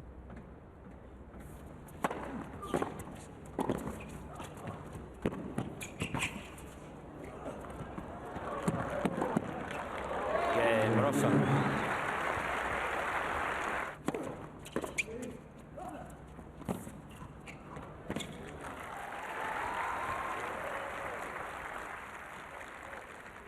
Third shift.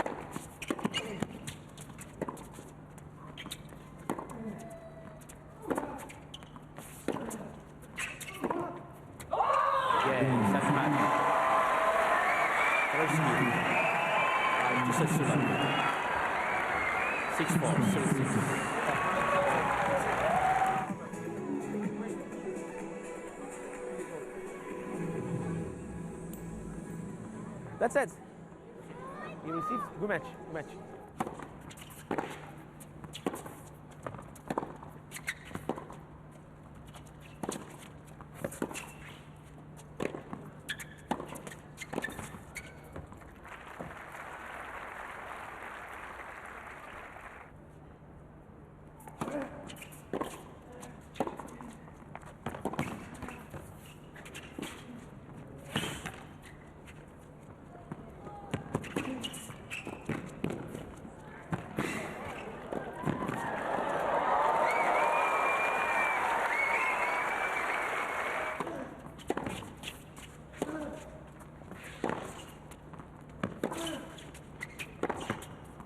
Game first set, 100.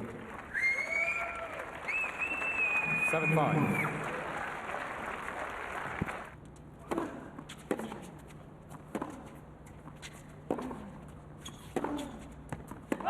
Game second set, Pokemon. 6 games.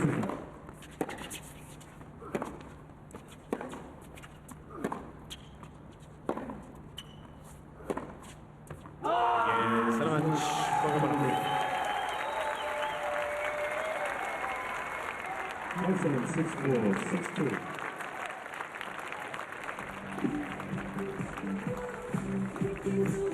Heads or tails, one of you. Heads. Tails for you. You receive? Okay, good match.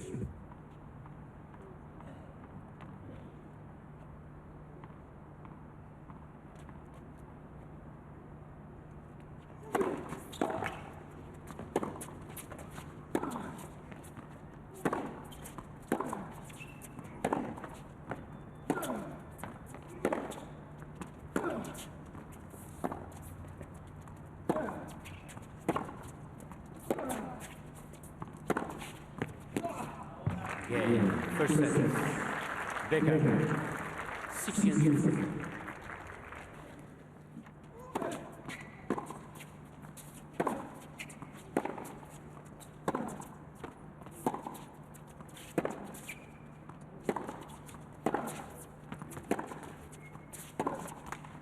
Gael. Becker.